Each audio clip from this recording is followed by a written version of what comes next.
Welcome to Sleep Audiobooks. If you would like our Better Sleep Quick Guide filled with proven techniques to improve sleep, sign up to our mailing list at sleepaudiobooks.com and we'll send the PDF as a thank you.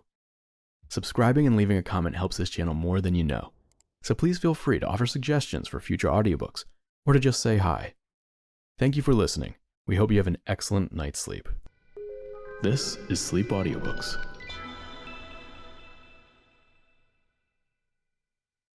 The Princess and the Goblin by George MacDonald.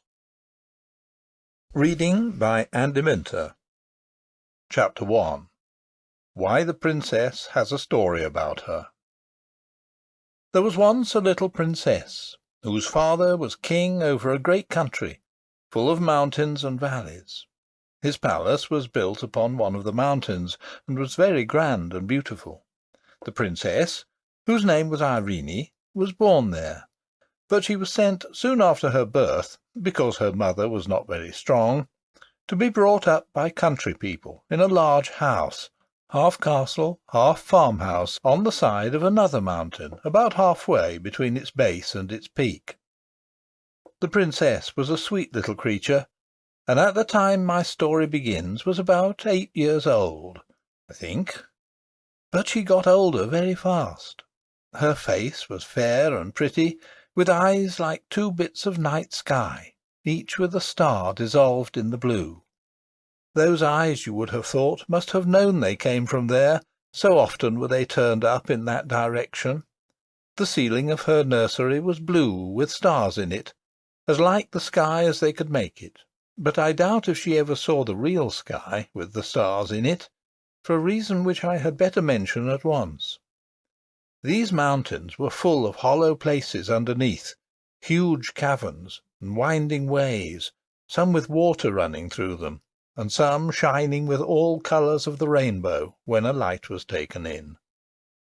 They would not have been much known about then, had there not been mines there, great deep pits with long galleries and passages running off from them, which had been dug to get at the ore of which the mountains were full.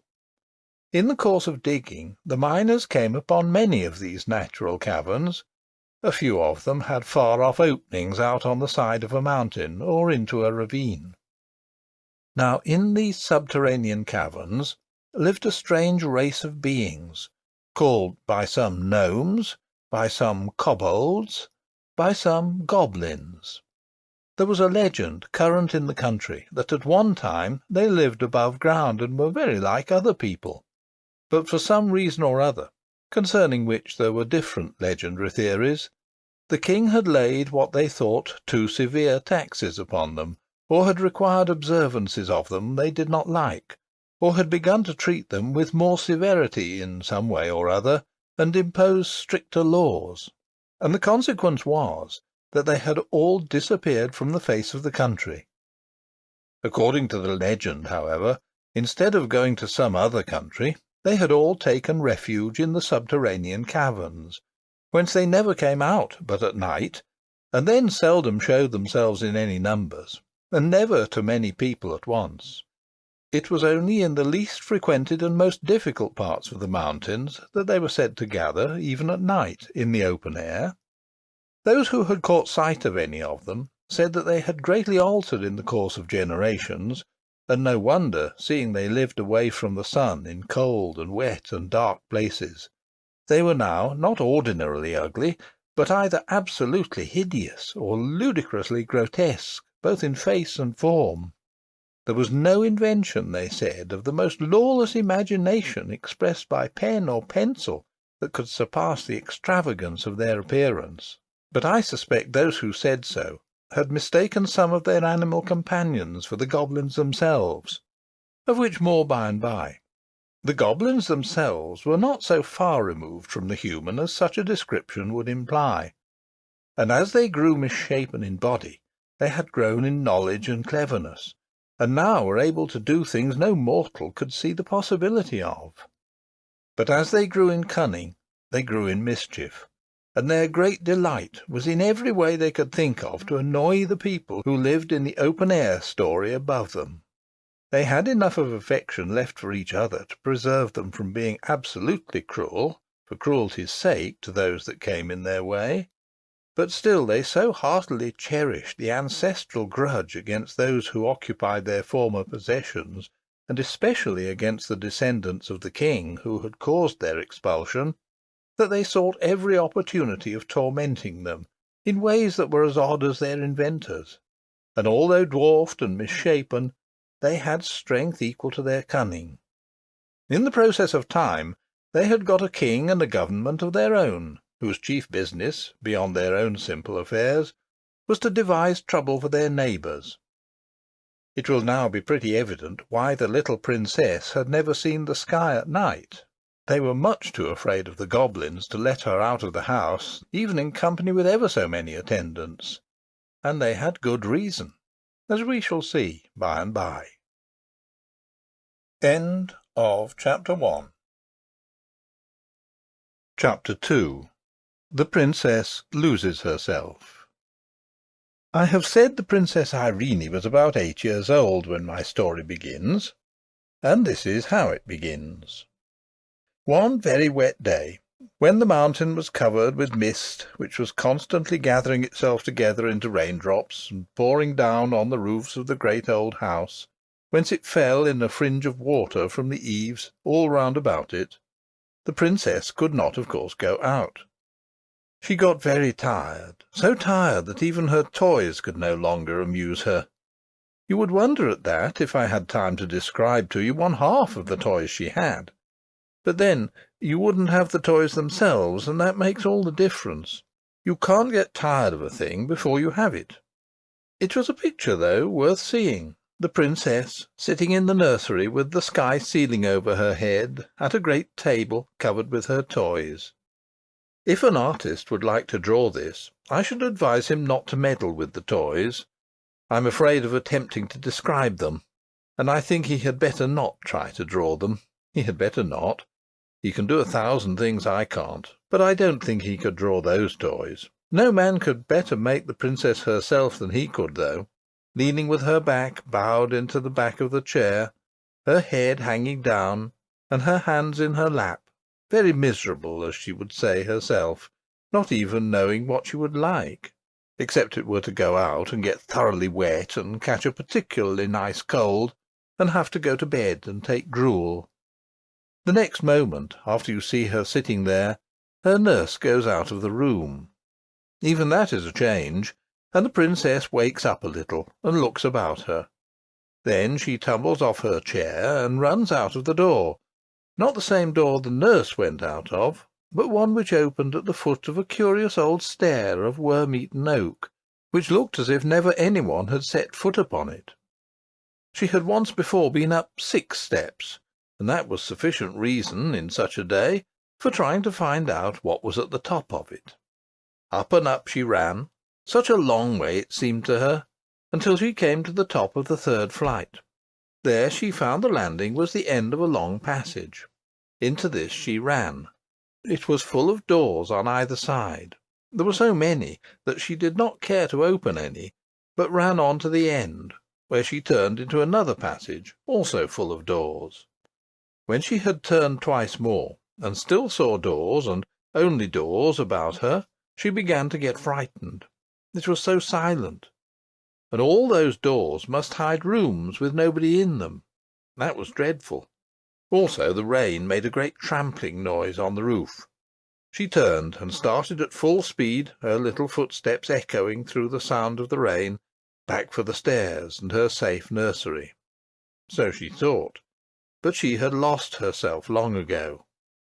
It doesn't follow that she was lost, because she lost herself, though. She ran for some distance, turned several times, and then began to be afraid. Very soon she was sure that she had lost the way back. Rooms everywhere, and no stair. Her little heart beat as fast as her little feet ran, and a lump of tears were growing in her throat. But she was too eager and perhaps too frightened to cry for some time. At last her hope failed her. Nothing but passages and doors everywhere. She threw herself on the floor and burst into a wailing cry, broken by sobs. She did not cry long, however, for she was as brave as could be expected of a princess of her age. After a good cry, she got up and brushed the dust from her frock. Oh, what old dust it was! Then she wiped her eyes with her hands, for princesses don't always have their handkerchiefs in their pockets, any more than some other little girls I know of. Next, like a true princess, she resolved on going wisely to work to find her way back.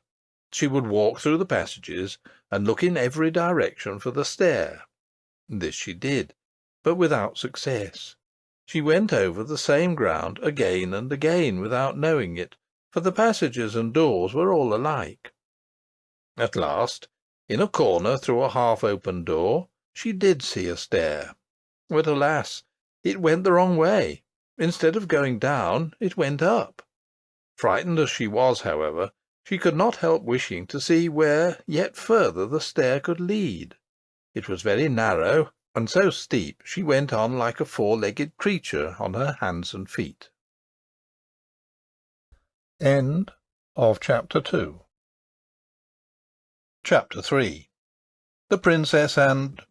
we shall see who. When she came to the top, she found herself in a little square place, with 3 doors, 2 opposite each other and 1 opposite the top of the stair. She stood for a moment, without an idea in her little head what to do next. But as she stood, she began to hear a curious humming sound. Could it be the rain? No, it was much more gentle, and even monotonous than the sound of the rain, which now she scarcely heard. The low, sweet humming sound went on, sometimes stopping for a little while, and then beginning again. It was more like the hum of a very happy bee that had found a rich well of honey in some globular flower, than anything else I can think of at the moment. Where could it come from? She laid her ear first to one of the doors to hearken if it was there, then to another. When she laid her ear against the 3rd door, there could be no doubt where it came from. It must be from something in that room. What could it be?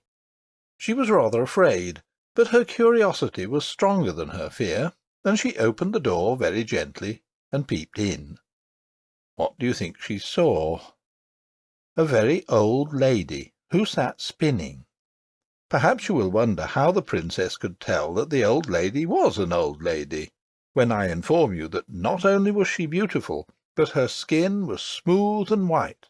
I will tell you more. Her hair was combed back from her forehead and face, and hung loose far down and all over her back. That's not much like an old lady, is it?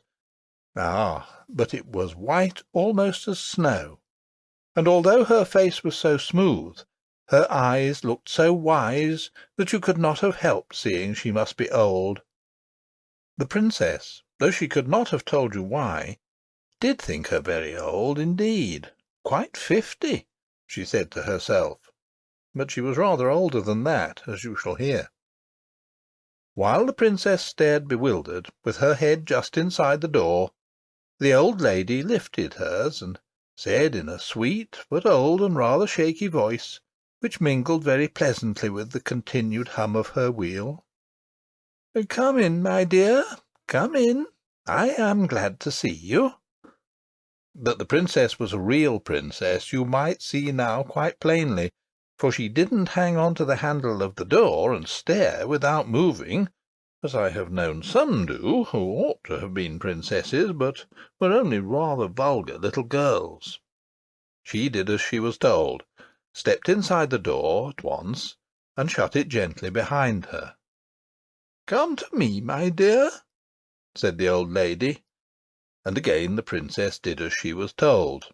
She approached the old lady, rather slowly, I confess, but did not stop until she stood by her side, and looked up in her face with her blue eyes and the 2 melted stars in them. "Why, what have you been doing with your eyes, child?"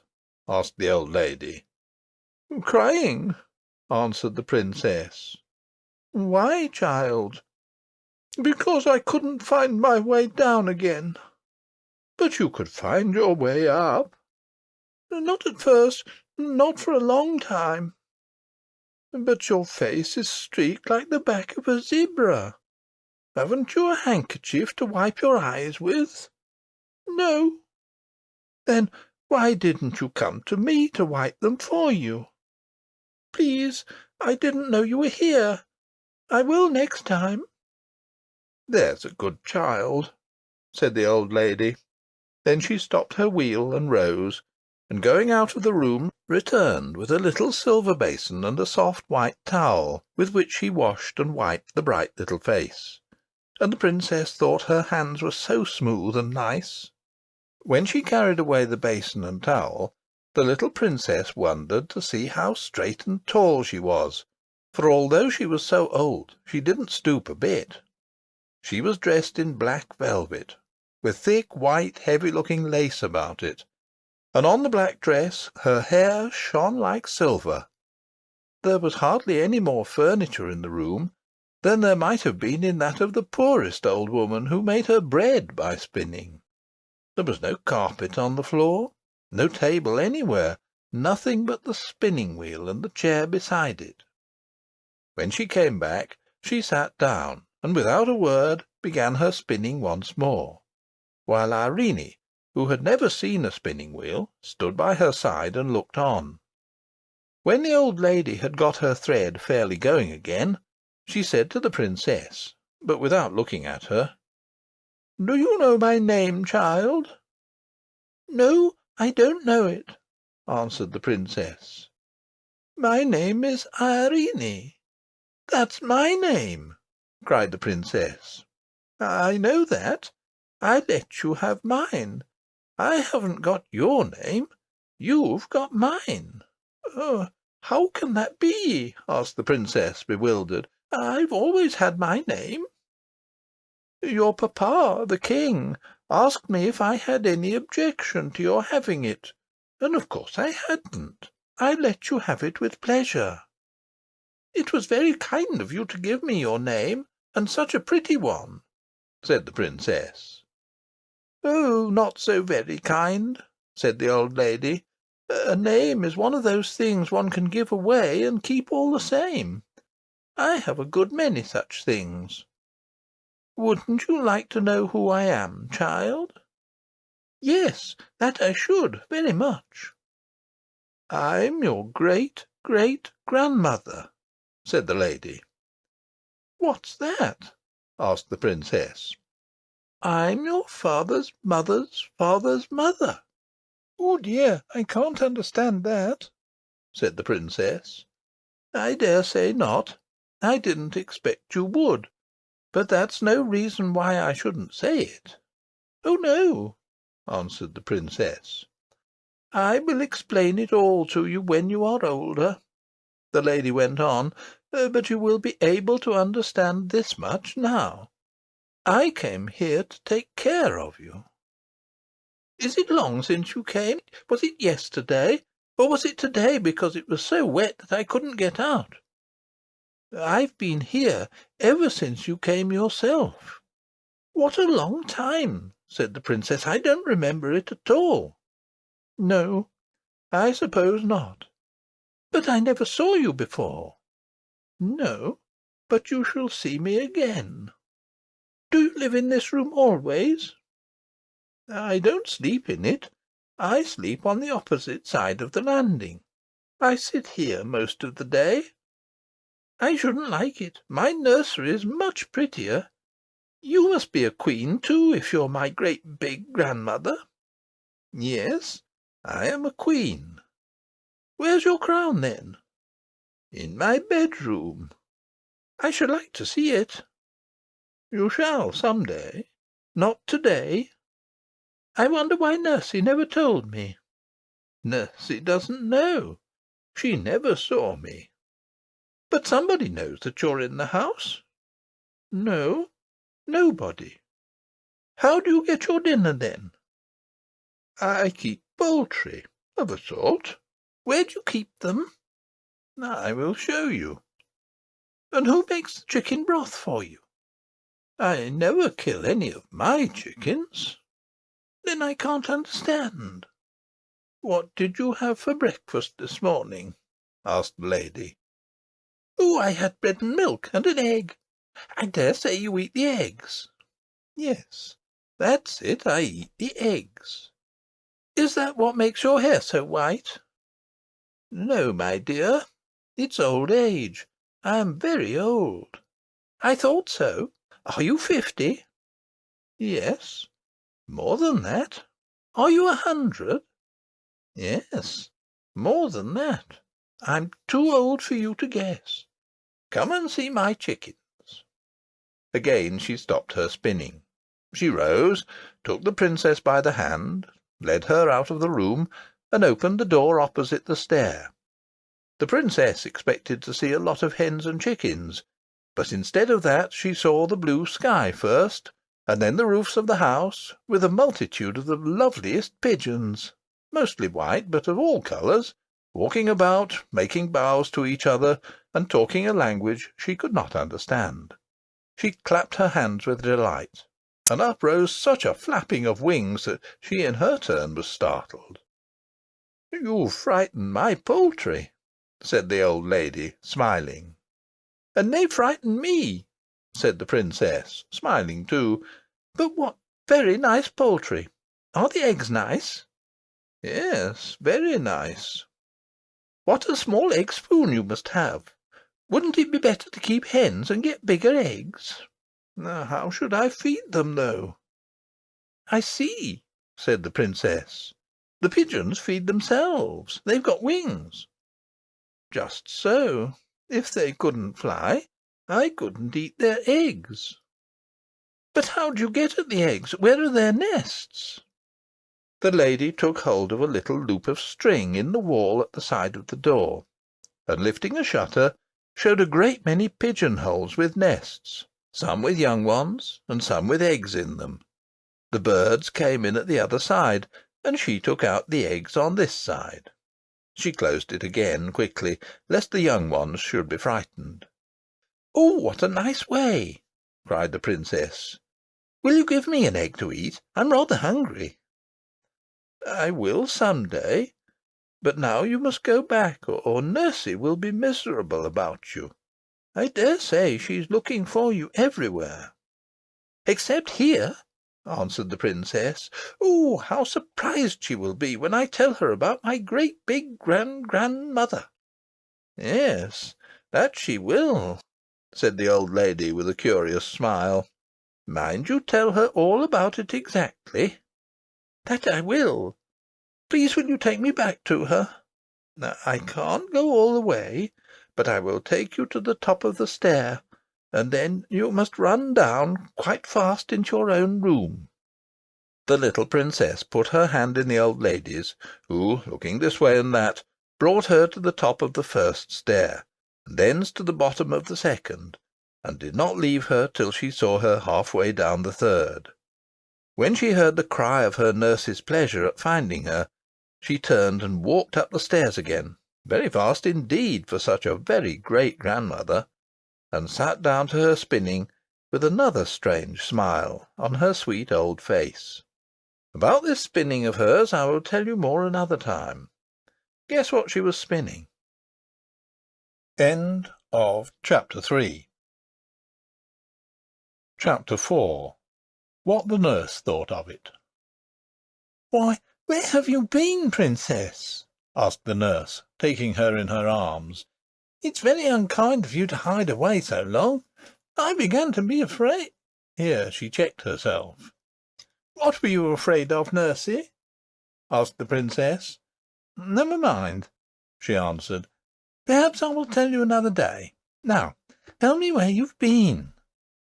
"I've been up a long way to see my very great, huge old grandmother," said the princess. "What do you mean by that?" asked the nurse, who thought she was making fun. "I mean that I've been a long way up and up to see my great grandmother. Oh, nursie, you don't know what a beautiful mother of grandmothers I've got upstairs. She's such an old lady with such lovely white hair, as white as my silver cup. Now, when I think of it, I think her hair must be silver." "What nonsense you're talking, princess," said the nurse. "I'm not talking nonsense," returned Irene, rather offended. "I will tell you all about her. She's much taller than you and much prettier." "Oh, I dare say," remarked the nurse. "And she lives upon pigeons' eggs." "Most likely," said the nurse. "And she sits in an empty room, spinning all day long." "Not a doubt of it," said the nurse. "And she keeps her crown in her bedroom." "Of course. Quite the proper place to keep her crown in. She wears it in bed, I'll be bound." "She didn't say that, and I don't think she does. That wouldn't be comfortable, would it? I don't think my papa wears his crown for a nightcap, does he, Nursey?" "I've never asked him. I dare say he does." "And she's been there ever since I came here, ever so many years." "Anybody could have told you that," said the nurse, who did not believe a word Irene was saying. "Why didn't you tell me then?" "There was no necessity. You could make it all up for yourself." "You don't believe me, then?" exclaimed the princess, astonished and angry, as she well might be. "Did you expect me to believe you, princess?" asked the nurse coldly. "I know princesses are in the habit of telling make-believes, but you're the first I ever heard of who expected to have them believed," she added, seeing that the child was strangely in earnest. The princess burst into tears.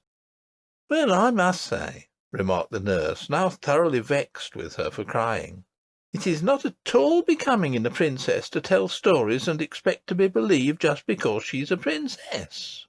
"But it's quite true, I tell you." "You've dreamt it then, child." "No, I didn't dream it. I went upstairs and I lost myself, and if I hadn't found a beautiful lady I should never have found myself." "Oh, I dare say." "Well, you just come up with me and see if I'm not telling the truth. Indeed, I have other work to do. It's your dinner time, and I won't have any more such nonsense."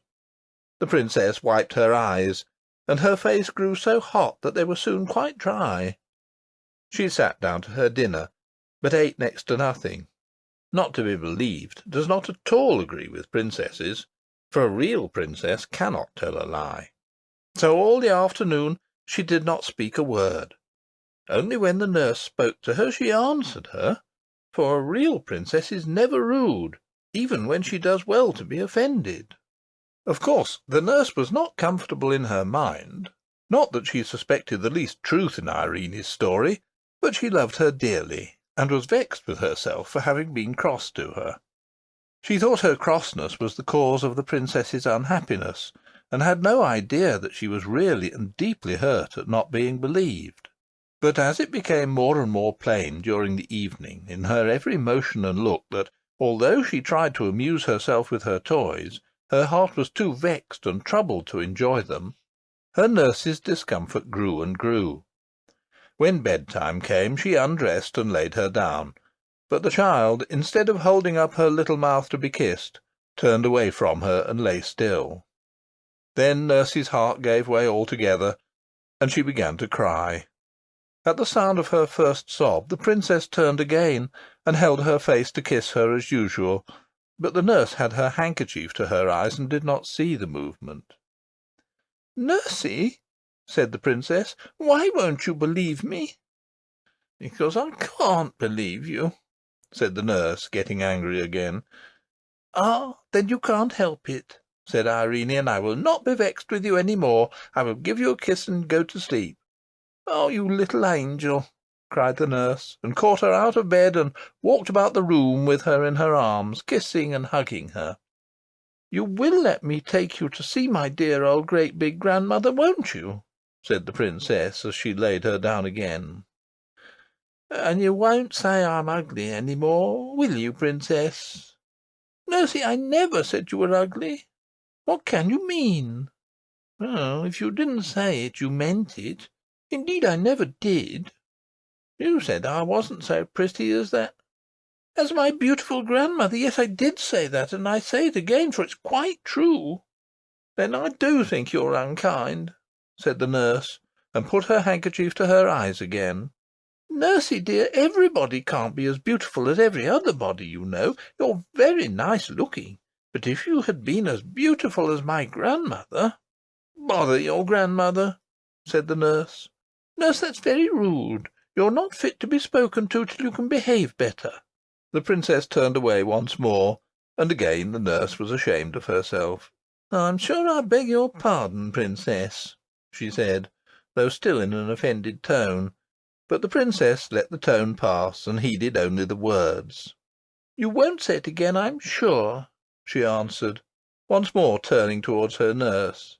"I was only going to say that if you had been twice as nice looking as you are, some king or other would have married you, and then what would have become of me?" "You are an angel," repeated the nurse, again embracing her. "Now," insisted Irene, "you will come and see my grandmother, won't you?" "I will go anywhere you like, my cherub," she answered, and in 2 minutes the weary little princess was fast asleep. End of Chapter 4. Chapter 5. The Princess Let Well Alone. When she woke the next morning, the first thing she heard was the rain still falling. Indeed, this day was so like the last that it would be difficult to tell where was the use of it. The first thing she thought of, however, was not the rain, but the lady in the tower, and the first question that occupied her thoughts was whether she should not ask the nurse to fulfil her promise this very morning, and go with her to find her grandmother as soon as she had had her breakfast. But she came to the conclusion that perhaps the lady would not be pleased if she took anyone to see her without first asking leave, especially as it was pretty evident, seeing she lived on pigeons' eggs and cooked them herself, that she did not want the household to know she was there. So the princess resolved to take the first opportunity of running up alone and asking whether she might bring her nurse. She believed the fact that she could not otherwise convince her she was telling the truth would have much weight with her grandmother. The princess and her nurse were the best of friends all dressing time, and the princess, in consequence, ate an enormous little breakfast. "I wonder, Looty," that was her pet name for her nurse, "what pigeons' eggs taste like," she said as she was eating her egg. Not quite a common one, for they always picked out the pinky ones for her. "We'll get you a pigeon's egg, and you shall judge for yourself," said the nurse. "Oh, no, no, no," returned Irene, suddenly reflecting that they might disturb the old lady in getting it, and that even if they did not, she would have one less in consequence. "Ah, what a strange creature you are," said the nurse, "first to want a thing, and then to refuse it."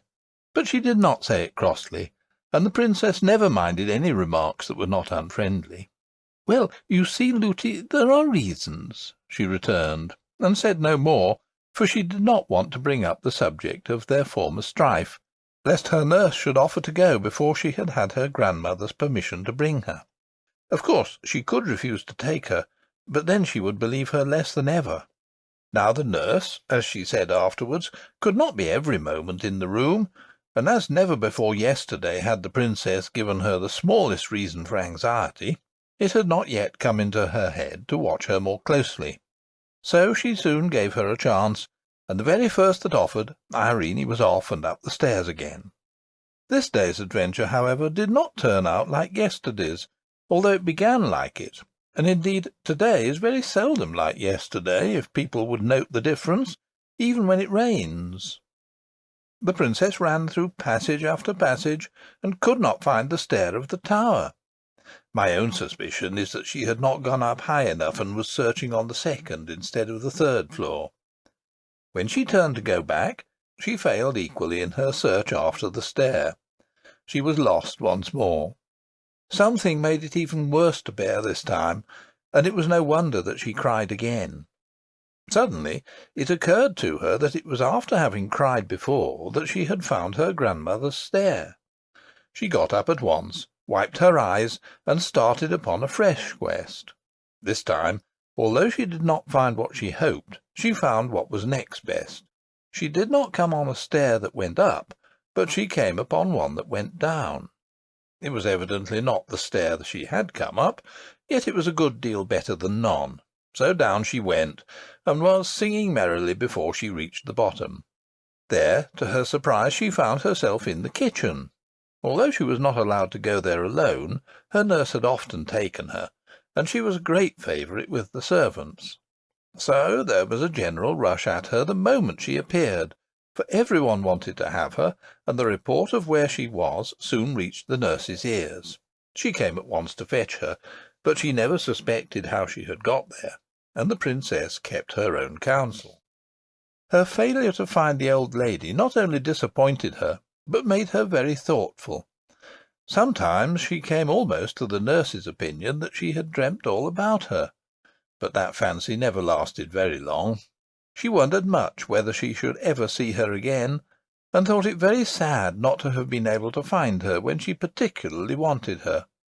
She resolved to say nothing more to her nurse on the subject, seeing it was so little in her power to prove her words. End of Chapter 5. Chapter 6. The Little Miner. The next day the great cloud still hung over the mountain, and the rain poured like water from a full sponge. The princess was very fond of being outdoors, and she nearly cried when she saw that the weather was no better. But the mist was not of such a dark, dingy grey. There was light in it, and as the hours went on it grew brighter and brighter, until it was almost too brilliant to look at, and late in the afternoon the sun broke out so gloriously that Irene clapped her hands, saying, "See, see, Looty, the sun has had his face washed. Look how bright he is. Do get my hat and let us go out for a walk. Oh dear, how happy I am!" Looty was very glad to please the princess. She got her hat and cloak, and they set out together for a walk up the mountain, for the road was so hard and steep that the water could not rest upon it, and it was always dry enough for walking a few minutes after the rain ceased. The clouds were rolling away in broken pieces, like great over-woolly sheep, whose wool the sun had bleached till it was almost too white for the eyes to bear. Between them the sky shone with a deeper and purer blue because of the rain.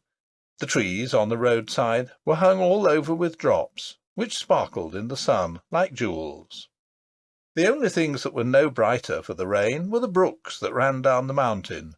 They had changed from the clearness of crystal to a muddy brown, but what they lost in colour they gained in sound, or at least in noise, for a brook, when it is swollen, is not so musical as before.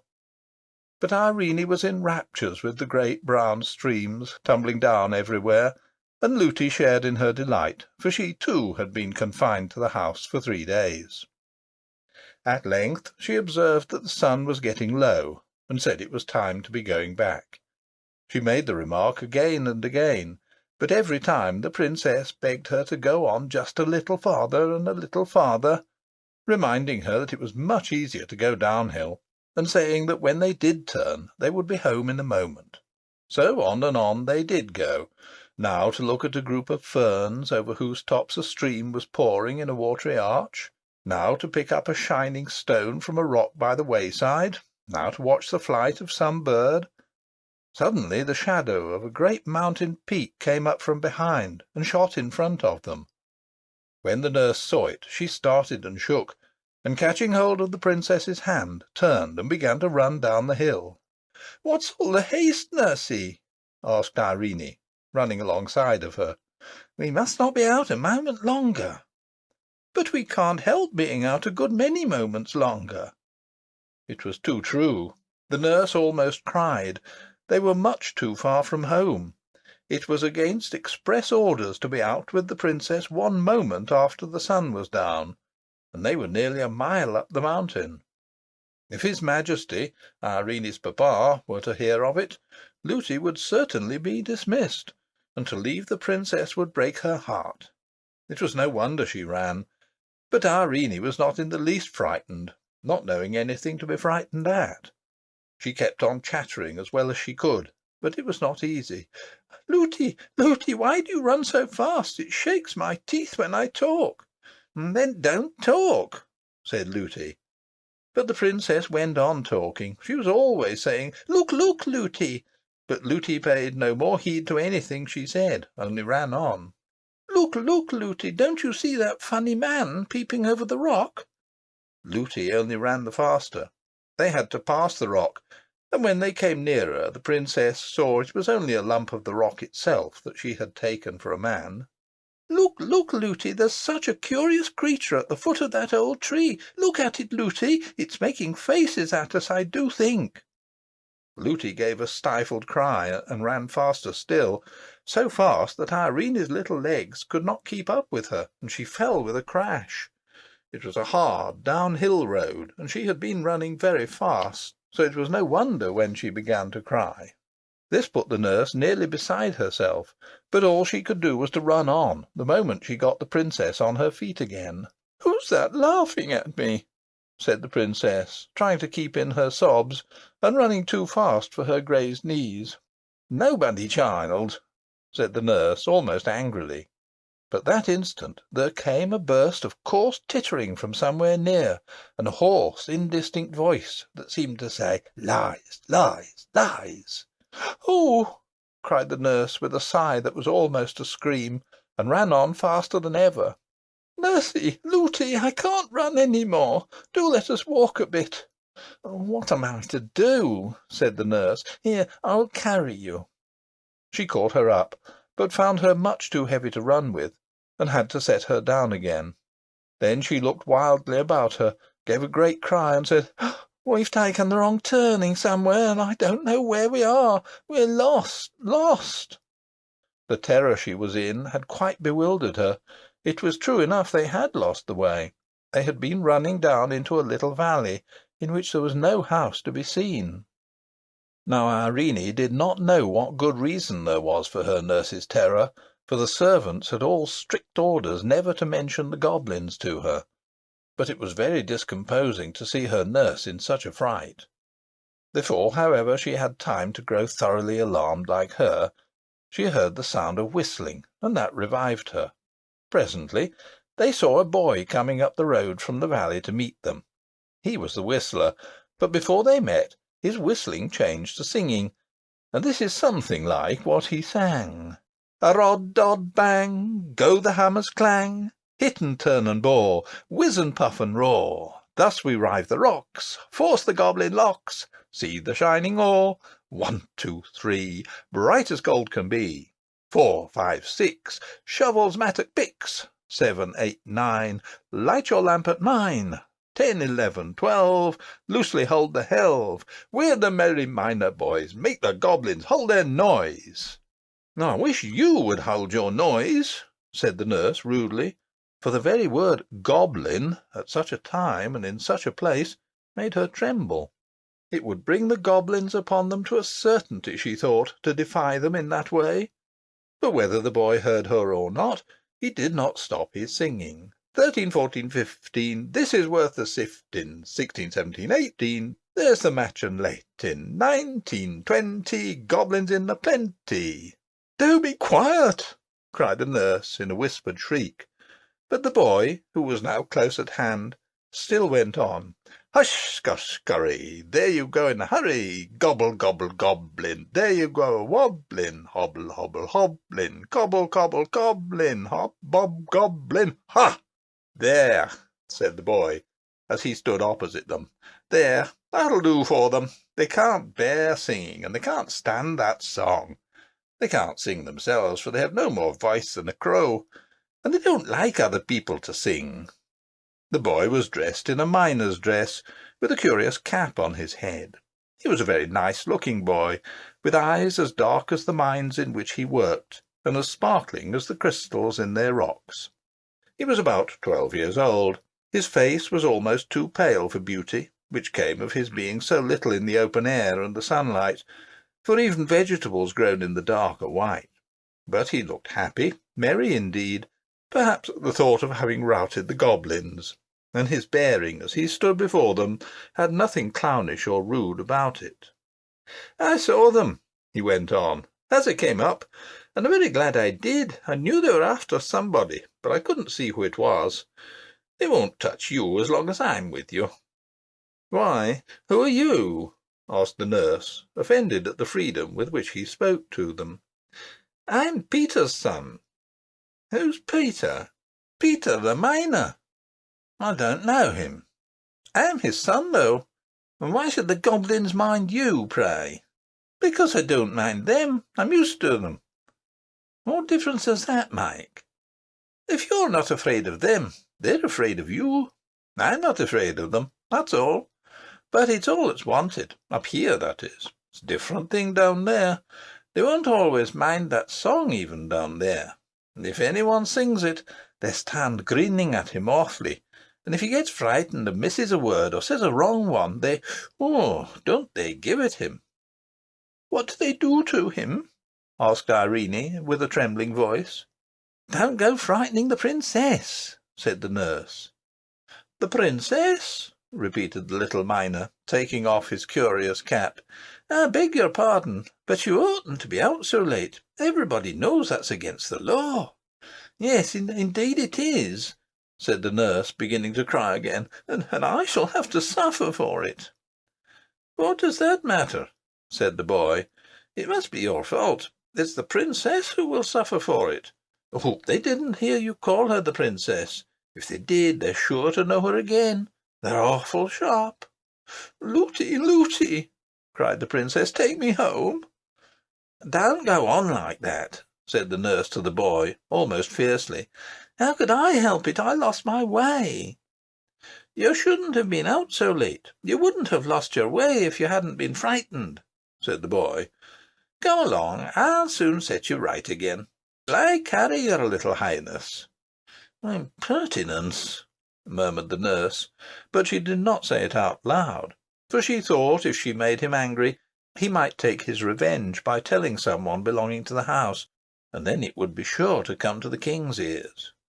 No, thank you, said Irene. I can walk very well, though I can't run as fast as Nursey.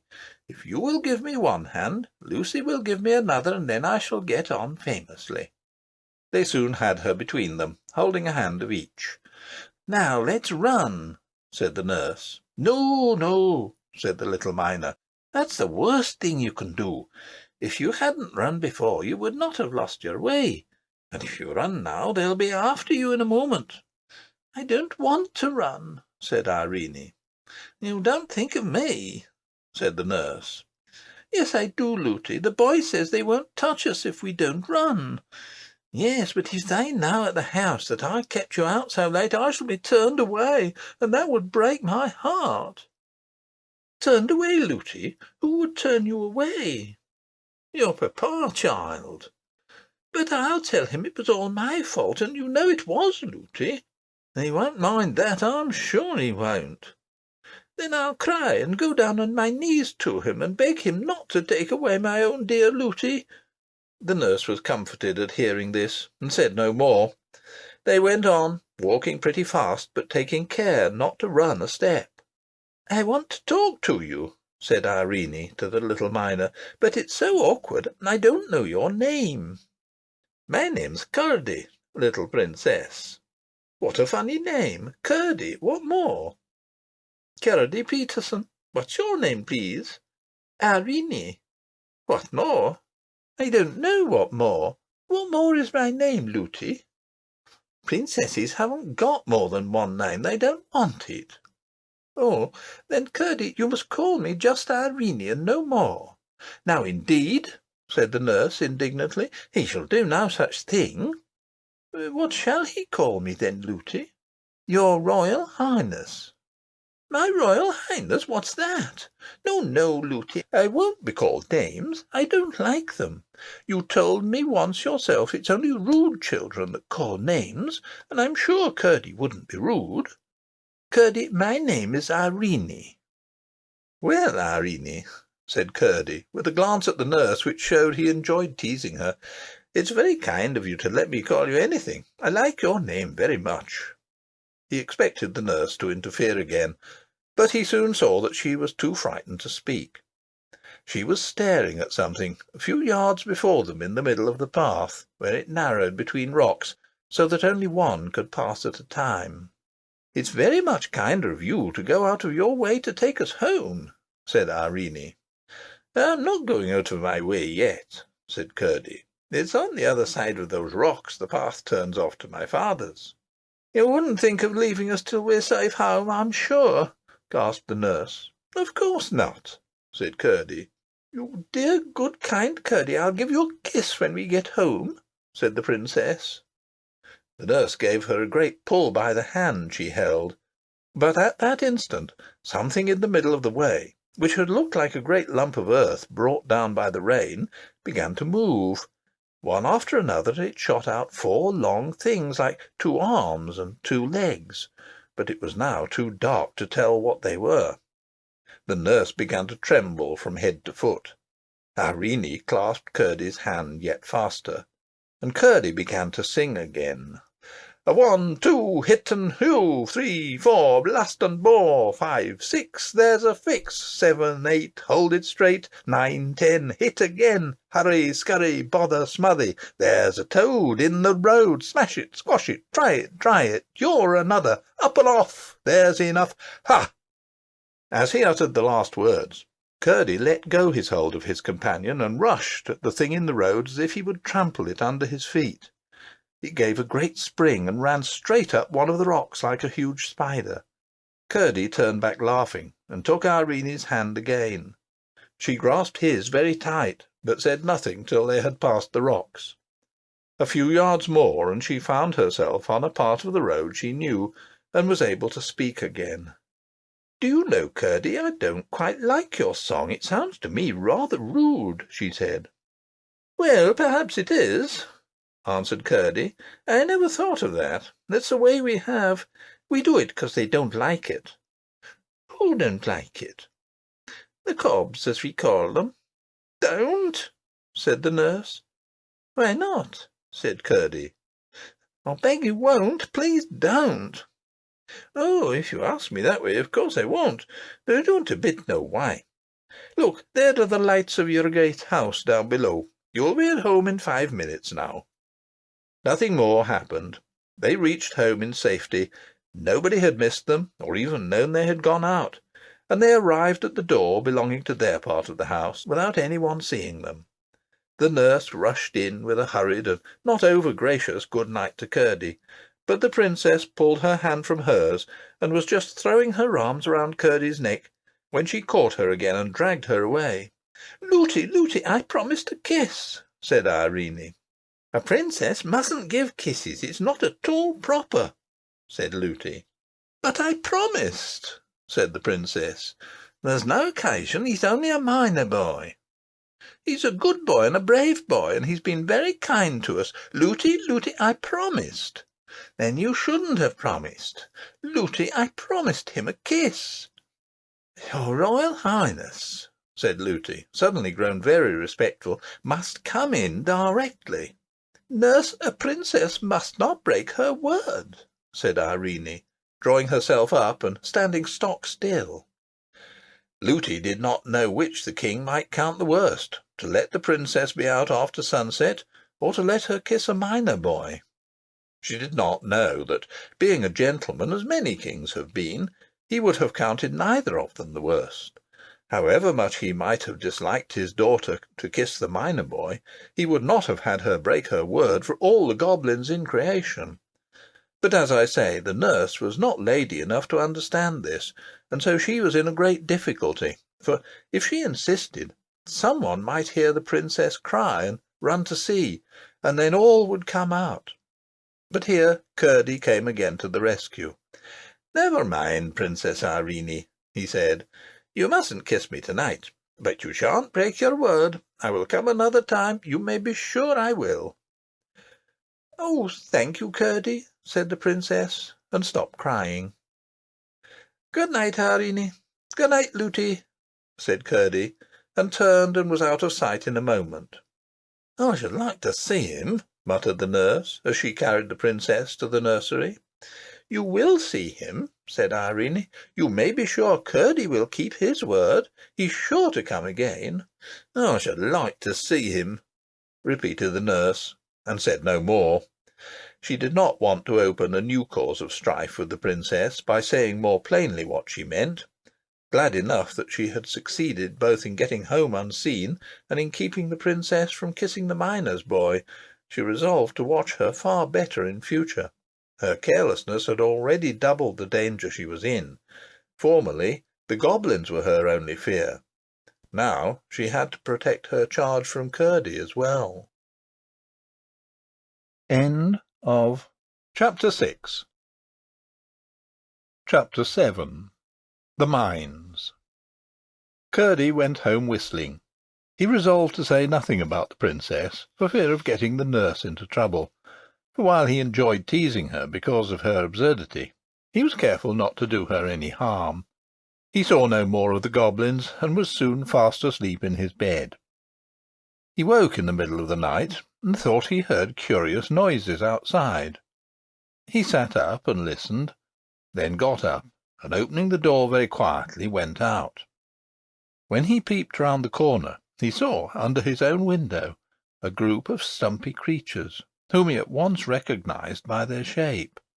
Hardly, however, had he begun his 1, 2, 3, when they broke asunder, scurried away, and were out of sight. He returned, laughing, got into bed again, and was fast asleep in a moment. Reflecting a little over the matter in the morning, he came to the conclusion that, as nothing of the kind had ever happened before, they must be annoyed with him for interfering to protect the princess. By the time he was dressed, however, he was thinking of something quite different, for he did not value the enmity of the goblins in the least. As soon as they had had breakfast, he set off with his father for the mine. They entered the hill by a natural opening under a huge rock, where a little stream rushed out. They followed its course for a few yards, when the passage took a turn, and sloped steeply into the heart of the hill. With many angles and windings and branchings off, and sometimes with steps where it came upon a natural gulf, it led them deep into the hill before they arrived at the place where they were at present digging out the precious ore. This was of various kinds, for the mountain was very rich in the better sorts of metals. With flint and steel and tinder-box they lighted their lamps, then fixed them on their heads, and were soon hard at work with their pickaxes and shovels and hammers. Father and son were at work near each other, but not in the same gang. The passages, out of which the ore was dug, they called gangs, for when the lode or vein of ore was small, one miner would have to dig away alone in a passage no bigger than gave him just room to work, sometimes in uncomfortable, cramped positions. If they stopped for a moment, they could hear, everywhere about them, some nearer and some farther off, the sounds of their companions, burrowing away in all directions in the inside of the great mountain, some boring holes in the rock in order to blow it up with gunpowder, others shovelling the broken ore into baskets to be carried to the mouth of the mine, others hitting away with their pickaxes. Sometimes, if the miner was in a very lonely part, he would hear only a tap-tapping, no louder than that of a woodpecker, for the sound would come from a great distance off, through the solid mountain rock. The work was hard at best, for it is very warm underground, but it was not particularly unpleasant, and some of the miners, when they wanted to earn a little more money for a particular purpose, would stop behind the rest and work all night. But you could not tell night from day down there, except from feeling tired and sleepy, for no light of the sun ever came into those gloomy regions. Some who had thus remained behind during the night, although certain that there were none of their companions at work, would declare the next morning that they heard, every time they halted for a moment to take breath, a tap-tapping all about them, as if the mountain were then more full of miners than ever it was during the day, and some, in consequence, would never stay overnight, for all knew those were the sounds of the goblins. They worked only at night, for the miners' night was the goblins' day. Indeed, the greater number of the miners were afraid of the goblins, for there were strange stories well known among them of the treatment some had received whom the goblins had surprised at their work during the night. The more courageous of them, however, among them Peter Peterson and Curdy, who in this took after his father, had stayed in the mine all night again and again, and although they had several times encountered a few stray goblins, had never yet failed in driving them away. As I have indicated already, the chief defence against them was verse, for they hated verse of every kind, and some kinds they could not endure at all. I suspect they could not make any themselves, and that was why they disliked it so much. At all events, Those who were most afraid of them were those who could neither make verses themselves nor remember the verses that other people made for them, while those who were never afraid were those who could make verses for themselves. For although there were certain old rhymes which were very effectual, yet it was well known that a new rhyme, if of the right sort, was even more distasteful to them, and therefore more effectual in putting them to flight.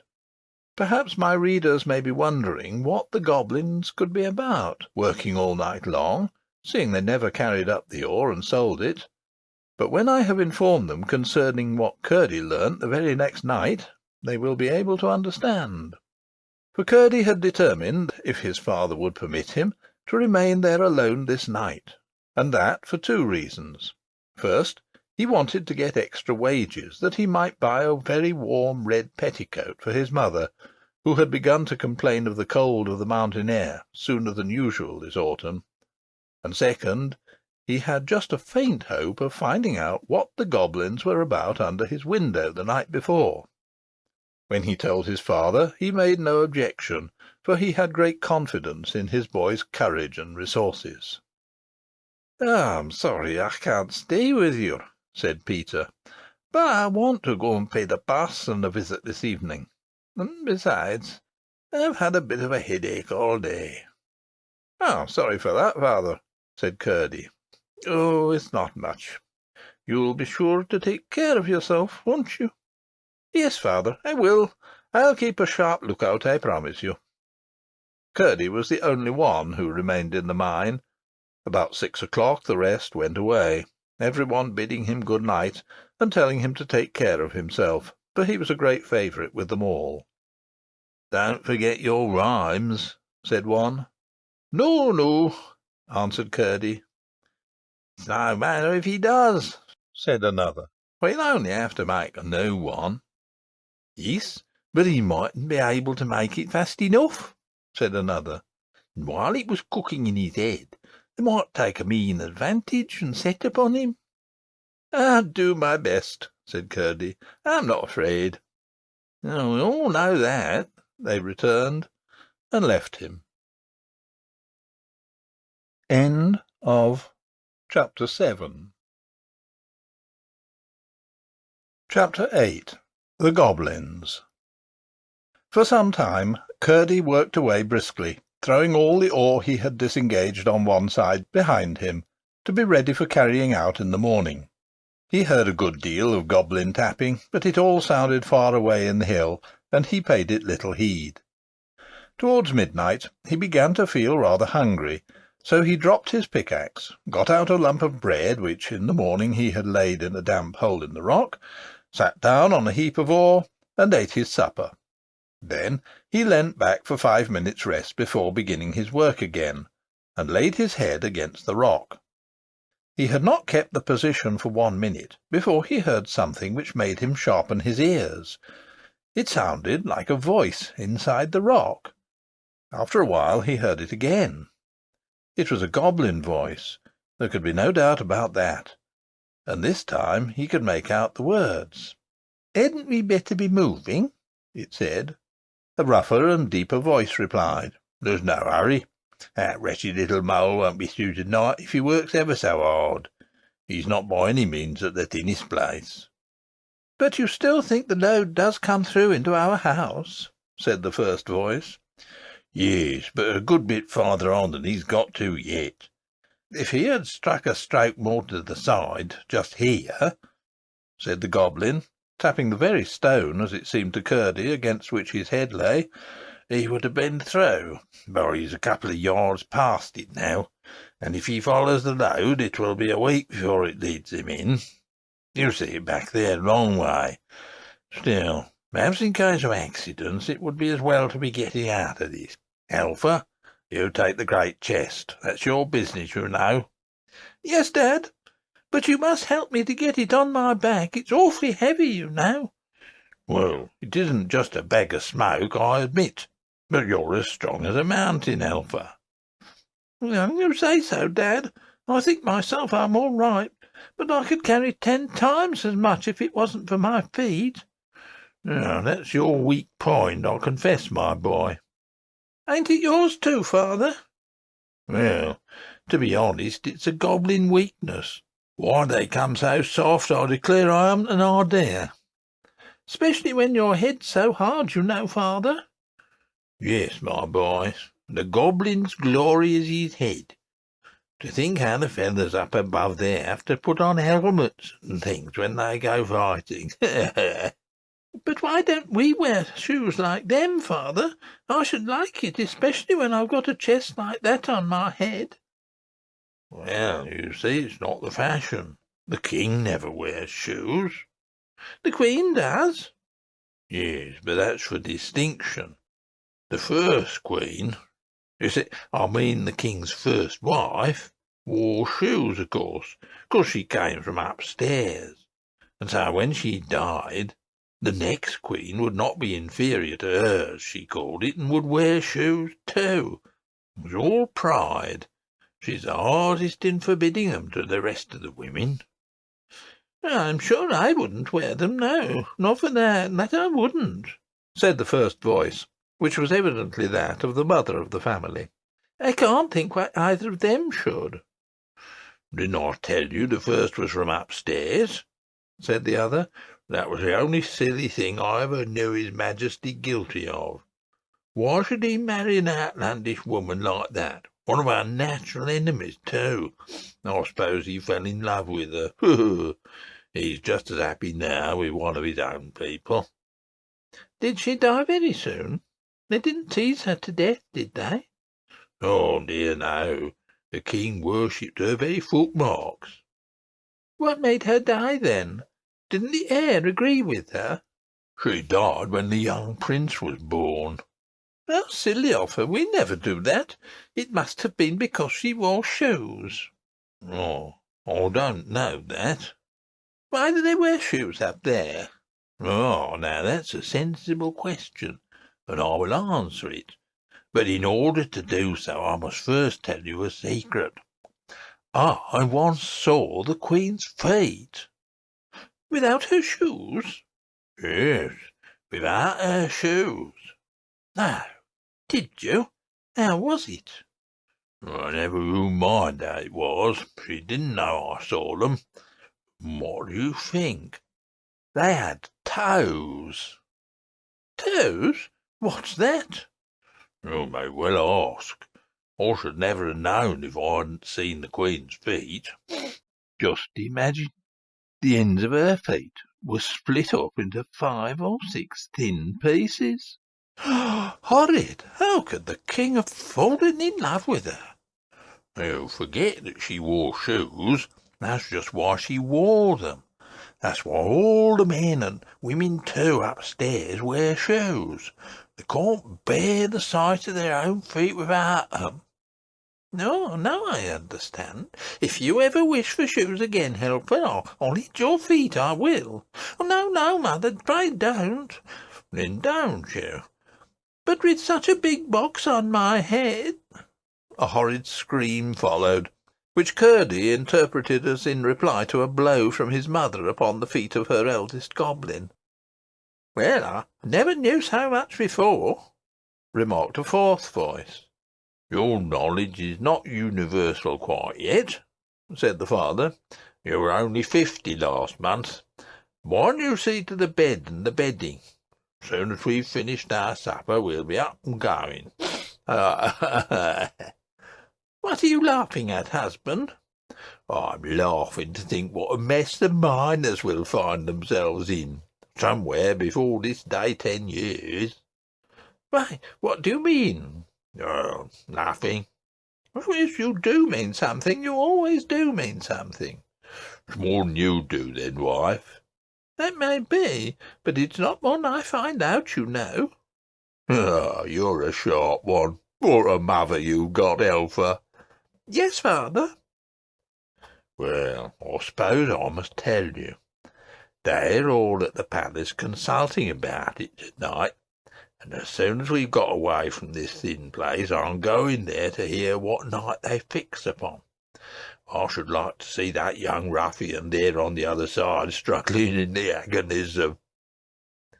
He dropped his voice, so low that Curdy could only hear a growl. The growl went on in a low bass for a good while, as inarticulate as if the goblin's tongue had been a sausage, and it was not until his wife spoke again that it rose again to its former pitch. "But what shall we do when you're at the palace?" she asked. "I'll see you safe in the new house I've been digging for you for the last 2 months. Bodge, you mind the table and chairs. I'll commit them to your care. The table has 7 legs, each chair 3. I shall require them all at your hands." After this arose a confused conversation about the various household goods and their transport, and Curdy heard nothing more that was of any importance. He now knew at least one of the reasons for the constant sound of the goblin hammers and pickaxes at night. They were making new houses for themselves, to which they might retreat when the miners should threaten to break into their dwellings. But he had learnt 2 things of far greater importance. The first was that some grievous calamity was preparing, and almost ready to fall upon the heads of the miners. The second was the one weak point of a goblin's body. He had not known that their feet were so tender as he now had reason to suspect. He had heard it said that they had no toes. He had never had opportunity of inspecting them closely enough, in the dusk in which they always appeared, to satisfy himself whether it was a correct report. Indeed, he had not been able even to satisfy himself as to whether they had no fingers, although that was also commonly said to be the fact. One of the miners, indeed, who had more schooling than the rest, was wont to argue that such must have been the primordial condition of humanity, and that education and handicraft had developed both toes and fingers, with which proposition Curdy had once heard his father sarcastically agree, alleging in support of it the probability that babies' gloves were a traditional remnant of the old state of things, while the stockings of all ages, no regard being paid in them to toes, pointed in the same direction. But what was of importance was the fact concerning the softness of the goblin feet, which he foresaw might be useful to all miners.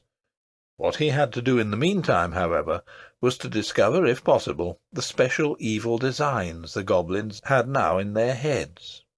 Although he knew all the gangs and all the natural galleries with which they communicated in the mined part of the mountain, he had not the least idea of where the palace of the king of the gnomes was. Otherwise he would have set out at once on the enterprise of discovering what the said design was. He judged, and rightly, that it must lie in a farther part of the mountain, between which and the mine there was as yet no communication. There must be one nearly completed, however, for it could be but a thin partition which now separated them. If only he could get through in time to follow the goblins as they retreated. A few blows would doubtless be sufficient, just where his ear now lay. But if he attempted to strike there with his pickaxe, he would only hasten the departure of the family, put them on their guard, and perhaps lose their involuntary guidance. He therefore began to feel the wall with his hands, and soon found that some of the stones were loose enough to be drawn out with little noise. Laying hold of a large one with both his hands, he drew it gently out, and let it down softly. "What was that noise?" said the goblin father. Curdy blew out his light, lest it should shine through. "It must be that one miner that stayed behind the rest," said the mother. "No, he's been gone a good while. I haven't heard a blow for an hour. Besides, it wasn't like that." "Then I suppose it must have been a stone carried down by the brook inside." "Perhaps. You'll have more room by and by." Curdy kept quite still. After a little while, hearing nothing but the sounds of their preparations for departure, mingled with an occasional word of direction, and anxious to know whether the removal of the stone had made an opening into the goblin's house, he put in his hand to feel. It went in a good way, and then came into contact with something soft. He had but a moment to feel it over, it was so quickly withdrawn. It was one of the toeless goblin feet. The owner of it gave a cry of fright. "What's the matter, Helfer?" asked his mother. "The beast came out of the wall and licked my foot." "Nonsense! There are no wild beasts in our country," said his father. "But it was, father. I felt it." Nonsense, I say. Will you malign your native realms and reduce them to a level with the country upstairs, that's swarming with wild beasts of every description? But I did feel it, father. I tell you to hold your tongue. You're no patriot. Curdy suppressed his laughter, and lay as still as a mouse, but no stiller, for every moment he kept nibbling away with his fingers at the edges of the hole. He was slowly making it bigger, for here the rock had been very much shattered with the blasting. There seemed to be a good many in the family, to judge from the mass of confused talk which now and then came through the hole, but when all were speaking together, and just as if they had bottle brushes, at least one, in their throats, it was not easy to make out much that was said. At length he heard once more what the father Goblin was saying. "Now then," he said, "get your bundles on your backs. Here, Alpha, I'll help you up with your chest." "I wish it was my chest, father." "Your turn will come in good time enough. Make haste, I must go to the meeting at the palace to-night. When that's over, we can come back and clear out the last of the things before our enemies return in the morning. Now, light your torches and come along. What a distinction it is to provide our own light, instead of being dependent on a thing hung up in the air, a most disagreeable contrivance, intended, no doubt, to blind us when we venture out under its baleful influence. Quite glaring and vulgar, I call it, though no doubt useful to poor creatures who haven't the wit to make light for themselves." Curdy could hardly keep himself from calling through to know whether they made fire to light their torches by, but a moment's reflection showed him that they would have said they did, inasmuch as they struck two stones together, and the fire came. End of Chapter 8. Chapter 9. The Hall of the Goblin Palace. A sound of many soft feet followed, but soon ceased. Then Curdy flew at the hole like a tiger, and tore and pulled. The sides gave way, and it was soon large enough for him to crawl through. He would not betray himself by rekindling his lamp, but the torches of the retreating company, which he found departing in a straight line up a long avenue from the door of their cave, threw back light enough to afford him a glance round the deserted home of the Goblins. To his surprise, he could discover nothing to distinguish it from an ordinary natural cave in the rock, upon many of which he had come with the rest of the miners in the progress of their excavations. The Goblins had talked of coming back for the rest of their household gear. He saw nothing that would have made him suspect a family had taken shelter there for a single night. The floor was rough and stony, the walls full of projecting corners, the roof in one place 20 feet high, in another endangering his forehead, while on one side a stream, no thicker than a needle, it is true, but still sufficient to spread a wide dampness over the wall, flowed down the face of the rock. But the troop in front of him was toiling under heavy burdens. He could distinguish Helfer now and then in the flickering light and shade, with his heavy chest on his bending shoulders, while the second brother was almost buried in what looked like a great feather bed. "Where did he get the feathers?" thought Curdy. But in a moment the troop disappeared at a turn of the way, and it was now both safe and necessary for Curdy to follow them, lest they should be round the next turning before he saw them again, for so he might lose them altogether. He darted after them like a greyhound. When he reached the corner and looked cautiously round, he saw them again at some distance down another long passage. None of the galleries he saw that night bore signs of the work of man, or of goblin either. Stalactites, far older than the mines, hung from their roofs, and their floors were rough with boulders and large round stones, showing that there water must once have run. He waited again at this corner till they had disappeared round the next, and so followed them a long way through one passage after another. The passages grew more and more lofty, and were more and more covered in the roof with shining stalactites. It was a strange enough procession which he followed, but the strangest part of it was the household animals which crowded among the feet of the Goblins. It was true they had no wild animals down there, at least they did not know of any, but they had a wonderful number of tame ones. I must, however, reserve any contributions towards the natural history of these for a later position in my story.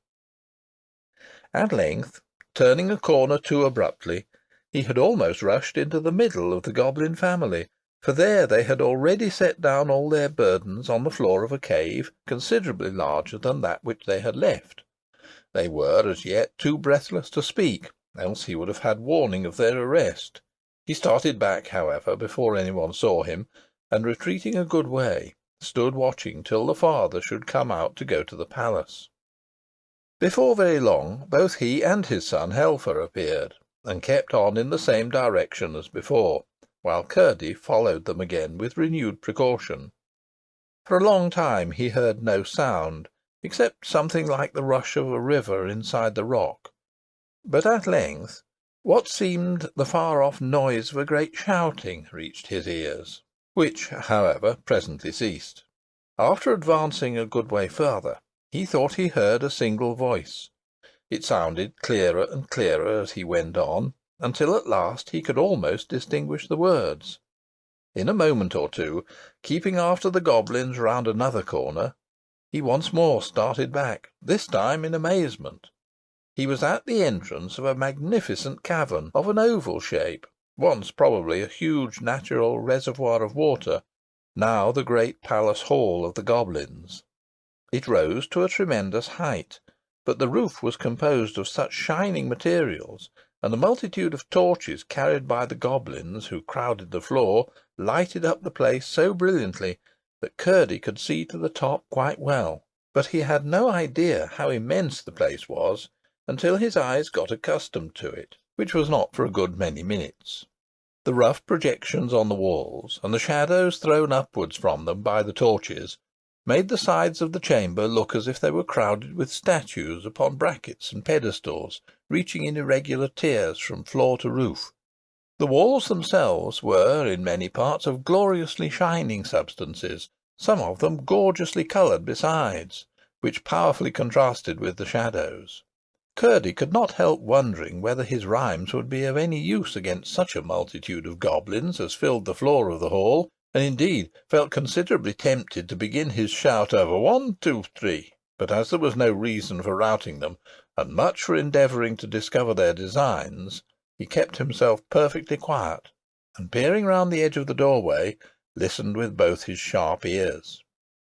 At the other end of the hall, high above the heads of the multitude, was a terrace-like ledge of considerable height, caused by the receding of the upper part of the cavern wall. Upon this sat the king and his court. The king on a throne hollowed out of a huge block of green copper ore, and his court upon lower seats round it. The king had been making them a speech, and the applause which followed it was what Curdy had heard. One of the court was now addressing the multitude.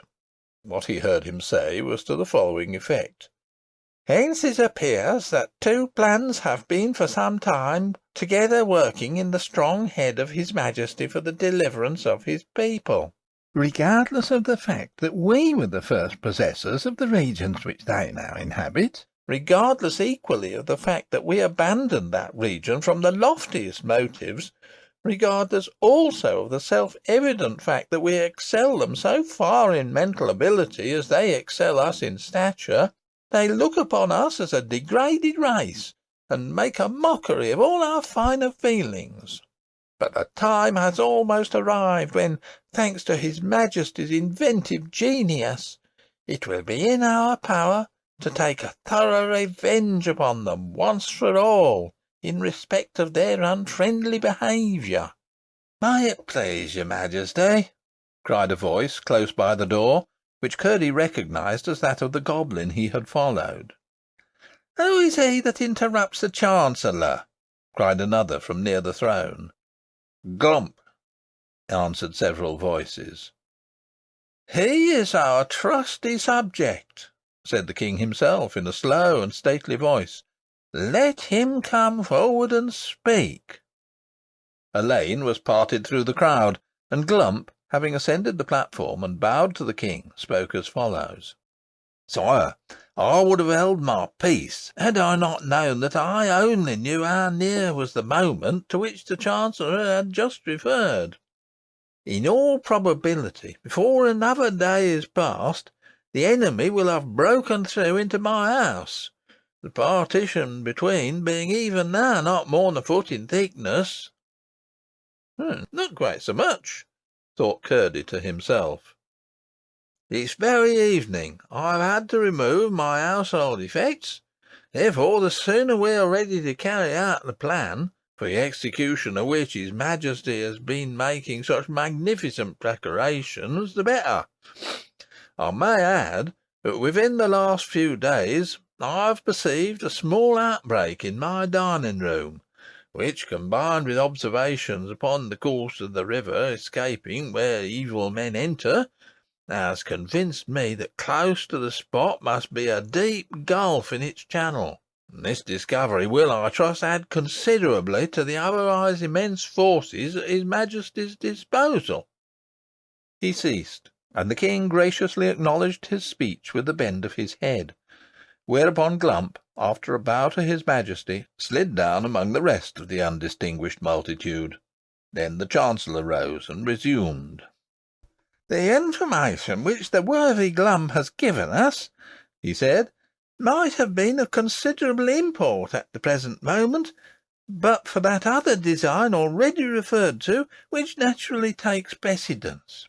His Majesty, unwilling to proceed to extremities, and well aware that such measures sooner or later result in violent reactions, has excogitated a more fundamental and comprehensive measure, of which I need say no more.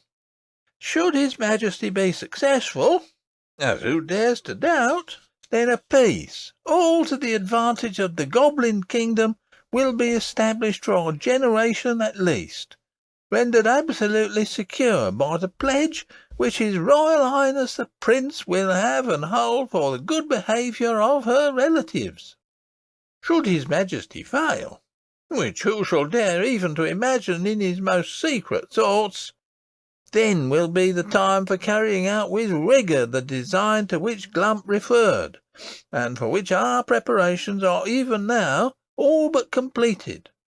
The failure of the former will render the latter imperative." Curdy, perceiving that the assembly was drawing to a close, and that there was little chance of either plan being more fully discovered, now thought it prudent to make his escape before the goblins began to disperse, and slipped quietly away. There was not much danger of meeting any goblins, for all the men at least were left behind him in the palace, but there was considerable danger of his taking a wrong turning, for he had now no light, and had therefore to depend upon his memory and his hands. After he had left behind him the glow that issued from the door of Glump's new abode, he was utterly without guide so far as his eyes were concerned. He was most anxious to get back through the hole before the goblins should return to fetch the remains of their furniture. It was not that he was in the least afraid of them, but as it was of the utmost importance that he should thoroughly discover what the plans they were cherishing were, he must not occasion the slightest suspicion that they were watched by a miner. He hurried on, feeling his way along the walls of rock. Had he not been very courageous, he must have been very anxious, for he could not but know that if he lost his way, it would be the most difficult thing in the world to find it again. Morning would bring no light into these regions, and towards him least of all, who was known as a special rhymester and persecutor, could goblins be expected to exercise courtesy. Well might he wish that he had brought his lamp and tinder-box with him, of which he had not thought when he crept so eagerly after the goblins. He wished it all the more when, after a while, he found his way blocked up, and could get no farther. It was of no use to turn back, for he had not the least idea where he had begun to go wrong. Mechanically, however, he kept feeling about the walls that hemmed him in. His hand came upon a place where a tiny stream of water was running down the face of the rock. "Ah, what a stupid I am!" he said to himself. "I am actually at the end of my journey. And there are the goblins coming back to fetch their things," he added, as the red glimmer of their torches appeared at the end of the long avenue that led up to the cave. In a moment he had thrown himself on the floor and wriggled backwards through the hole.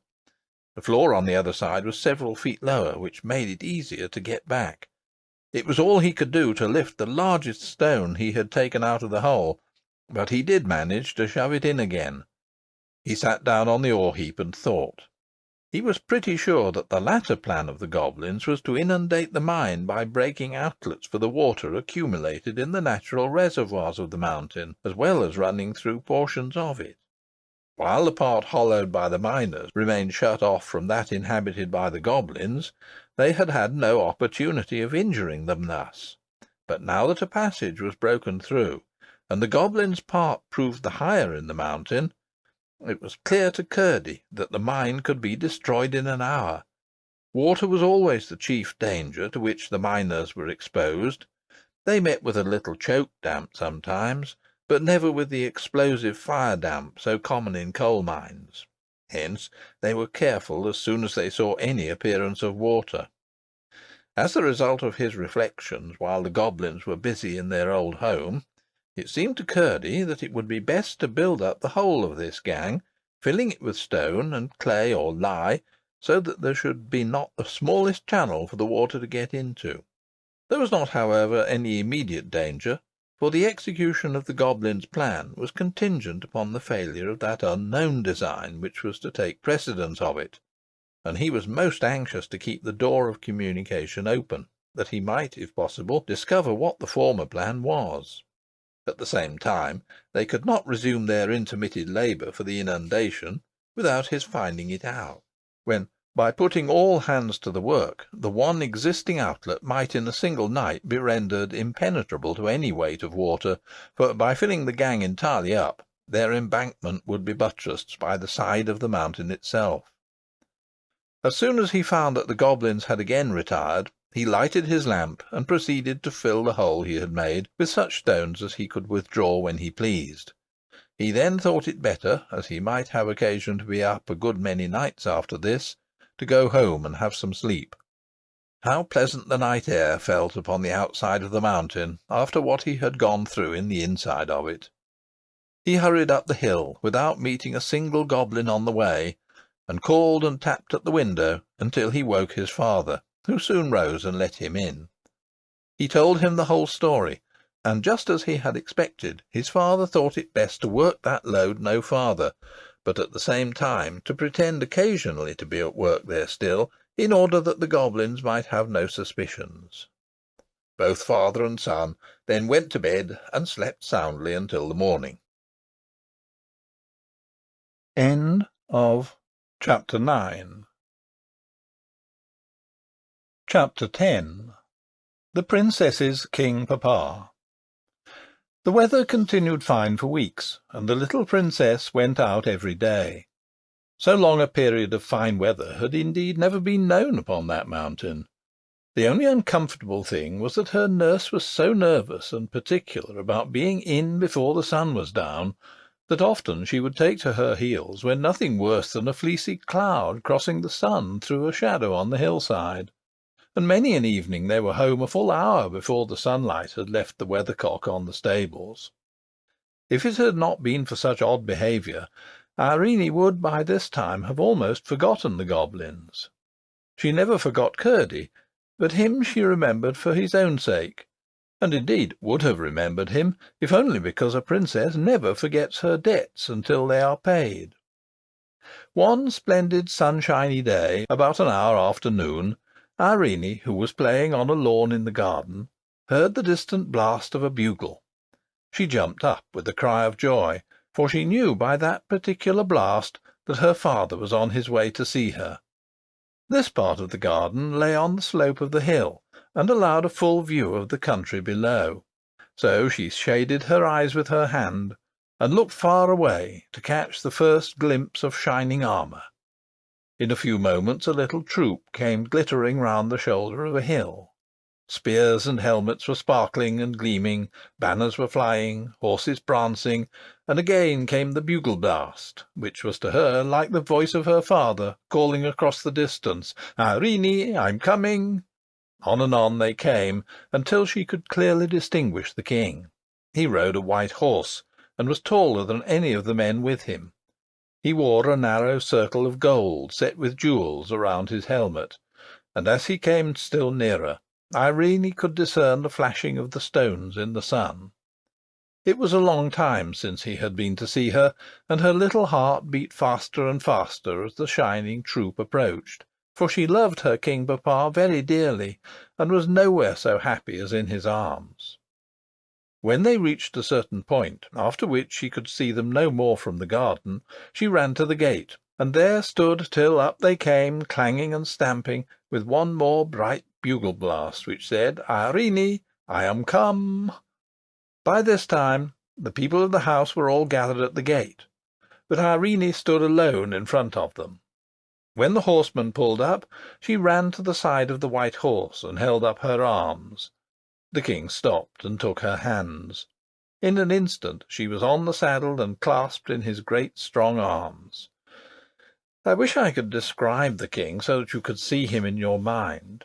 He had gentle blue eyes, but a nose that made him look like an eagle. A long dark beard, streaked with silvery lines, flowed from his mouth almost to his waist, and as Irene sat on the saddle and hid her glad face upon his bosom, it mingled with the golden hair which her mother had given her, and the two together were like a cloud with streaks of the sun woven through it. After he had held her to his heart for a minute, he spoke to his white horse, and the great beautiful creature, which had been prancing so proudly a little while before, walked as gently as a lady, for he knew that he had a little lady on his back, through the gate and up to the door of the house. Then the king set her on the ground, and dismounting took her hand and walked with her into the great hall, which was hardly ever entered except when he came to see his little princess. There he sat down with two of his counsellors who had accompanied him, to have some refreshment, and Irene sat on his right hand and drank her milk out of a wooden bowl curiously carved. After the king had eaten and drunk, he turned to the princess and said, stroking her hair, "Now, my child, what shall we do next?" This was the question he almost always put to her first after their meal together, and Irene had been waiting for it with some impatience, for now, she thought, she should be able to settle a question which constantly perplexed her. "I should like you to take me to see my great old grandmother." The king looked grave, and said, "What does my little daughter mean?" "I mean the Queen Irene that lives up in the tower. The very old lady, you know, with the long hair of silver." The king only gazed at his little princess, with a look which she could not understand. "She's got her crown in her bedroom," she went on, "but I've not been in there yet. You know she's there, don't you?" "No," said the king, very quietly. "Then it must all be a dream," said Irene. "I half thought it was, but I couldn't be sure. Now I'm sure of it. Besides, I couldn't find her the next time I went up." At that moment a snow-white pigeon flew in at an open window and settled upon Irene's head. She broke into a merry laugh, cowered a little, and put up her hands to her head, saying, "Dear Dovey, don't peck me. You'll pull out my hair with your long claws, if you don't mind." The king stretched out his hand to take the pigeon, but it spread its wings and flew again through the open window, when its whiteness made one flash in the sun and vanished.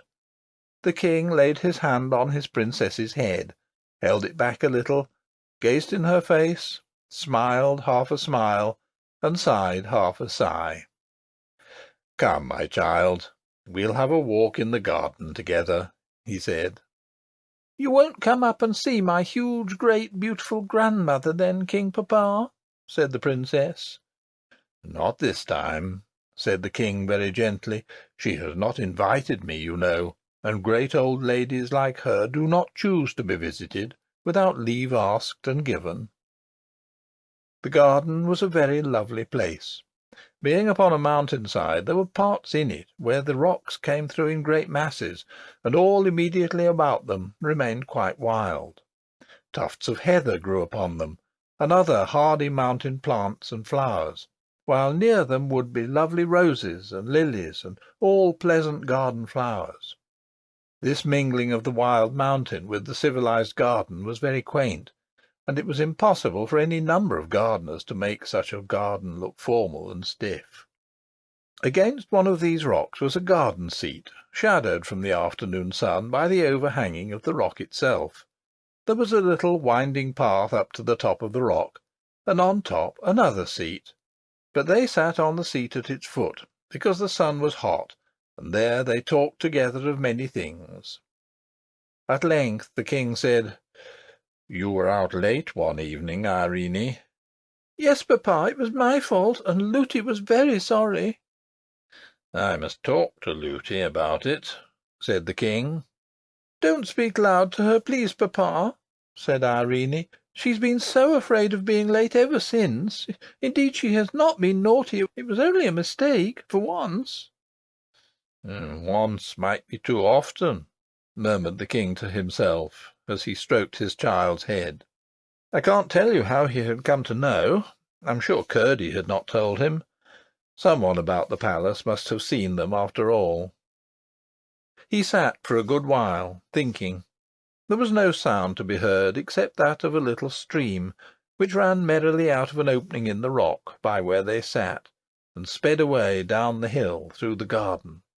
Then he rose, and leaving Irene where she was, went into the house, and sent for Lootie, with whom he had a talk that made her cry. When in the evening he rode away on his great white horse, he left 6 of his attendants behind him, with orders that 3 of them should watch outside the house every night, walking round and round it from sunset to sunrise. It was clear he was not quite comfortable about the princess. End of Chapter 10. Chapter 11. The Old Lady's Bedroom. Nothing more happened worth telling for some time. The autumn came and went by. There were no more flowers in the garden. The wind blew strong and howled among the rocks. The rain fell, and drenched the few yellow and red leaves that could not get off the bare branches. Again and again there would be a glorious morning, followed by a pouring afternoon, and sometimes for a week together there would be rain, nothing but rain all day, and then the most lovely cloudless night, with the sky all out in full-blown stars, not one missing. But the princess could not see much of them, for she went to bed early. The winter drew on, and she found things growing dreary. When it was too stormy to go out, and she had got tired of her toys, Lootie would take her about the house, sometimes to the housekeeper's room, where the housekeeper, who was a good, kind old woman, made much of her, sometimes to the servants' hall, or the kitchen, where she was not princess merely, but absolute queen, and ran a great risk of being spoiled. Sometimes she would run off herself to the room where the men-at-arms, whom the king had left, sat, and they showed her their arms and accoutrements, and did what they could to amuse her. Still, at times she found it very dreary, and often wished that her huge great-grandmother had not been a dream. One morning the nurse left her with the housekeeper for a while. To amuse her, she turned out the contents of an old cabinet upon the table. The little princess found her treasures, queer ancient ornaments, and many things, the use of which she could not imagine, far more interesting than her own toys, and sat playing with them for 2 hours or more. But at length, in handling a curious old-fashioned brooch, she ran the pin of it into her thumb, and gave a little scream with the sharpness of the pain, but would have thought little more of it had not the pain increased, and her thumb begun to swell. This alarmed the housekeeper greatly. The nurse was fetched, the doctor was sent for, her hand was poulticed, and long before her usual time she was put to bed. The pain still continued, and although she fell asleep and dreamt a good many dreams, there was the pain always in every dream. At last it woke her up. The moon was shining brightly into the room. The poultice had fallen off her hand, and it was burning hot. She fancied if she could hold it into the moonlight, that would cool it. So she got out of bed, without waking the nurse, who lay at the other end of the room, and went to the window. When she looked out, she saw one of the men-at-arms walking in the garden with the moonlight glancing on his armour. She was just going to tap on the window and call him, for she wanted to tell him all about it, when she bethought herself that might wake Looty, and she would put her into her bed again. So she resolved to go to the window of another room, and call him from there. It was so much nicer to have somebody to talk to than to lie awake in bed, with the burning pain in her hand. She opened the door very gently, and went through the nursery, which did not look into the garden, to go to the other window. But when she came to the foot of the old staircase, there was the moon shining down from some window high up, and making the worm-eaten oak look very strange and delicate and lovely. In a moment she was putting her little feet one after the other in the silvery path up to the stair, looking behind as she went, to see the shadow they made in the middle of the silver. Some little girls would have been afraid to find themselves thus alone in the middle of the night, but Irene was a princess. As she went slowly up the stair, not quite sure that she was not dreaming, suddenly a great longing woke up in her heart to try once more whether she could not find the old lady with the silvery hair. "If she is a dream," she said to herself, "then I am the likelier to find her, if I am dreaming." So up and up she went, stair after stair, until she came to the many rooms, all just as she had seen them before. Through passage after passage she softly sped, comforting herself that if she should lose her way it would not matter much, because when she woke she would find herself in her own bed with Looty not far off. But, as if she had known every step of the way, she walked straight to the door at the foot of the narrow stair that led to the tower. "What if I should really find my beautiful old grandmother up there?"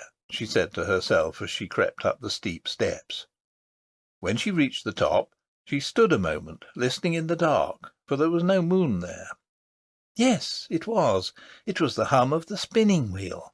What a diligent grandmother to work both day and night! She tapped gently at the door. "Come in, Irene," said the sweet voice. The princess opened the door and entered. There was the moonlight streaming in at the window, and in the middle of the moonlight sat the old lady, in her black dress with the white lace, and her silvery hair mingling with the moonlight, so that you could not have told which was which. "Come in, Irene," she said again. "Can you tell me what I am spinning?" "She speaks," thought Irene, "just as if she had seen me 5 minutes ago, or yesterday at the farthest." "No," she answered, "I don't know what you're spinning. Please, I thought you were a dream. Why couldn't I find you before, great-great-grandmother?" "That you are hardly old enough to understand. But you would have found me sooner if you hadn't come to think that I was a dream. I will give you one reason, though, why you couldn't find me. I didn't want you to find me." "Why, please?" "Because I did not want Looty to know I was here." "But you told me to tell Looty." "Yes, but I knew Looty would not believe you. If she were to see me sitting spinning here, she wouldn't believe me either." "Why?" "Because she couldn't. She would rub her eyes and go away and say she felt queer, and forget half of it and more, and then say it had all been a dream." "Just like me," said Irene, feeling very much ashamed of herself.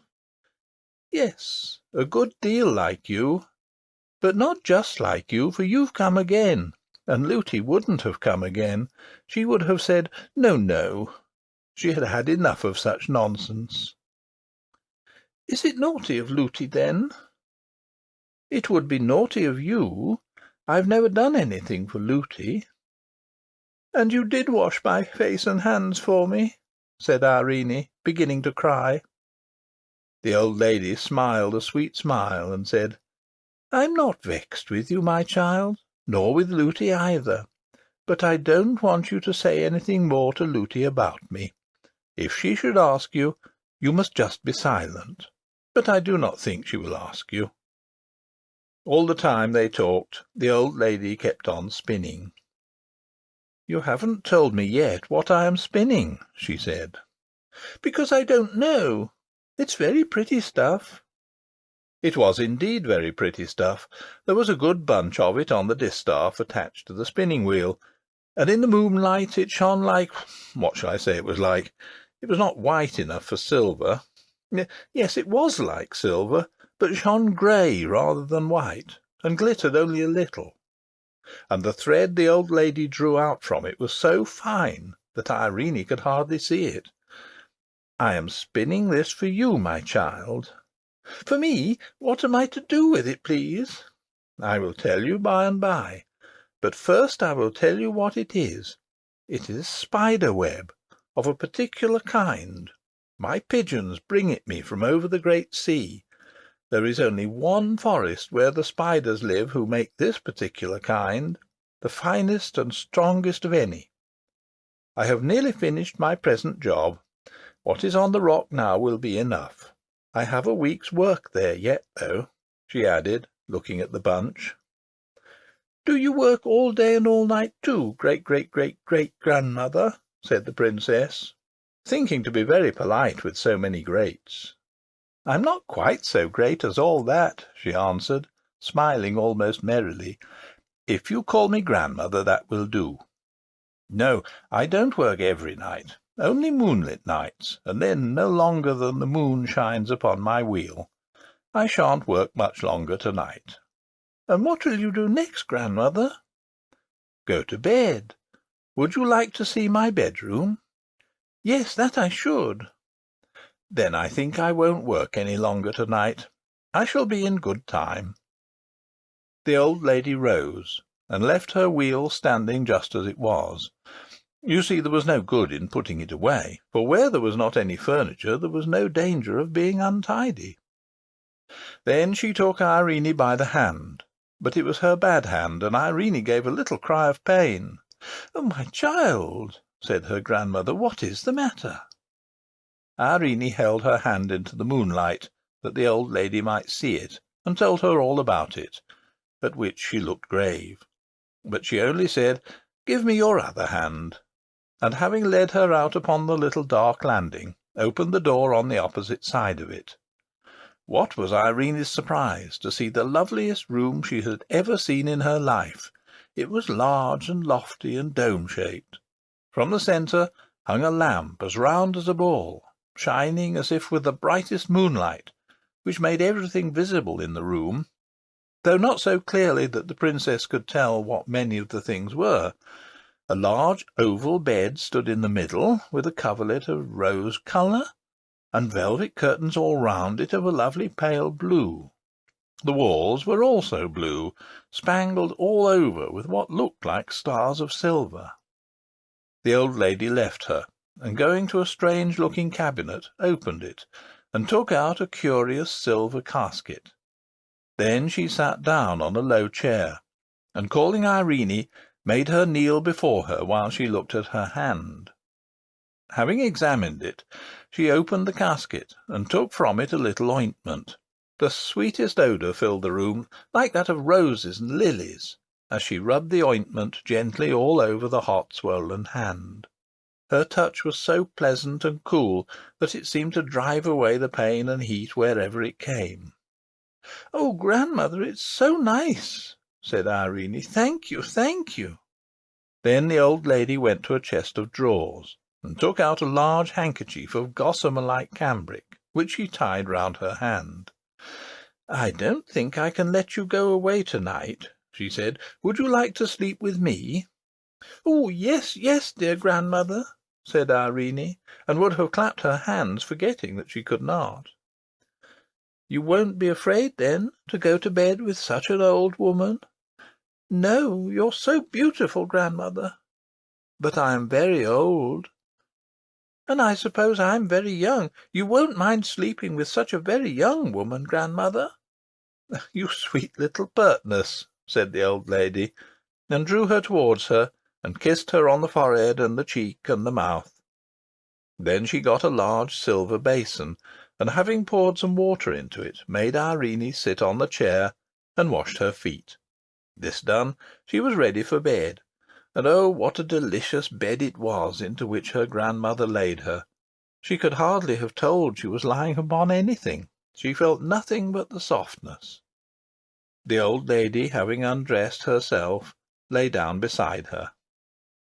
"Why don't you put out your moon?" asked the princess. "That never goes out, night or day," she answered. "In the darkest night, if any of my pigeons are out on a message, they always see my moon and know where to fly to."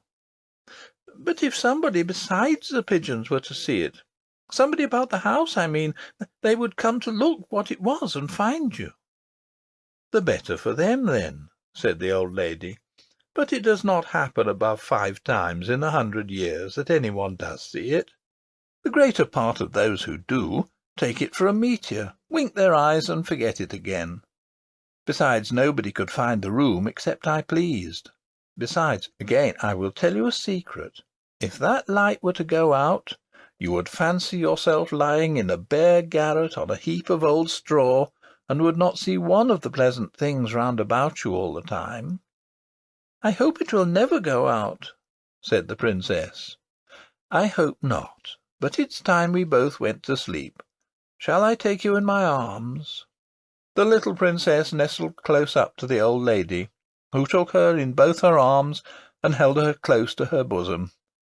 "Oh dear, this is so nice," said the princess. "I didn't know anything in the world could be so comfortable. I should like to lie here for ever." "You may if you will," said the old lady, "but I must put you to one trial. Not a very hard one, I hope. This night week you must come back to me.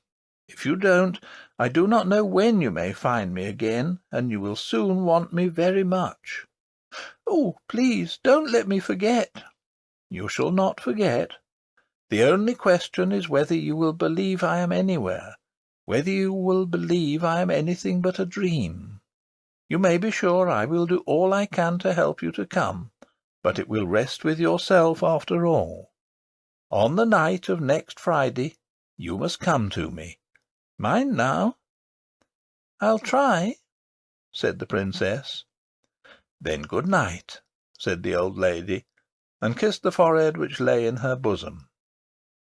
In a moment more the little princess was dreaming in the midst of the loveliest dreams, of summer seas and moonlight and mossy springs and great murmuring trees and beds of wild flowers with such odours as she had never smelt before. But after all, no dream could be more lovely than what she had left behind when she fell asleep. In the morning she found herself in her own bed.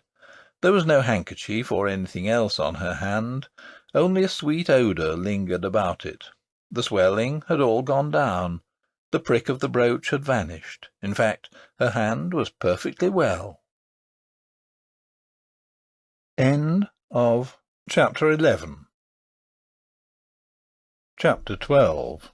A short chapter about Kurdy. Kurdy spent many nights in the mine. His father and he had taken Mrs. Peterson into the secret, for they knew mother could hold her tongue, which was more than could be said of all the miners' wives. But Curdy did not tell her that every night he spent in the mine, part of it went in earning a new red petticoat for her. Mrs. Peterson was such a nice, good mother. All mothers are nice and good, more or less, but Mrs. Peterson was nice and good, all more and no less.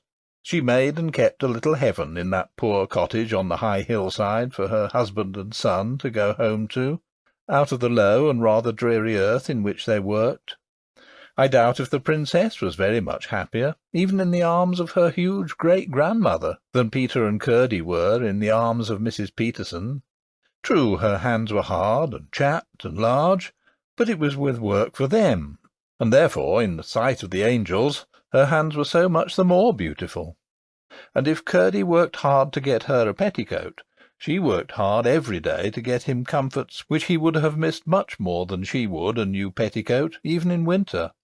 Not that she and Curdy ever thought of how much they worked for each other. That would have spoiled everything. When left alone in the mine, Curdy always worked on for an hour or two at first. following the lode which, according to Glump, would lead at last into the deserted habitation.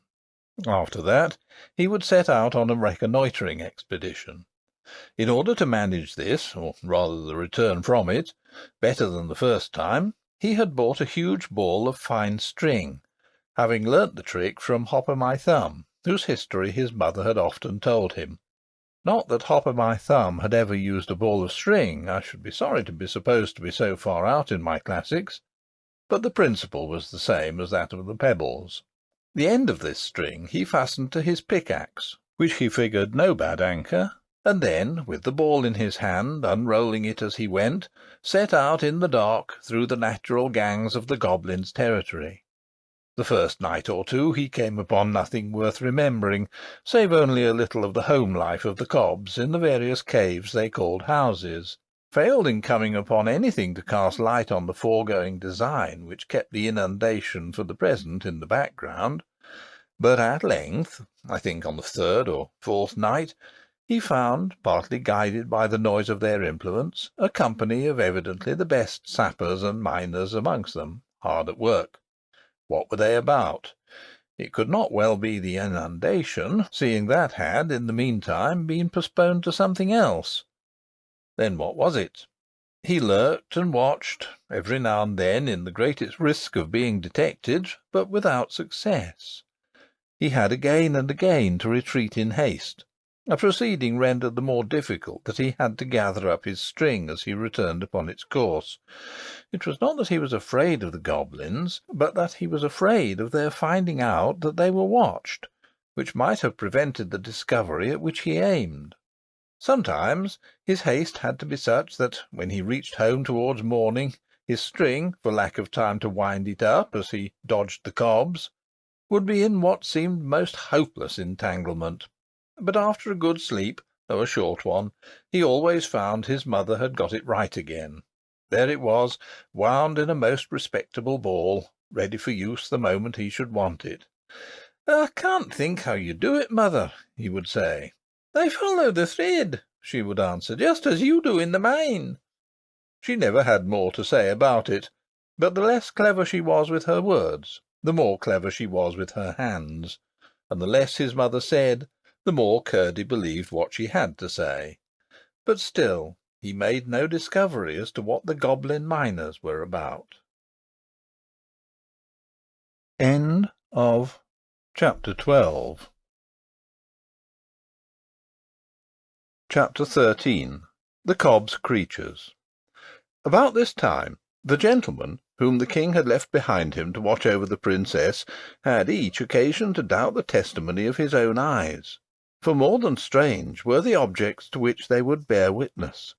They were of one sort, creatures, but so grotesque and misshapen as to be more like a child's drawings upon his slate than anything natural.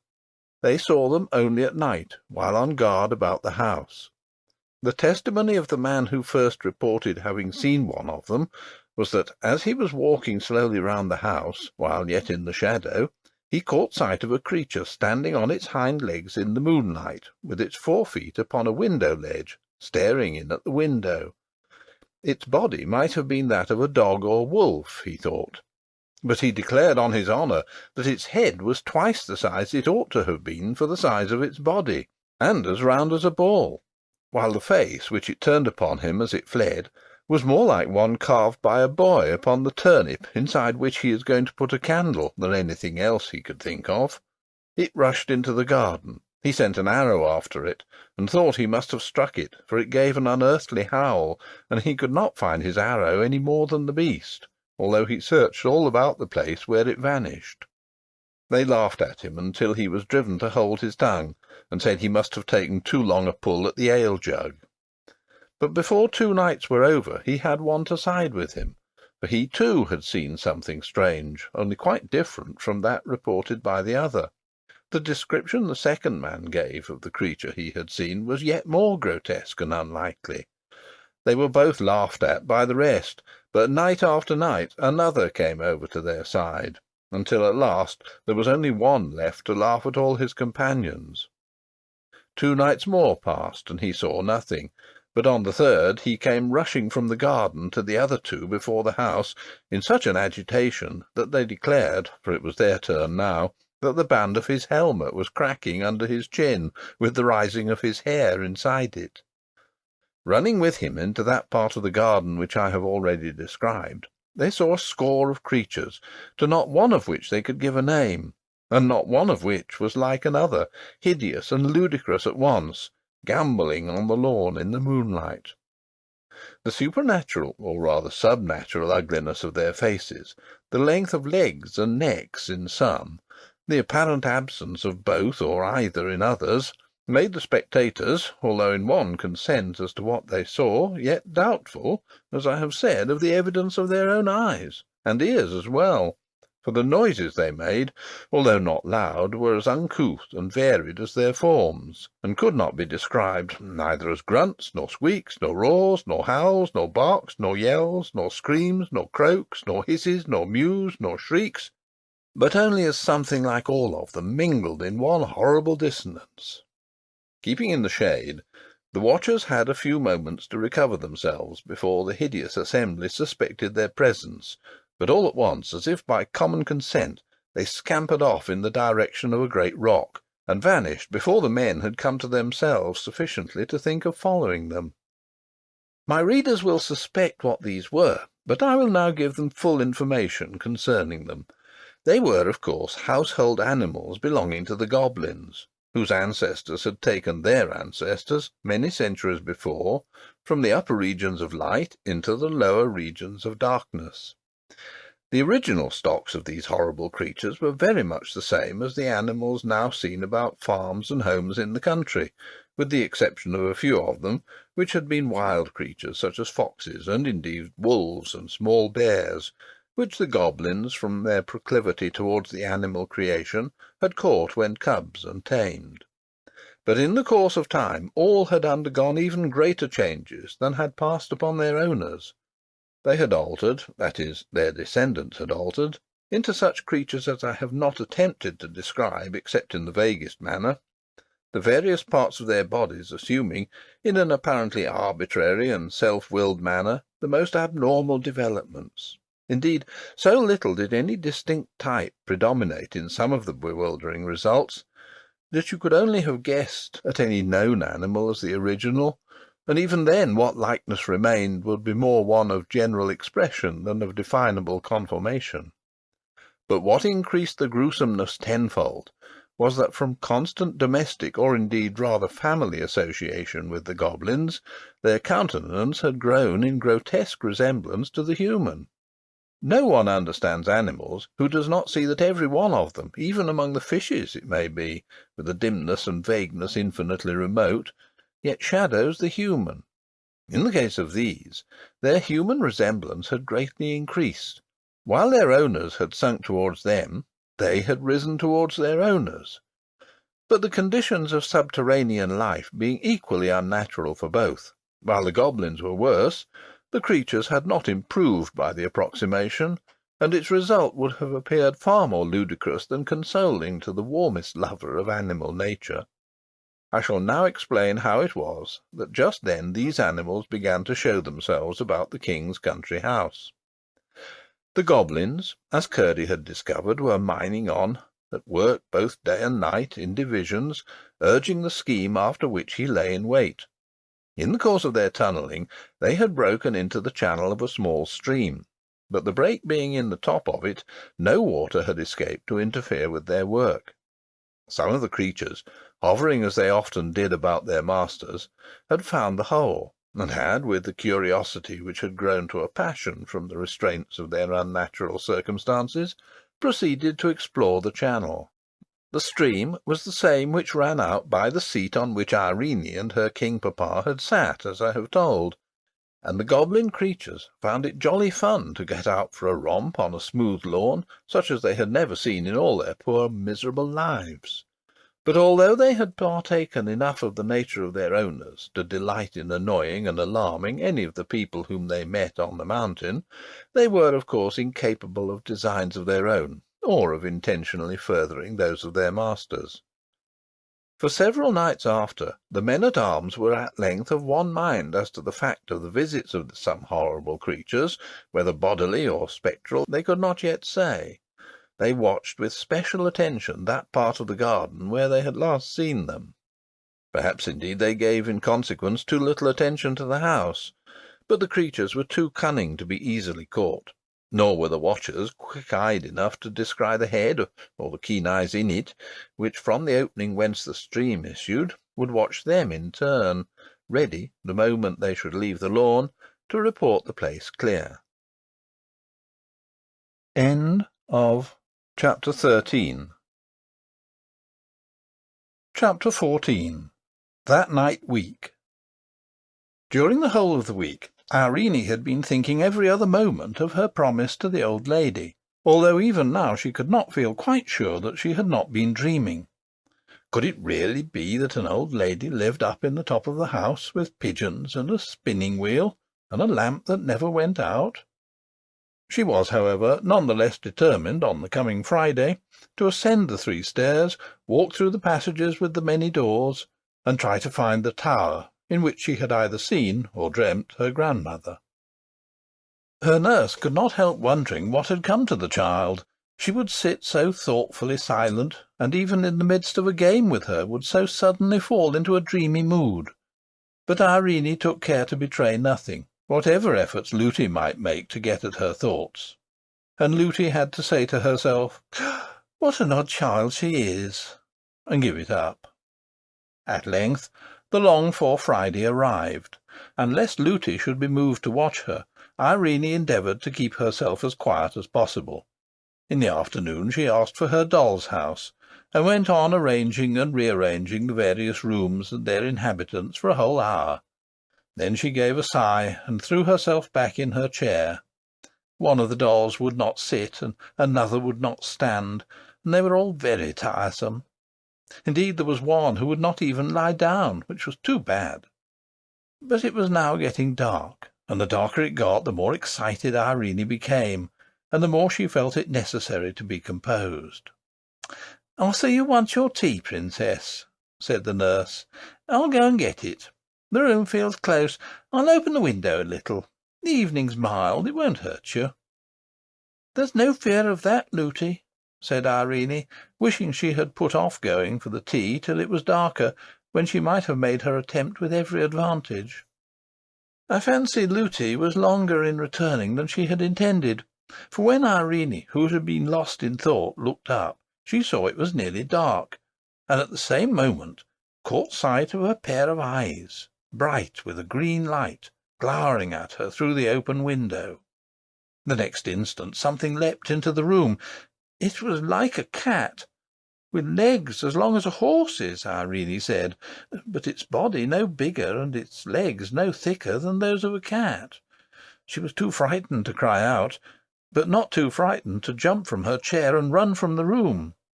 It's plain enough to every one of my readers what she ought to have done, and indeed Irene thought of it herself. But when she came to the foot of the old stair, just outside the nursery door, she imagined the creature running up all those long ascents after her, and pursuing her through the dark passages, which, after all, might lead to no tower. That thought was too much.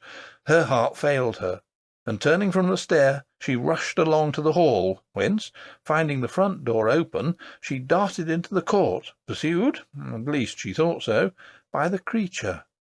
No one happening to see her, on she ran, unable to think for fear, and ready to run anywhere to elude the awful creature with the stilt legs. Not daring to look behind her, she rushed straight out of the gate and up the mountain. It was foolish indeed, thus to run farther and farther from all who could help her, as if she had been seeking a fit spot for the goblin creature to eat her in his leisure. But that is the way fear serves us. It always sides with the thing we're afraid of. The princess was soon out of breath with running uphill, but she ran on, for she fancied the horrible creature just behind her, forgetting that, had it been after her, such long legs as those must have overtaken her long ago. At last she could run no longer, and fell, unable even to scream, by the roadside, where she lay for some time half dead with terror. but finding nothing lay hold of her, and her breath beginning to come back, she ventured at length to get half up and peer anxiously about her. It was now so dark she could see nothing. Not a single star was out. She could not even tell in what direction the house lay, and between her and home she fancied the dreadful creature lying ready to pounce upon her. She saw now that she ought to have run up the stairs at once. It was well she did not scream, for although very few of the goblins had come out for weeks, a stray idler or two might have heard her. She sat down upon a stone, and nobody but one who has done something wrong could have been more miserable. She had quite forgotten her promise to visit her grandmother. A raindrop fell on her face. She looked up, and for a moment her terror was lost in astonishment. At first she thought the rising moon had left her place and drawn nigh to see what could be matter with the little girl, sitting alone, without hat or cloak, on the dark, bare mountain. But she soon saw she was mistaken, for there was no light on the ground at her feet, and no shadow anywhere, but a great silver globe was hanging in the air. And as she gazed at the lovely thing, her courage revived. If she were but indoors again, she would fear nothing, not even the terrible creature with the long legs. But how was she to find her way back? What could that light be? Could it be? No, it couldn't. But what if it should be? Yes, it must be her great-great-grandmother's lamp, which guided her pigeons home through the darkest night. She jumped up. She had but to keep that light in view, and she must find the house. Her heart grew strong. Speedily, yet softly, she walked down the hill, hoping to pass the watching creature unseen. Dark as it was, there was little danger now of choosing the wrong road, and, which was most strange, the light that filled her eyes from the lamp, instead of blinding them for a moment to the object upon which they next fell, enabled her for a moment to see it, despite the darkness. By looking at the lamp, and then dropping her eyes, she could see the road for a yard or two in front of her, and this saved her from several falls, for the road was very rough. But all at once, to her dismay, it vanished, and the terror of the beast, which had left her the moment she began to return, again laid hold of her heart. The same instant, however, she caught the light of the windows, and knew exactly where she was. It was too dark to run, but she made what haste she could, and reached the gate in safety. She found the house door still open, ran through the hall, and without even looking into the nursery, bounded straight up the stair, and the next, then, turning to the right, ran through the long avenue of silent rooms, and found her way at once to the door at the foot of the tower stair. When first the nurse missed her, she fancied she was playing her a trick, and for some time took no trouble about her, but at last, getting frightened, she had begun to search, and when the princess entered, the whole household was hither and thither over the house hunting for her. A few seconds after she reached the stair of the tower, they had even begun to search the neglected rooms, in which they would never have thought of looking, had they not already searched every other place they could think of in vain. But by this time she was knocking at the old lady's door. End of Chapter 14. Chapter 15. Woven and then spun. "Come in, Irene," said the silvery voice of her grandmother. The princess opened the door and peeped in, but the room was quite dark, and there was no sound of the spinning wheel. She grew frightened once more, thinking that, although the room was there, the old lady might be a dream after all. Every little girl knows how dreadful it is to find a room empty where she thought somebody was. But Irene had to fancy for a moment that the person she came to find was nowhere at all.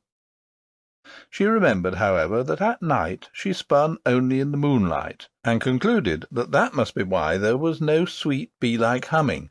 The old lady might be somewhere in the darkness. Before she had time to think another thought, she heard the voice again, saying as before, "Come in, Irene." From the sound she understood at once that she was not in the room beside her. Perhaps she was in her bedroom. She turned across the passage, feeling her way to the other door.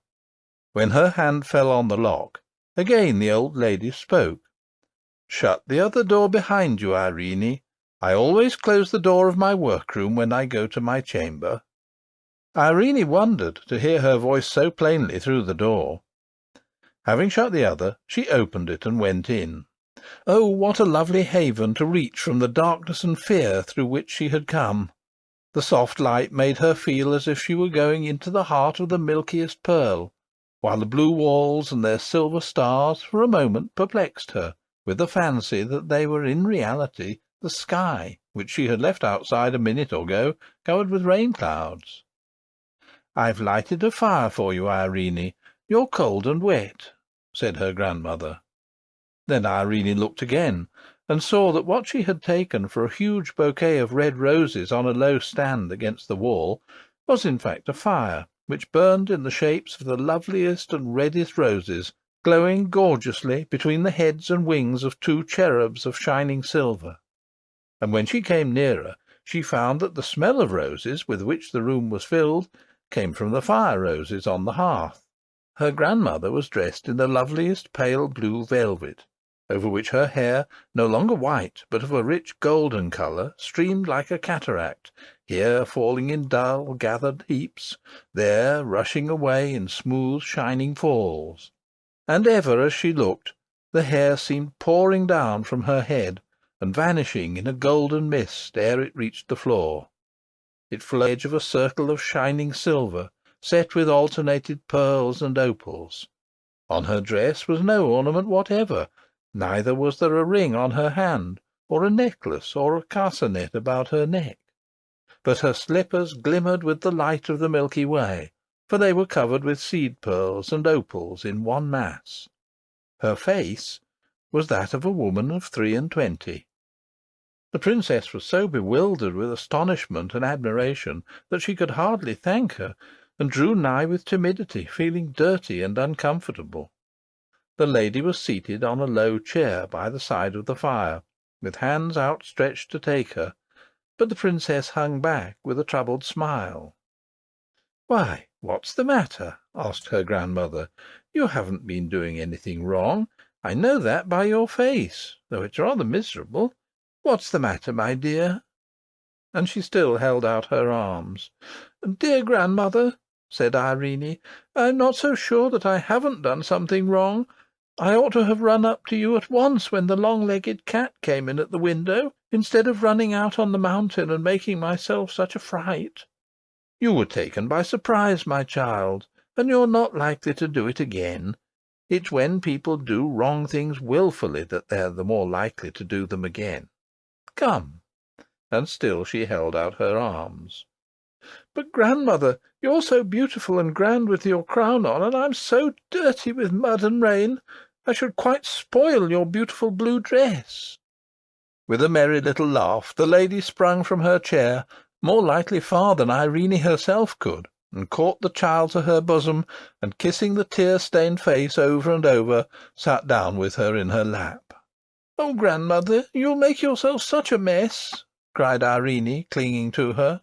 "You darling, do you think I care more for my dress than for my little girl? Besides, look here." As she spoke, she set her down, and Irene saw to her dismay that the lovely dress was covered with the mud of her fall on the mountain road. But the lady stooped to the fire, and taking from it by the stalk in her fingers one of the burning roses, passed it once and again and a third time over the front of her dress, and when Irene looked, not a single stain was to be discovered. "There," said her grandmother, "you won't mind coming to me now." But Irene again hung back, eyeing the flaming rose which the lady held in her hand. "You're not afraid of the rose, are you?" she said, about to throw it on the hearth again. "Oh, don't, please!" cried Irene.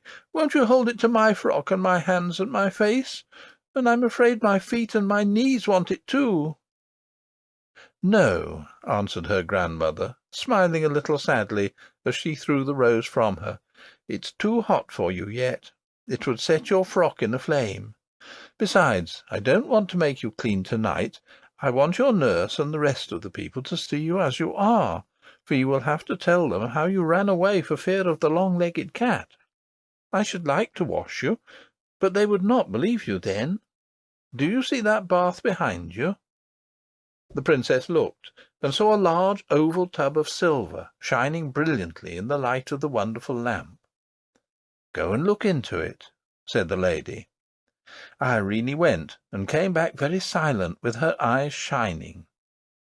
"What did you see?" asked her grandmother. "The sky and the moon and the stars," she answered. "It looked as if there was no bottom to it." The lady smiled a pleased, satisfied smile, and was silent also for a few moments. Then she said, "Any time you want a bath, come to me. I know you have a bath every morning, but sometimes you want one at night too." "Thank you, grandmother, I will indeed," answered Irene, and was again silent for some moments, thinking. Then she said, "How was it, grandmother, that I saw your beautiful lamp, not the light of it only, but the great round silvery lamp itself, hanging alone in the great open air, high up? It was your lamp I saw, wasn't it?" "Yes, my child, it was my lamp." "Then how was it? I don't see a window all round." "When I please, I can make the lamp shine through the walls, shine so strong that it melts them away before the sight, and shows itself as you saw it. But, as I told you, it's not everybody can see it." "How is it that I can, then? I'm sure I don't know." "It's a gift born with you, and one day I hope everybody will have it." "But how do you make it shine through the walls?" "Ah, that you would not understand if I were to try ever so much to make you. Not yet, not yet. But," added the lady, rising, "you must sit in my chair while I get you the present I have been preparing for you. I told you my spinning was for you. It's finished now, and I'm going to fetch it.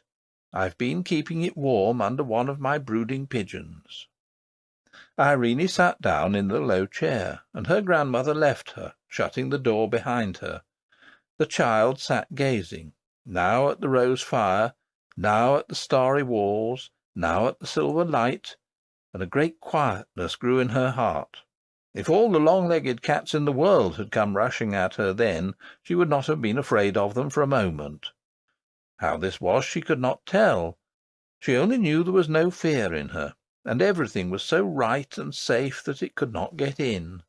She had been gazing at the lovely lamp for some minutes fixedly. Turning her eyes, she found the wall had vanished, for she was looking out on the dark, cloudy night. But though she heard the wind blowing, none of it blew upon her. In a moment more the clouds themselves parted, or rather vanished like the wall, and she looked straight into the starry herds, flashing gloriously in the dark blue. It was but for a moment.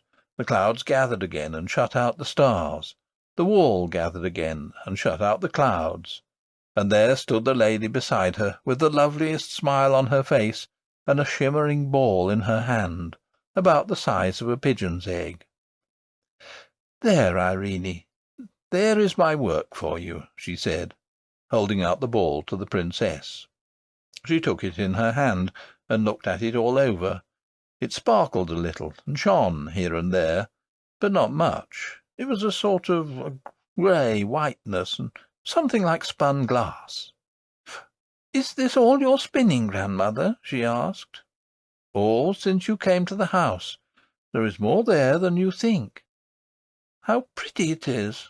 What am I to do with it, please?" "That I will now explain to you," answered the lady, turning from her and going to her cabinet. She came back with a small ring in her hand.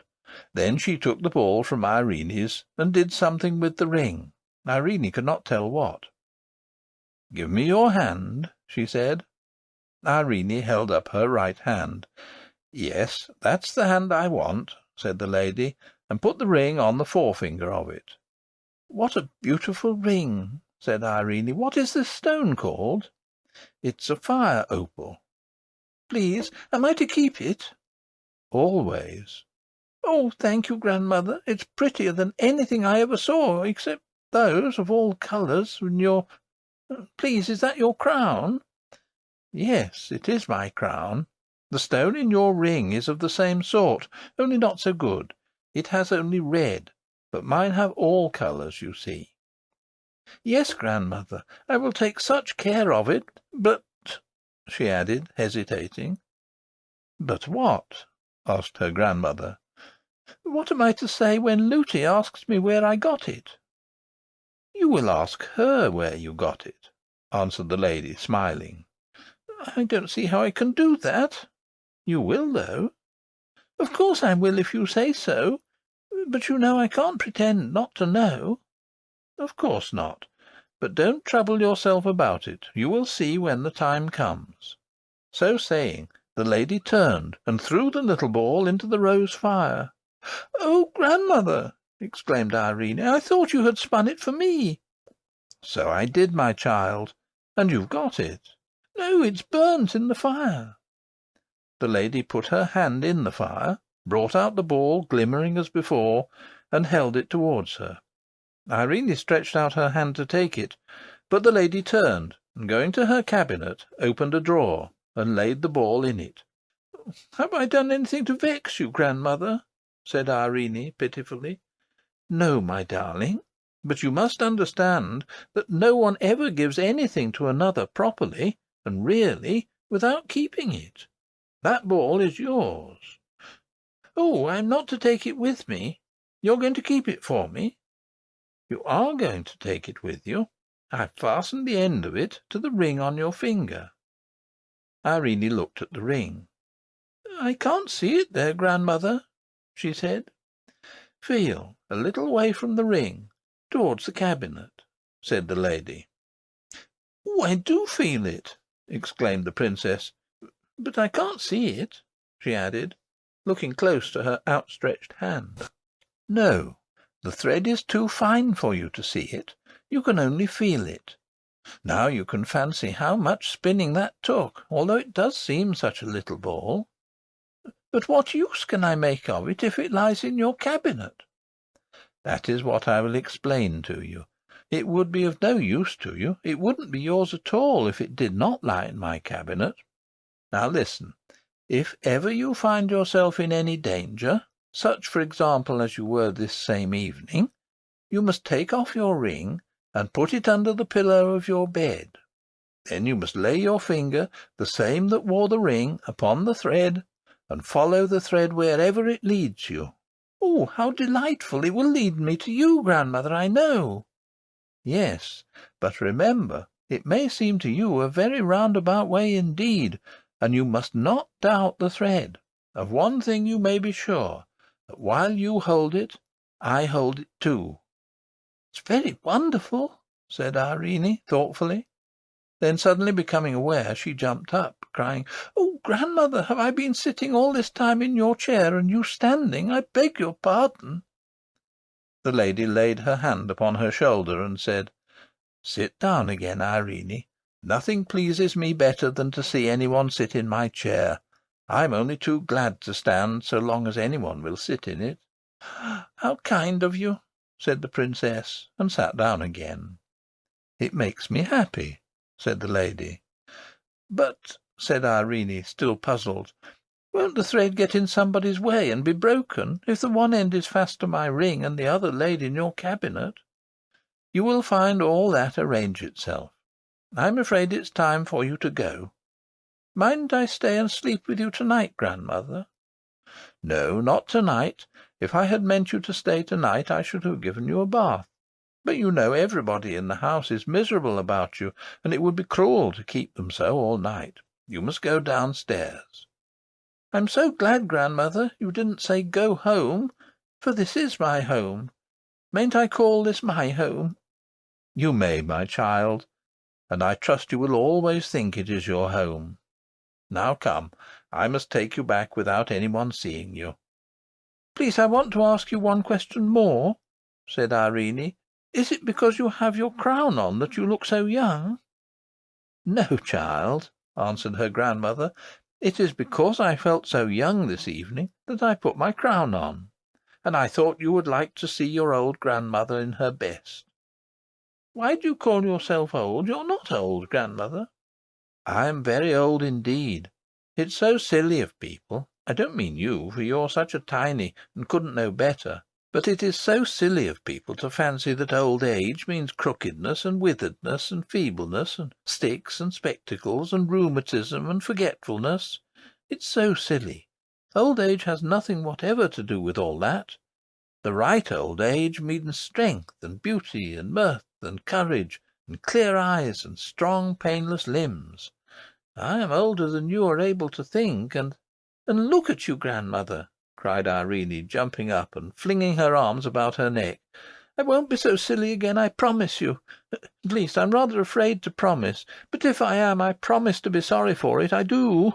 I wish I were as old as you, grandmother. I don't think you're ever afraid of anything." "Not for long, at least, my child. Perhaps by the time I'm 2000 years of age I shall indeed never be afraid of anything. But I confess I have sometimes been afraid about my children. Sometimes about you, Irene." "Oh, I'm so sorry, grandmother. To-night, I suppose you mean?" "Yes, a little to-night. But a good deal when you had all but made up your mind that I was a dream and no real great-great-grandmother. You mustn't suppose I'm blaming you for that. I dare say you couldn't help it." "I don't know, grandmother," said the princess, beginning to cry. "I can't always do myself as I should like, and I don't always try. I'm very sorry, anyhow." The lady stooped, lifted her in her arms, and sat down with her in her chair, holding her close to her bosom. In a few minutes the princess had sobbed herself to sleep. How long she slept I do not know. When she came to herself, she was sitting in her own high chair at the nursery table, with her doll's house before her. End of Chapter 15. Chapter 16. The Ring. The same moment her nurse came into the room sobbing. When she saw her sitting there, she started back with a loud cry of amazement and joy. Then running to her, she caught her in her arms and covered her with kisses. "My precious darling princess, where have you been? What's happened to you? We've all been crying our eyes out and searching the house from top to bottom for you." Not quite from the top, thought Irene to herself, and she might have added, not quite to the bottom, perhaps, if she had known all, but the one she would not, and the other she could not say. "Oh, Lootie, I've had such a dreadful adventure," she replied, and told her all about the cat with the long legs, and how she ran out upon the mountain and came back again. But she said nothing of her grandmother or her lamp. "And there we've been searching for you all over the house for more than an hour and a half," exclaimed the nurse. "But that's no matter now we've got you. Only, princess, I must say," she added, her mood changing, "what you ought to have done was to call for your own Lootie to come and help you, instead of running out of the house and up the mountain in that wild, I must say, foolish fashion."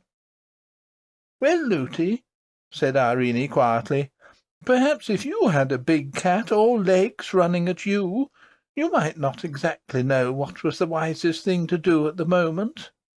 "No, I wouldn't run up the mountain anyhow," returned Lootie. "Not if you had time to think about it. But when those creatures came at you that night on the mountain, you were so frightened yourself that you lost your way home." This put a stop to Lootie's reproaches. She had been on the point of saying that the long-legged cat must have been a twilight fancy of the princess's, but the memory of the horrors of that night, and of the talking to which the king had given her in consequence, prevented her from saying what, after all, she did not half believe, having a strong suspicion that the cat was a goblin, for she knew nothing of the difference between the goblins and their creatures. She counted them all just goblins. Without another word, she went and got some fresh tea and bread and butter for the princess. Before she returned, the whole household, headed by the housekeeper, burst into the nursery to exult over their darling. The gentlemen-at-arms followed, and were ready enough to believe all she told them about the long-legged cat. Indeed, though wise enough to say nothing about it, they remembered with no little horror just such a creature amongst those they had surprised at their gambols on the princess's lawn. In their own hearts they blamed themselves for not having kept better watch, and their captain gave orders that from this night the front door and all the windows on the ground floor should be locked immediately the sun set, and opened after upon no pretence whatever. The men-at-arms redoubled their vigilance, and for some time there was no further cause of alarm. When the princess woke the next morning, her nurse was bending over her. "How your ring does glow this morning, princess, just like a fiery rose," she said. "Does it, Lootie?" returned Irene. "Who gave me the ring, Lootie? I know I've had it for a long time, but where did I get it? I don't remember." "I think it must have been your mother gave it you, princess. But really, for as long as you've worn it, I don't remember that ever I heard," answered her nurse. "I will ask my king papa the next time he comes," said Irene. End of Chapter 16. Chapter 17. Springtime. The spring, so dear to all creatures, young and old, came at last, and before the first few days of it had gone, the king rose through its budding valleys to see his little daughter. He had been in a distant part of his dominions all the winter, for he was not in the habit of stopping in one great city, or of visiting only his favourite country houses, but he moved from place to place, that all his people might know him. Wherever he journeyed, he kept a constant look-out for the ablest and best men to put into office, and wherever he found himself mistaken, and those he had appointed incapable or unjust, he removed them at once. Hence, you see, it was his care of the people that kept him from seeing his princess so often as he would have liked. You may wonder why he did not take her about with him, but there were several reasons against his doing so, and I suspect her great-great-grandmother had had a principal hand in preventing it. Once more Irene heard the bugle blast, and once more she was at the gate to meet her father as he rode up on his great white horse. After they had been alone for a little while, she thought of what she had resolved to ask him. "Please, King Papa," she said, "will you tell me where I got this pretty ring? I can't remember." The king looked at it. A strange, beautiful smile spread like sunshine over his face, and an answering smile, but at the same time a questioning one, spread like moonlight over Irene's. "It was your queen mamma's once," he said. "And why isn't it hers now?" asked Irene. "She does not want it now," said the king, looking grave. "Why doesn't she want it now?" "Because she's gone where all those rings are made." "And when shall I see her?" asked the princess. "Not for some time yet," answered the king, and the tears came into his eyes. Irene did not remember her mother, and did not know why her father looked so, and why the tears came into his eyes, but she put her arms round his neck and kissed him, and asked no more questions. The king was much disturbed on hearing the report of the gentlemen-at-arms concerning the creatures they had seen, and I presume would have taken Irene with him that very day, but for what the presence of the ring on her finger assured him of. About an hour before he left, Irene saw him go up the old stair, and he did not come down again until they were just ready to start, and she thought with herself that he had been up to see the old lady. When he went away, he left another 6 gentlemen behind him, that there might be 6 of them always on guard. And now, in the lovely spring weather, Irene was out on the mountain the greater part of the day. In the warmer hollows there were lovely primroses, and not so many that she ever got tired of them. As often as she saw a new one opening an eye of light in the blind earth, she would clap her hands with gladness, and, unlike some children I know, instead of pulling it, would touch it as tenderly as if it had been a new baby, and, having made its acquaintance, would leave it as happy as she found it. She treated the plants on which they grew like birds' nests. Every fresh flower was like a new little bird to her. She would pay visits to all the flower nests she knew, remembering each by itself. She would go down on her hands and knees beside one, and say, "Good morning. Are you all smelling very sweet this morning? Good-bye," and then she would go to another nest, and say the same. It was a favourite amusement with her. There were many flowers up and down, and she loved them all, but the primroses were her favourites. "They're not too shy, and they're not a bit forward," she would say to Looty. There were goats, too, about, over the mountain, and when the little kids came, she was as pleased with them as with the flowers. The goats belonged to the miners mostly, a few of them to Curdy's mother, but there were a good many wild ones that seemed to belong to nobody. These the Goblins counted theirs, and it was upon them partly that they lived. They set snares and dug pits for them, and did not scruple to take what tame ones happened to be caught, but they did not try to steal them in any other manner, because they were afraid of the dogs the hill people kept to watch them, for the knowing dogs always tried to bite their feet. But the Goblins had a kind of sheep of their own, very queer creatures, which they drove out to feed at night, and the other Goblin creatures were wise enough to keep good watch over them, for they knew they should have their bones by and by. End of Chapter 17. Chapter 18. Curdy's Clue. Curdy was as watchful as ever, but was almost getting tired of his ill success. Every other night or so he followed the Goblins about, as they went on digging and boring, and, getting as near to them as he could, watched them from behind stones and rocks, but as yet he seemed no nearer finding out what they had in view.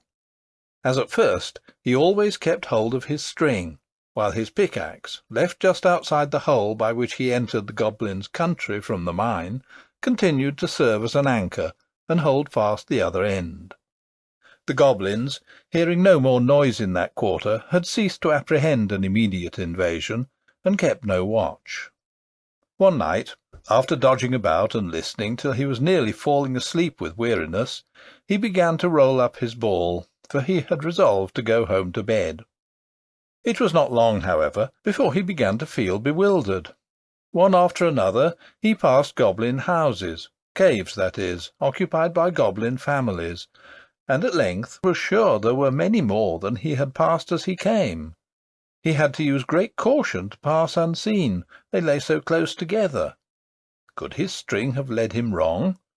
He still followed, winding it, and still it led him into more thickly populated quarters, until he became quite uneasy and indeed apprehensive, for although he was not afraid of the cobs, he was afraid of not finding his way out. But what could he do? It was of no use to sit down and wait for the morning. The morning made no difference here. It was dark, and always dark, and if his string failed him, he was helpless. He might even arrive within a yard of the mine and never know it. Seeing he could do nothing better, he would at least find where the end of his string was, and, if possible, how it had come to play him such a trick. He knew by the size of the ball that he was getting pretty near the last of it, when he began to feel a tugging and pulling at it. What could it mean? Turning a sharp corner, he thought he heard strange sounds. These grew, as he went on, to a scuffling and growling and squeaking, and the noise increased until, turning a second sharp corner, he found himself in the midst of it, and the same moment tumbled over a wallowing mass which he knew must be a knot of the cob's creatures. Before he could recover his feet, he had caught some great scratches on his face, and several severe bites on his legs and arms. But as he scrambled to get up, his hand fell upon his pickaxe, and before the horrid beasts could do him any serious harm, he was laying about with it right and left in the dark. The hideous cries which followed gave him the satisfaction of knowing that he had punished some of them pretty smartly for their rudeness, and by their scampering and their retreating howls he perceived that he had routed them. He stood for a little, weighing his battle-axe in his hand, as if it had been the most precious lump of metal. But indeed no lump of gold itself could have been so precious at the time as that common tool, then untied the end of the string from it, put the ball in his pocket, and still stood thinking. It was clear that the cob's creatures had found his axe, had between them carried it off, and had so led him he knew not where. But for all his thinking he could not tell what he ought to do, until suddenly he became aware of a glimmer of light in the distance. Without a moment's hesitation he set out for it, as fast as the unknown and rugged way would permit. Yet again, turning a corner, led by the dim light, he spied something quite new in his experience of the underground regions, a small irregular shape of something shining. Going up to it, he found it was a piece of mica, or Muscovy glass, called sheep silver in Scotland, and the light flickered as if from a fire behind it.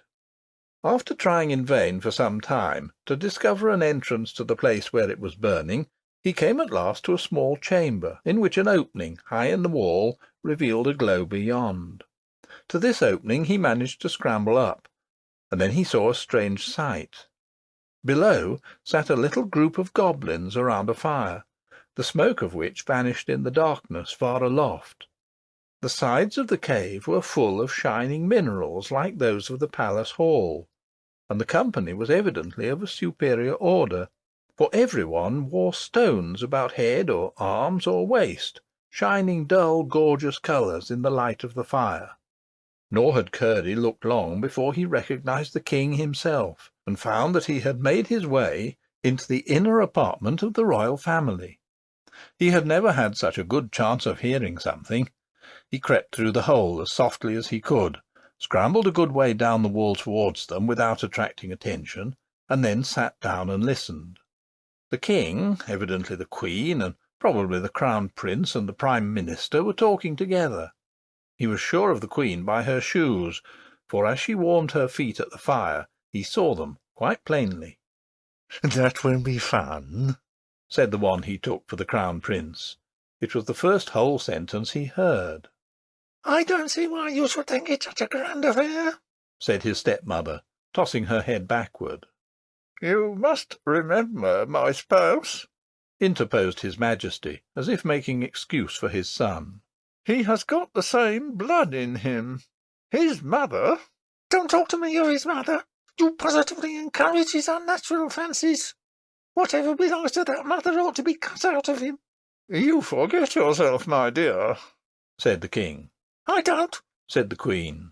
"Nor you either. If you expect me to approve of such coarse taste, you will find yourself mistaken. I don't wear shoes for nothing." "You must acknowledge, however," the king said with a little groan, "that this at least is no whim of Harelip's, but a matter of state policy. You are well aware that his gratification comes purely from the pleasure of sacrificing himself to the public good. Does it not, Harelip?" "Yes, father, of course he does, only it will be nice to make her cry. I'll have the skin taken off between her toes, and tie them up till they grow together. Then her feet will be like other people's, and there will be no occasion for her to wear shoes." "Do you mean to insinuate I've got toes, you unnatural wretch?" cried the queen, and she moved angrily towards Harelip. The counsellor, however, who was betwixt them, leaned forward, so as to prevent her touching him, but only as if to address the prince. "Your Royal Highness," he said, "possibly requires to be reminded that you have got 3 toes yourself, 1 on one foot, 2 on the other." shouted the queen triumphantly. The counsellor, encouraged by this mark of favour, went on.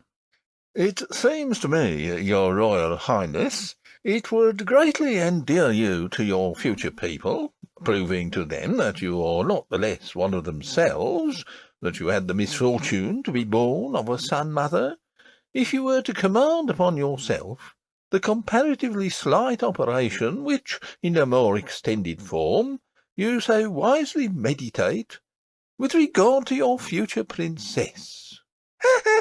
laughed the queen, louder than before, and the king and the minister joined in the laugh. Harelip growled, and for a few moments the others continued to express their enjoyment of his discomfiture. The queen was the only one Curdy could see with any distinctness. She sat sideways to him, and the light of the fire shone full upon her face. He could not consider her handsome. Her nose was certainly broader at the end than its extreme length, and her eyes, instead of being horizontal, were set up like two perpendicular eggs, one on the broad and the other on the small end. Her mouth was no bigger than a small buttonhole until she laughed, when it stretched from ear to ear, only, to be sure, her ears were very nearly in the middle of her cheeks. Anxious to hear everything they might say, Curdy ventured to slide down a smooth part of the rock just under him to a projection below, upon which he thought to rest. But whether he was not careful enough, or the projection gave way, down he came with a rush on the floor of the cavern, bringing with him a great rumbling shower of stones. The goblins jumped from their seats in more anger than consternation, for they had never yet seen anything to be afraid of in the palace. But when they saw Curdy with his pick in his hand, their rage was mingled with fear, for they took him for the first of an invasion of miners. The king, notwithstanding, drew himself up to his full height of 4 feet, spread himself to his full breadth of 3½ for he was the handsomest and squarest of all the goblins, and strutting up to Curdy, planted himself with outspread feet before him, and said with dignity, "Pray, what right have you in my palace?" "The right of necessity, your Majesty," answered Curdy. "I lost my way, and I did not know where I was wandering to." "How did you get in?" "By a hole in the mountain." "But you are a miner. Look at your pickaxe." Curdy did look at it, answering, "I came upon it lying on the ground a little way from here. I tumbled over some wild beasts who were playing with it. Look, your Majesty." And Curdy showed him how he was scratched and bitten. The king was pleased to find him behaved more politely than he had expected from what his people had told him concerning the miners, for he attributed it to the power of his own presence, but he did not therefore feel friendly to the intruder. "You will oblige me by walking out of my dominions at once," he said, well knowing what a mockery lay in the words. "With pleasure, if your Majesty will give me a guide," said Curdy. "I will give you 1,000," said the king, with a scoffing air of magnificent liberality.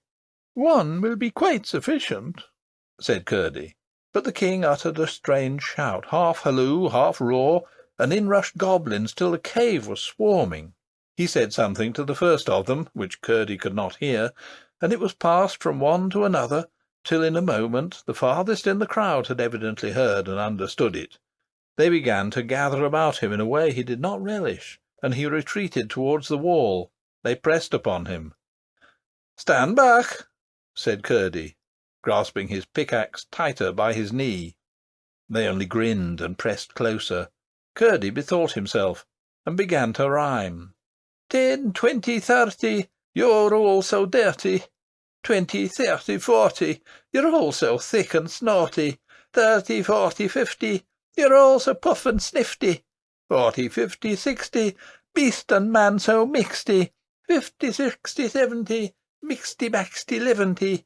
60, 70, 80, all your cheeks so slaty. 70, 80, 90, all your hands so flinty. 80, 90, 100, altogether dundred.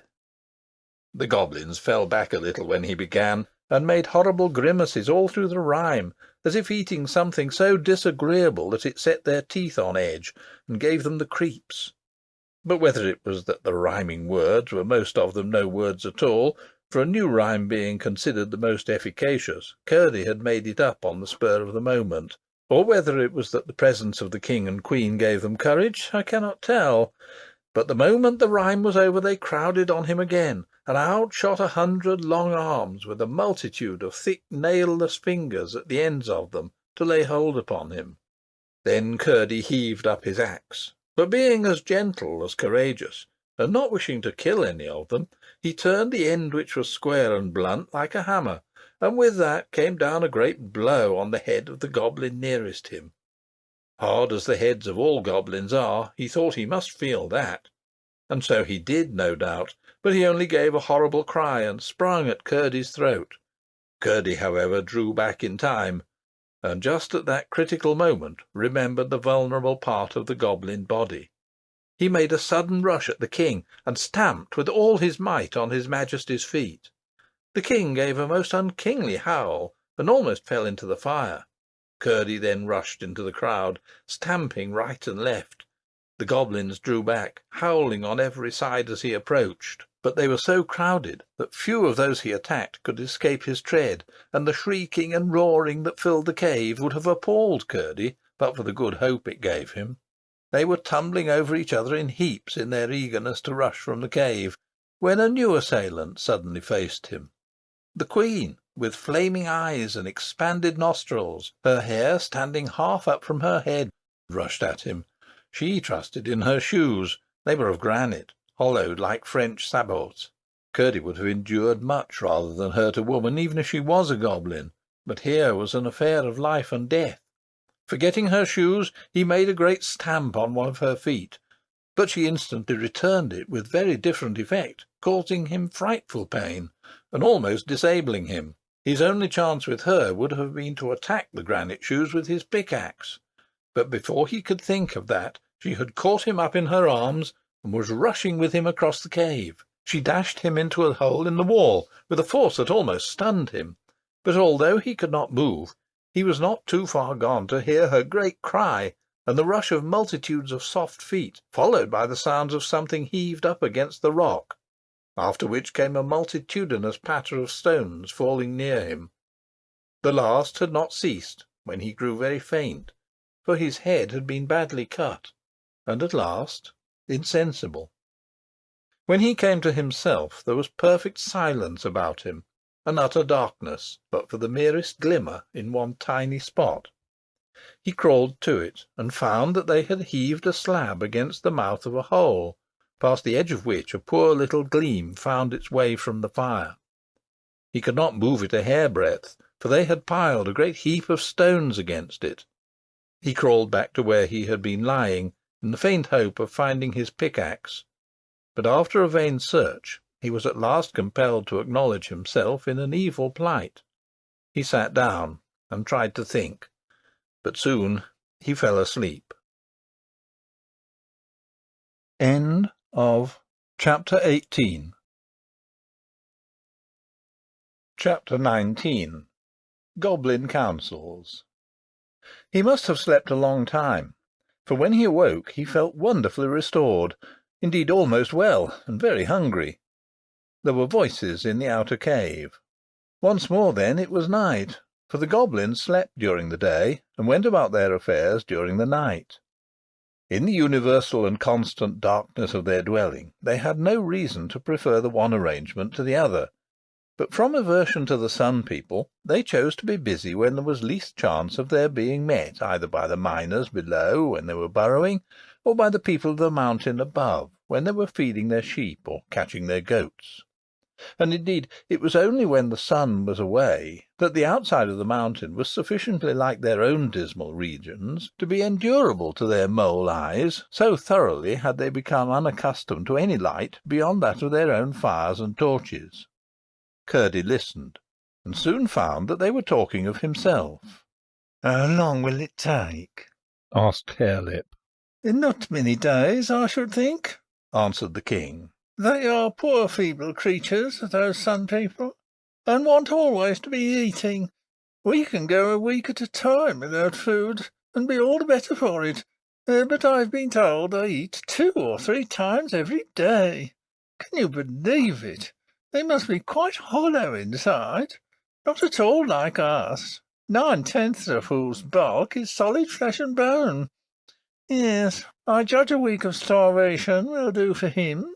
If I may be allowed a word, interposed the queen. And I think I ought to have some voice in the matter. The wretch is entirely at your disposal, my spouse, interrupted the king. He is your property. You caught him yourself. We should never have done it. The queen laughed. She seemed in a far better humour than the night before. I was about to say, she resumed, that it does seem a pity to waste so much fresh meat. What are you thinking of, my love? said the king. The very notion of starving him implies that we are not going to give him any meat, either salt or fresh. I'm not such a stupid as that comes to, returned her Majesty. What I mean is, by the time he is starved there will hardly be a picking upon his bones." The king gave a great laugh. "Well, my spouse, you may have him when you like," he said.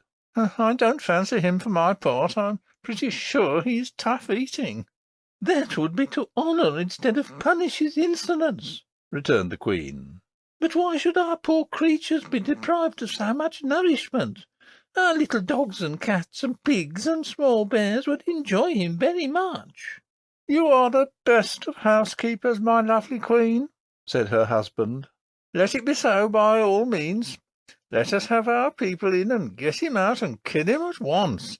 He deserves it. The mischief he might have brought upon us, now that he had penetrated as far as our most retired citadel, is incalculable.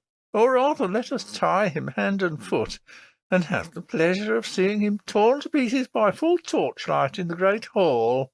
"Better and better," said the queen and the prince together, both of them clapping their hands, and the prince made an ugly noise with his hare lip, just as if he had intended to be won at the feast. "But," added the queen, bethinking herself, "he's so troublesome. For poor creatures as they are, there is something about those sun people that is very troublesome. I cannot imagine how it is that with such superior strength and skill and understanding as ours, we permit them to exist at all. Why do we not destroy them entirely, and use their cattle and the grazing lands at our pleasure? Of course we don't want to live in their horrid country. It's far too glaring for our quieter and more refined tastes. But we might use it as a sort of outhouse, you know.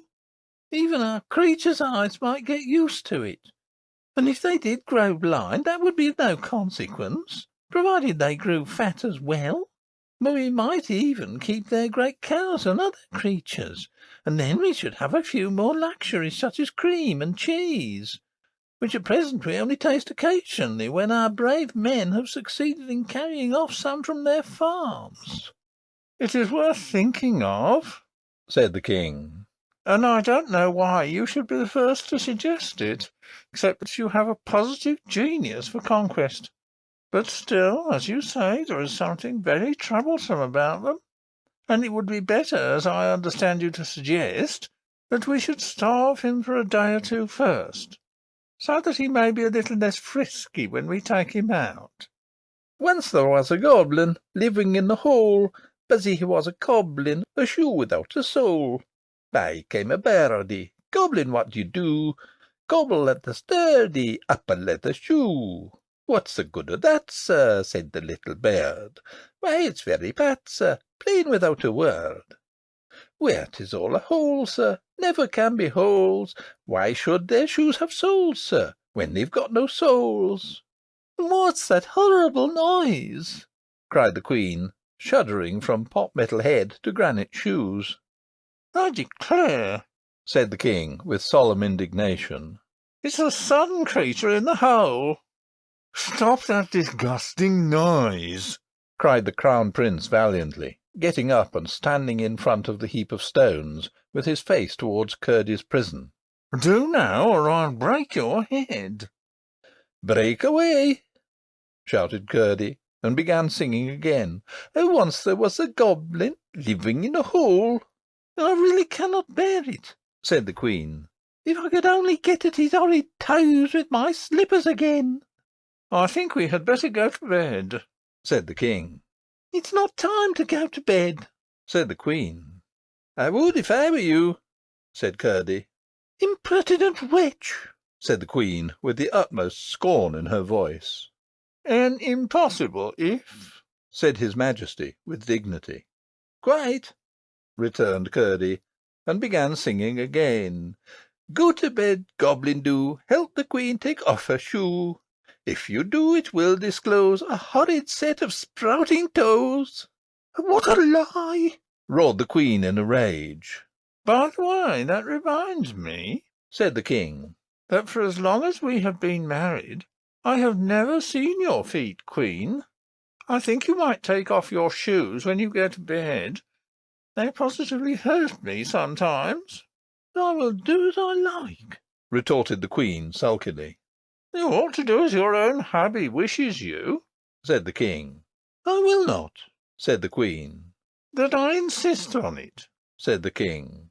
Apparently his Majesty approached the Queen for the purpose of following the advice given by Curdy, for the latter heard a scuffle, and then a great roar from the King. "Will you be quiet, then?" said the Queen wickedly. Yes, Queen, I only meant to coax you." "Hands off!" cried the Queen triumphantly. "I'm going to bed. You may come when you like, but as long as I'm Queen I will sleep in my shoes. It is my royal privilege. Harelip, go to bed." "I'm going," said Harelip sleepily. "So am I," said the King. "Come along, then," said the Queen. "and mind your good, or I'll—" "Oh, no, no, no!" screamed the King in the most supplicating of tones. Curdy heard only a muttered reply in the distance, and then the cave was quite still. They had left the fire burning, and the light came through brighter than before. Curdy thought it was time to try again if anything could be done, but he found he could not get even a finger through the chink between the slab and rock. He gave a great rush with his shoulder against the slab, but it yielded no more than if it had been part of the rock. All he could do was sit down and think again.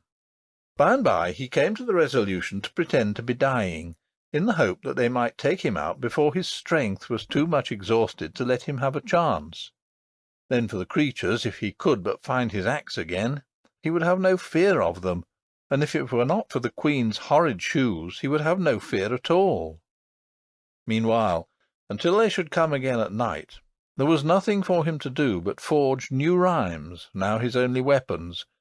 He had no intention of using them at present, of course, but it was as well to have a stock, for he might live to want them, and the manufacture of them would help to while away the time. End of Chapter 19. Chapter 20. Irene's Clue. That same morning, early, the Princess woke in a terrible fright. There was a hideous noise in her room, creatures snarling and hissing and rocketing about as if they were fighting. The moment she came to herself, she remembered something she had never thought of again, what her grandmother told her to do when she was frightened. She immediately took off her ring and put it under her pillow. As she did so, she fancied she felt a finger and thumb take it gently from under her palm. "It must be my grandmother," she said to herself, and the thought gave her such courage that she stopped to put on her dainty little slippers before running from the room. While doing this, she caught sight of a long cloak of sky blue, thrown over the back of a chair by the bedside. She had never seen it before, but it was evidently waiting for her. She put it on, and then, feeling with the forefinger of her right hand, soon found her grandmother's thread, which she proceeded at once to follow, expecting that it would lead her straight up the old stair. When she reached the door, she found it went down and ran along the floor, so that she had almost to crawl in order to keep a hold of it. Then, to her surprise, and somewhat to her dismay, she found that instead of leading her towards the stair, it turned in quite the opposite direction. It led her through certain narrow passages towards the kitchen, turning aside ere she reached it, and guiding her to a door which communicated with a small backyard.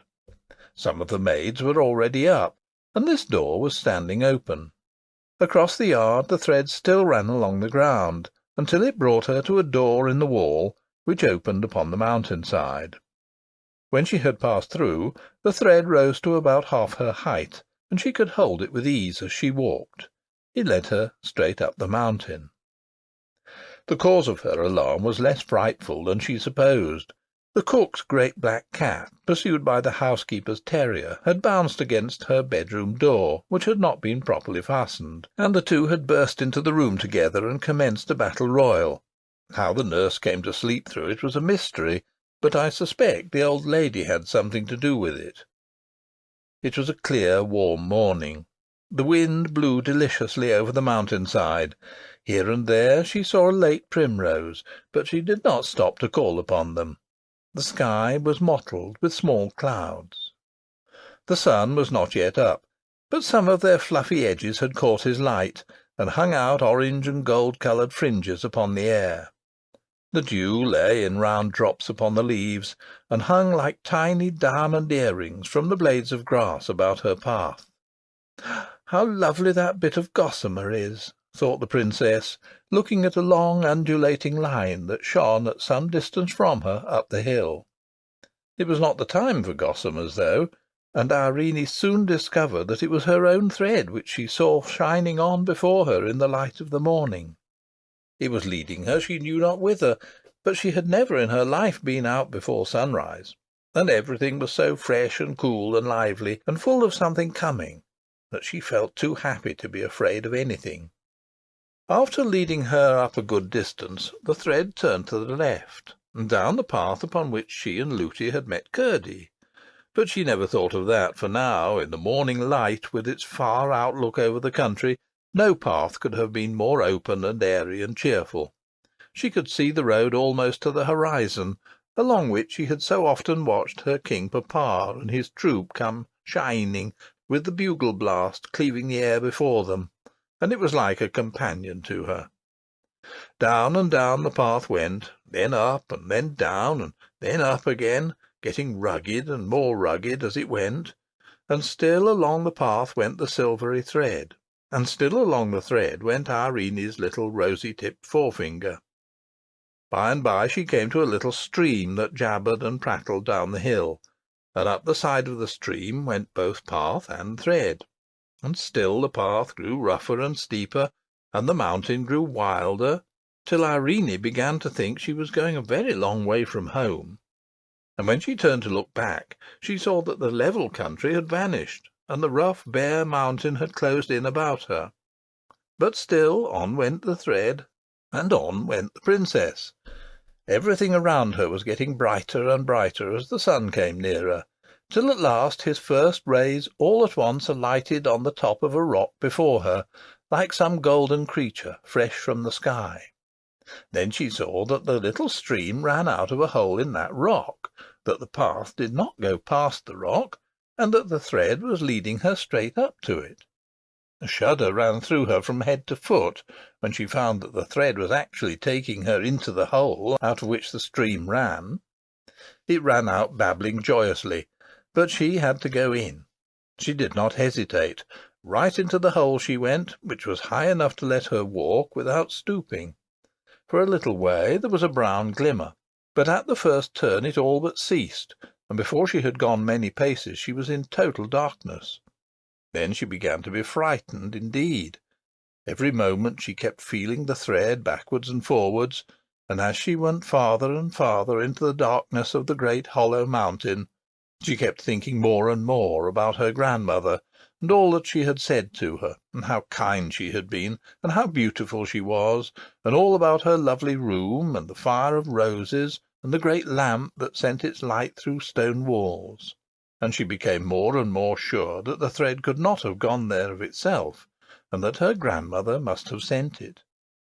But it tried her dreadfully when the path went down very steep, and especially when she came to places where she had to go down rough stairs, and even sometimes a ladder. Through one narrow passage after another, over lumps of rock and sand and clay, the thread guided her, until she came to a small hole through which she had to creep. Finding no change on the other side, "Shall I ever get back?" she thought over and over again, wondering at herself that she was not 10 times more frightened, and often feeling as if she were only walking in the story of a dream. Sometimes she heard the noise of water, a dull gurgling inside the rock. By and by she heard the sound of blows, which came nearer and nearer, but again they grew duller and almost died away. In 100 directions she turned, obedient to the guiding thread. At last she spied a dull red shine, and came up to the mica window, and thence away and round about and right into a cavern where glowed the red embers of a fire.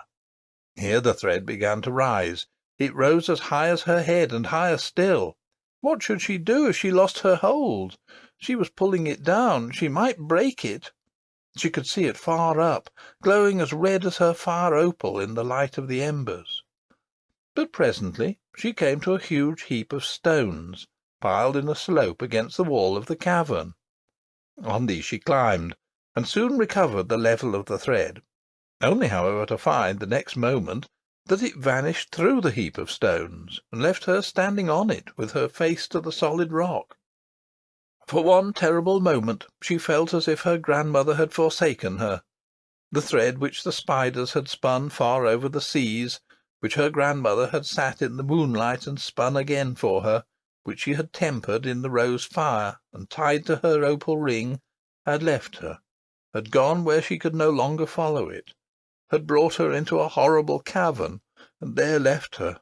She was forsaken indeed. "When shall I wake?" she said to herself in an agony, but the same moment knew that it was no dream. She threw herself on the heap and began to cry.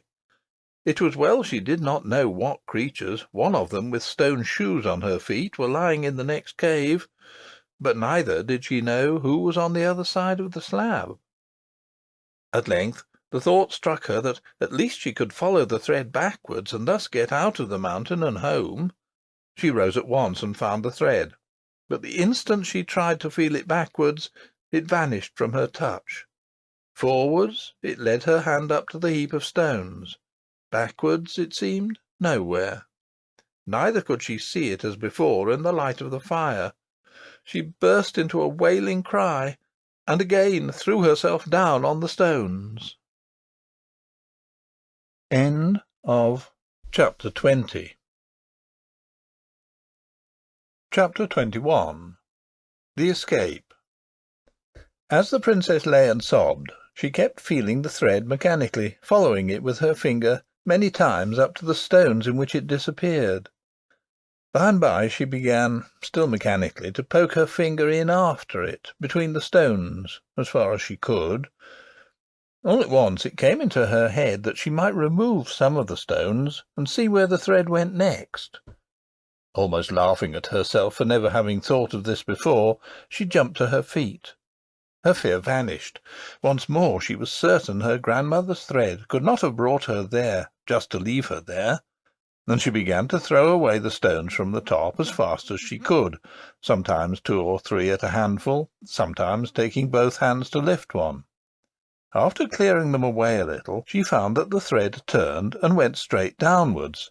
Hence, as the heap sloped a good deal, growing of course wider towards its base, she had to throw away a multitude of stones to follow the thread. But this was not all, for she soon found that the thread, after going straight down for a little way, turned first sideways in one direction, then sideways in another, and then shot at various angles hither and thither inside the heap, so that she began to be afraid that to clear the thread she must remove the whole huge gathering. She was dismayed at the very idea, but, losing no time, set to with a will, and with aching back and bleeding fingers and hands, she worked on, sustained by the pleasure of seeing the heap slowly diminish and begin to show itself on the opposite side of the fire. Another thing which helped to keep up her courage was that as often as she uncovered a turn of the thread, instead of lying loose upon the stone, it tightened up. This made her sure that her grandmother was at the end of it somewhere. She had got about half-way down when she started and nearly fell with fright. Close to her ears, as it seemed, a voice broke out singing, "Jabber, jabber, smash, you'll have it all in a crash. Jabber, smash, bother, you'll have it the worst of the pother. Smash, bother, jabber." Here Curdy stopped, either because he could not find a rhyme to jabber, or because he remembered what he had forgotten when he woke up at the sound of Irene's labours, that his plan was to make the goblins think he was getting weak. But he had uttered enough to let Irene know who he was. "It's Curdy!" she cried joyfully. "Hush, hush!" came Curdy's voice again from somewhere. "Speak softly." "Why, you were singing loud," said Irene. "Yes, but they know I am here, and they don't know you are. Who are you?" "I'm Irene," answered the princess. "I know who you are quite well. You're Curdy."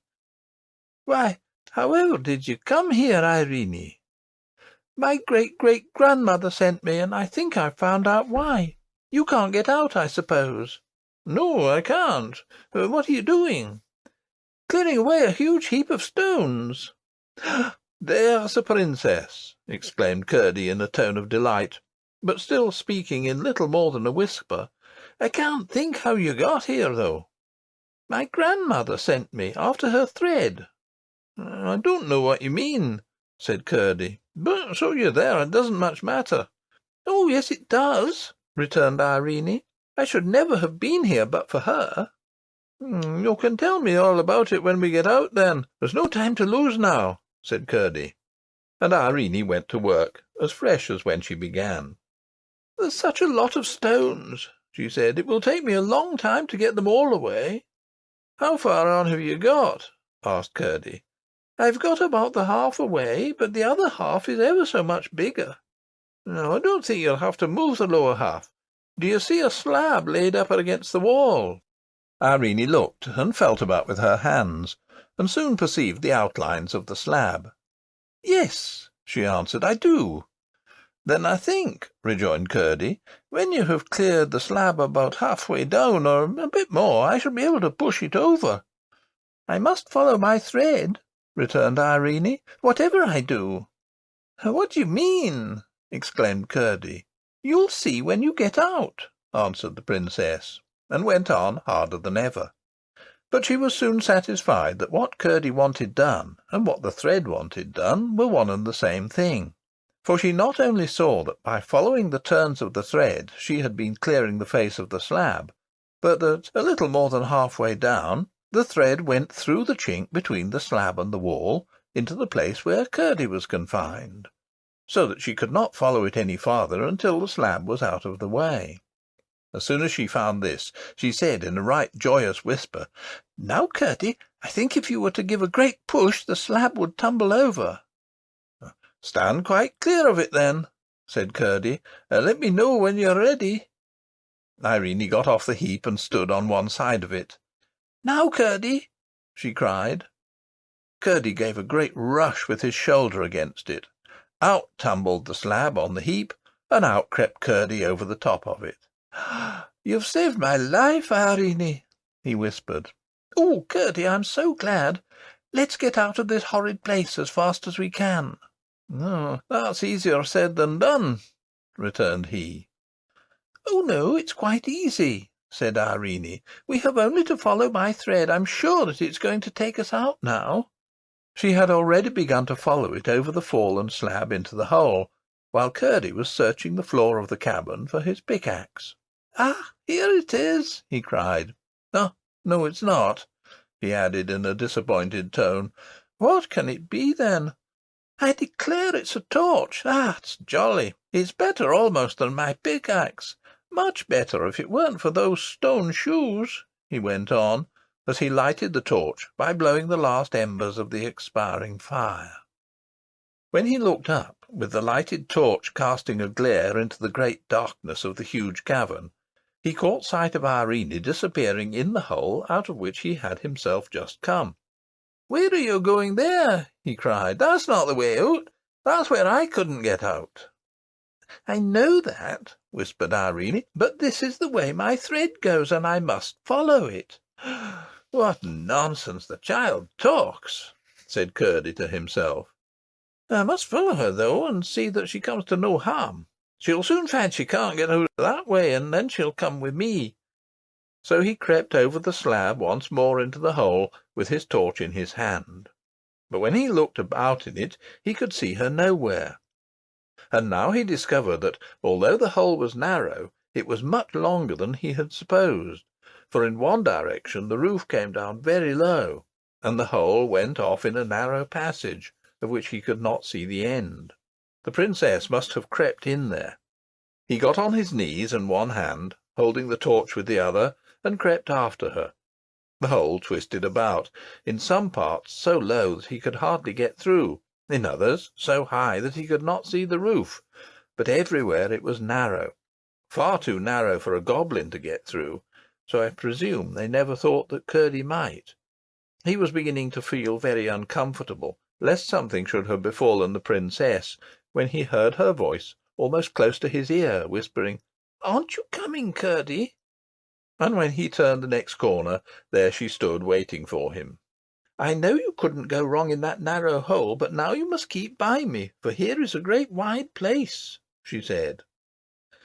"I can't understand it," said Curdy, half to himself, half to Irene. "Never mind," she returned. "Wait till we get out." Curdy, utterly astonished that she had already got so far, and by a path he had known nothing of, thought it better to let her do as she pleased. "At all events," he said again to himself, "I know nothing about their way, miner as I am, and she seems to think she does know something about it, though how she could passes my comprehension. So she's just as likely to find her way as I am, and as she insists on taking the lead, I must follow. We can't be much worse off than we are anyhow." Reasoning thus, he followed her a few steps, and came out in another great cavern, across which Irene walked in a straight line, as confidently as if she knew every step of the way. Curdy went on after her, flashing his torch about, and trying to see something of what lay around them. Suddenly he started back a pace as the light fell upon something close by which Irene was passing. It was a platform of rock, raised a few feet from the floor, and covered with sheepskins, upon which lay two horrible figures asleep, at once recognised by Curdy as the king and queen of the Goblins. He lowered his torch instantly, lest the light should awake them. As he did so, it flashed upon his pickaxe lying by the side of the queen, whose hand lay close by the handle of it. "Stop one moment," he whispered. "Hold my torch, and don't let the light on their faces." Irene shuddered when she saw the frightful creatures, whom she had passed without observing them. But she did as he requested, and turning her back, held the torch low in front of her. Curdy drew his pickaxe carefully away, and as he did so, spied one of her feet projecting from under the skins. The great clumsy granite shoe, exposed thus to his hand, was a temptation not to be resisted. He laid hold of it, and with cautious efforts drew it off. The moment he succeeded, he saw to his astonishment that what he had sung in ignorance to annoy the queen was actually true. She had 6 horrible toes. Overjoyed at his success, and seeing by the huge bump in the sheepskins where the other foot was, he proceeded to lift them gently, for if he could only succeed in carrying away the other shoe as well, he would be no more afraid of the goblins than of so many flies. But as he pulled at the second shoe, the queen gave a growl and sat up in bed. The same instant the king awoke also, and sat up beside her. "Run, Irene!" cried Curdy, for though he was now not in the least afraid for himself, he was for the princess. Irene looked once round, saw the fearful creatures awake, and, like the wise princess she was, dashed the torch on the ground, and extinguished it, crying, "Here, Curdy, take my hand." He darted to her side, forgetting neither the queen's shoe nor his pickaxe, and caught hold of her hand as she sped fearlessly where her thread guided her. They heard the queen gave a great bellow, but they had a good start, for it would be some time before they could get torches lighted to pursue them. Just as they thought they saw a gleam behind them, the thread brought them to a very narrow opening, through which Irene crept easily, and Curdy with difficulty. "Now," said Curdy, "I think we shall be safe." "Of course we shall," returned Irene. "Why do you think so?" asked Curdy. "Because my grandmother is taking care of us." "That's all nonsense," said Curdy. "I don't know what you mean."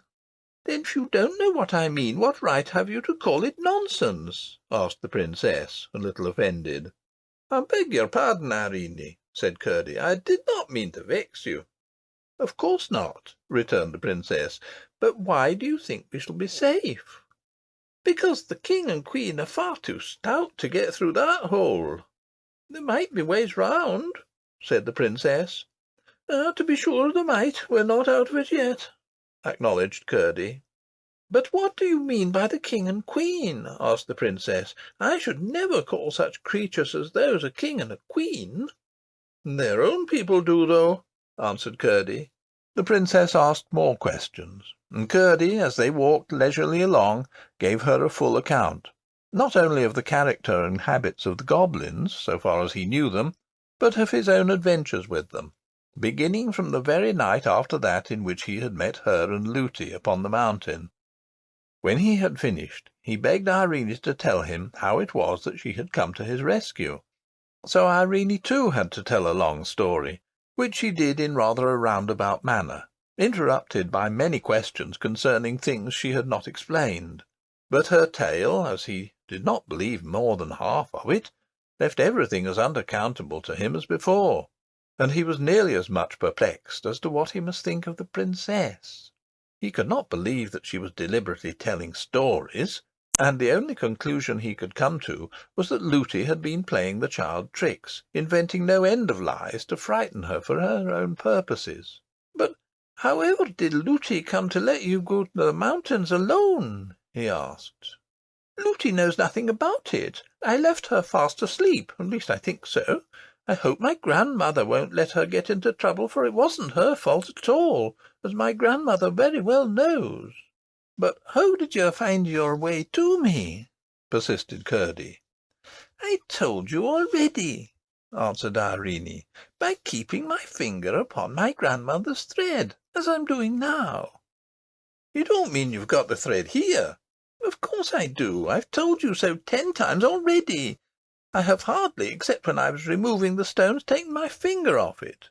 There," she added, guiding Curdy's hand to the thread. "You feel it yourself, don't you?" "I feel nothing at all," replied Curdy. "Then what can be the matter with your finger? I feel it perfectly. To be sure, it's very thin, and in the sunlight looks just like the thread of a spider, though there are many of them twisted together to make it. But for all that, I can't think why you shouldn't feel it as well as I do." Curdy was too polite to say he did not believe there was any thread there at all. What he did say was, "Well, I can make nothing of it. I can, though, and you must be glad of that, for it will do for both of us." "We're not out yet," said Curdy. "We soon shall be," returned Irene confidently. And now the thread went downwards, and led Irene's hand to a hole in the floor of the cavern, whence came a sound of running water, which they had been hearing for some time. "It goes into the ground now, Curdy," she said, stopping. He had been listening to another sound, which his practised ear had caught long ago, and which had also been getting louder. It was the noise the goblin miners made at their work, and they seemed to be at no great distance now. Irene heard it the moment she stopped. "What is that noise?" she asked. "Do you know, Curdy?" "Yes, it is the goblins digging and burrowing," he answered. "And you don't know what they do it for?" "No, I haven't the least idea. Would you like to see them?" he asked, wishing to have another try after their secret. "If my thread took me there, I shouldn't much mind, but I don't want to see them, and I can't leave my thread. It leads me down into the hole, and we'd better go at once." "Very well. Shall I go first?" said Curdy. "No, better not. You can't feel the thread," she answered, stepping down through a narrow break in the floor of the cavern. "Oh!" she cried, "I'm in the water. It's running strong, but it's not deep, and there is just room to walk. Make haste, Curdy." He tried, but the hole was too small for him to get in. "Go on a little bit," he said, shouldering his pickaxe. In a few moments he had cleared a larger opening, and followed her. They went on, down and down with the running water, Curdy getting more and more afraid it was leading them to some terrible gulf in the heart of the mountain. In one or two places he had to break away the rock to make room before even Irene could get through, at least without hurting herself. But at length they spied a glimmer of light, and in a minute more they were almost blinded by the full sunlight, into which they emerged. It was some little time before the princess could see well enough to discover that they stood in her own garden, close by the seat on which she and her king papa had sat that afternoon. They had come out by the channel of the little stream. She danced and clapped her hands with delight. "Now, Curdy," she cried, "won't you believe what I told you about my grandmother and her thread?" For she had felt all the time that Curdy was not believing what she told him. There, don't you see it shining on before us?" she added. "I don't see anything," persisted Curdy. "Then you must believe without seeing," said the princess, "for you can't deny it has brought us out of the mountain." "I can't deny we're out of the mountain, and I should be very ungrateful indeed to deny that you had brought me out of it." "I couldn't have done it but for the thread," persisted Irene. "That's the part I don't understand." "Well, come along, and Lootie will get you something to eat. I'm sure you must want it very much." "Indeed I do. But my father and mother will be so anxious about me. I must make haste first up the mountain to tell my mother, and then down into the mine again to let my father know." "Very well, Curdy. But you can't get out without coming this way, and I will take you through the house, for that is nearest." They met no one by the way, for, indeed, as before, people were here and there and everywhere searching for the princess. When she got in, Irene found that the thread, as she had half expected, went up the old staircase, and a new thought struck her. She turned to Curdy and said, "My grandmother wants me. Do come up with me and see her. Then you will know that I've been telling you the truth. Do come, to please me, Curdy. I can't bear that you should think what I say is not true." "I never doubted you believed what you said," returned Curdy. "I only thought you had some fancy in your head that was not correct. But do come, dear Curdy." The little miner could not withstand this appeal, and though he felt shy in what seemed to him a huge grand house, he yielded and followed her up the stair. End of Chapter 21. Chapter 22. The Old Lady and Curdy. Up the stair then they went, and the next, and the next, and through the long rows of empty rooms, and up the little tower stair, Irene growing happier and happier as she ascended. There was no answer when she knocked at length at the door of the workroom, nor could she hear any sound of the spinning wheel, and once more her heart sank within her, but only for one moment, as she turned and knocked at the other door. "Come in," answered the sweet voice of her grandmother, and Irene opened the door and entered, followed by Curdy. "You darling!" cried the lady, who was seated by a fire of red roses mingled with white. "I've been waiting for you, and indeed getting a little anxious about you, and beginning to think whether I had not better go and fetch you myself." As she spoke, she took the little princess in her arms and placed her upon her lap. She was dressed in white now, and looking, if possible, more lovely than ever. "I've brought Curdy, grandmother. He wouldn't believe what I told him, and so I've brought him." "Yes, I see him. He's a good boy, Curdy, and a brave boy. Aren't you glad you've got him out?" "Yes, grandmother, but it wasn't very good of him not to believe me when I was telling him the truth. People must believe what they can, and those who believe more must not be hard upon those who believe less. I doubt if you would have believed it all yourself if you hadn't seen some of it." "Ah, yes, grandmother, I dare say. I'm sure you're right. But he'll believe now." "I don't know that," replied her grandmother. "Won't you, Curdy?" said Irene, looking round at him as she answered the question. He was standing in the middle of the floor, and looking strangely bewildered. This, she thought, came of his astonishment at the beauty of the old lady. "Make a bow to my grandmother, Curdy," she said. "I don't see any grandmother," answered Curdy rather gruffly. "Don't you see my grandmother when I'm sitting in her lap?" exclaimed the princess. "No, I don't," reiterated Curdy in an offended tone. "Don't you see the lovely fire of roses, white ones among them this time?" asked Irene, almost as bewildered as he. "No, I don't," answered Curdy, almost sulkily. "Nor the blue bed, nor the rose-coloured counterpane, nor the beautiful light like the moon hanging from the roof?" "You're making game of me, your Royal Highness, and after what we've come through together this day, I don't think it's kind of you," said Curdy, feeling very much hurt. "Then what do you see?" asked Irene, who perceived at once that for her not to believe him was at least as bad as for him not to believe her.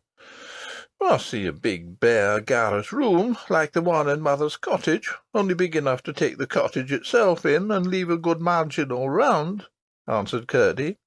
"And what more do you see?" "I see a tub, and a heap of musty straw, and a withered apple, and a ray of sunlight coming through a hole in the middle of the roof, and shining on your head, and making all the place look a curious dusky brown. I think you'd better drop it, Princess, and go down to the nursery like a good girl." "But don't you hear my grandmother talking to me?" asked Irene, almost crying. "No, I hear the cooing of a lot of pigeons. If you won't come down, I'll go without you. I think that'll be better anyhow, for I'm sure nobody who met us would believe a word we said to them. They'd think we made it all up. I don't expect anybody but my own father and mother to believe me. They know I wouldn't tell a story." "And yet you won't believe me, Curdy," expostulated the Princess, now fairly crying with vexation and sorrow at the gulf between her and Curdy. "No, I can't, and I can't help it," said Curdy, turning to leave the room. "What shall I do, grandmother?" sobbed the Princess, turning her face round upon the lady's bosom, and shaking with suppressed sobs. "You must give him time," said her grandmother, "and you must be content not to be believed for a while. It's very hard to bear, but I have had to bear it, and shall have to bear it many a time yet. I will take care of what Curdy thinks of you in the end. You must let him go now." "You're not coming, are you?" asked Curdy. "No, Curdy, my grandmother says I must let you go. Turn to the right when you get to the bottom of all the stairs, and that will take you to the hall where the great door is." "Oh, I don't doubt I can find my way, without you, Princess, or your old granny's thread either," said Curdy, quite rudely. "Oh, Curdy, Curdy!" "I wish I'd gone home at once. I'm very much obliged to Irene for getting me out of that hole, but I wish you hadn't made a fool of me afterwards." He said this as he opened the door, which he left open, and without another word went down the stair. Irene listened with dismay to his departing footsteps. Then, turning again to the lady, "What does it all mean, grandmother?" she sobbed, and burst into fresh tears. "It means, my love, that I did not mean to show myself. Curdy is not yet able to believe some things. Seeing is not believing, it's only seeing. You must remember I told you that if Looty were to see me she would rub her eyes, forget the half she saw, and call the other half nonsense." "Yes, but I should have thought Curdy—" "You're right. Curdy is much farther on than Looty, and you will see what will come of it. But in the meantime you must be content, I say, to be misunderstood for a while. We are all very anxious to be understood, and it's very hard not to be. But there is one thing much more necessary." "What's that, grandmother?" "To understand other people." "Yes, grandmother, I must be fair, for if I'm not fair to other people, I'm not worth being understood myself. I see. So as Curdy can't help it, I will not be vexed with him, but just wait." "There's my own dear child," said her grandmother, and pressed her close to her bosom. "Why weren't you in your workroom when we came up, grandmother?" asked Irene, after a few moments' silence. "If I had been there, Curdy would have seen me well enough. But why should I be there rather than in this beautiful room?" "I thought you would be spinning." "I've nobody to spin for just at present. I never spin without knowing for whom I'm spinning." "That reminds me. There's one thing that puzzles me," said the Princess. "How are you going to get the thread out of the mountain again? Surely you won't have to make another for me? That would be such a trouble." The lady set her down, and rose, and went to the fire. Putting in her hand, she drew it out again, and held up the shining ball between her finger and thumb. "I've got it now, you see," she said, coming back to the Princess, "all ready for you when you want it." Going to her cabinet, she laid it in the same drawer as before. "And here's your ring," she added, taking it from the little finger of her left hand, and putting it on the forefinger of Irene's right hand. "Oh, thank you, grandmother. I feel so safe now." "You're very tired, my child," the lady went on. "Your hands are hurt with the stones, and I have counted 9 bruises on you. Just look what you're like." And she held up to her a little mirror which she had brought from the cabinet. The princess burst into a merry laugh at the sight. She was so draggled with the stream and dirty with creeping through narrow places, that if she had seen the reflection without knowing it was a reflection, she would have taken herself for some gipsy child, whose face was washed and hair combed about once in a month. The lady laughed too, and lifting her again upon her knee, took off her cloak and nightgown. Then she carried her to the side of the room. Irene wondered what she was going to do with her, but asked no questions, only starting a little when she found she was going to lay her in the large silver bath. For as she looked into it, again she saw no bottom, but the stars shining miles away, as it seemed, in a great blue gulf. Her hands closed involuntarily on the beautiful arms that held her, and that was all. The lady pressed her once more to her bosom, saying, "Do not be afraid, my child." "No, grandmother," answered the princess, with a little gasp, and the next instant she sank in the clear, cool water. When she opened her eyes, she saw nothing but a strange, lovely blue over and beneath and all about her. The lady and the beautiful room had vanished from her sight, and she seemed utterly alone. But instead of being afraid, she felt more than happy, perfectly blissful, and from somewhere came the voice of the lady, singing a strange, sweet song, of which she could distinguish every word, but of the sense she had only a feeling, no understanding. Nor could she remember a single line after it was gone. It vanished, like the poetry in a dream, as fast as it came. In after years, however, she would sometimes fancy that snatches of melody suddenly rising in her brain must be little phrases and fragments of the air of that song, and the very fancy would make her happier and abler to do her duty. How long she lay in the water she did not know.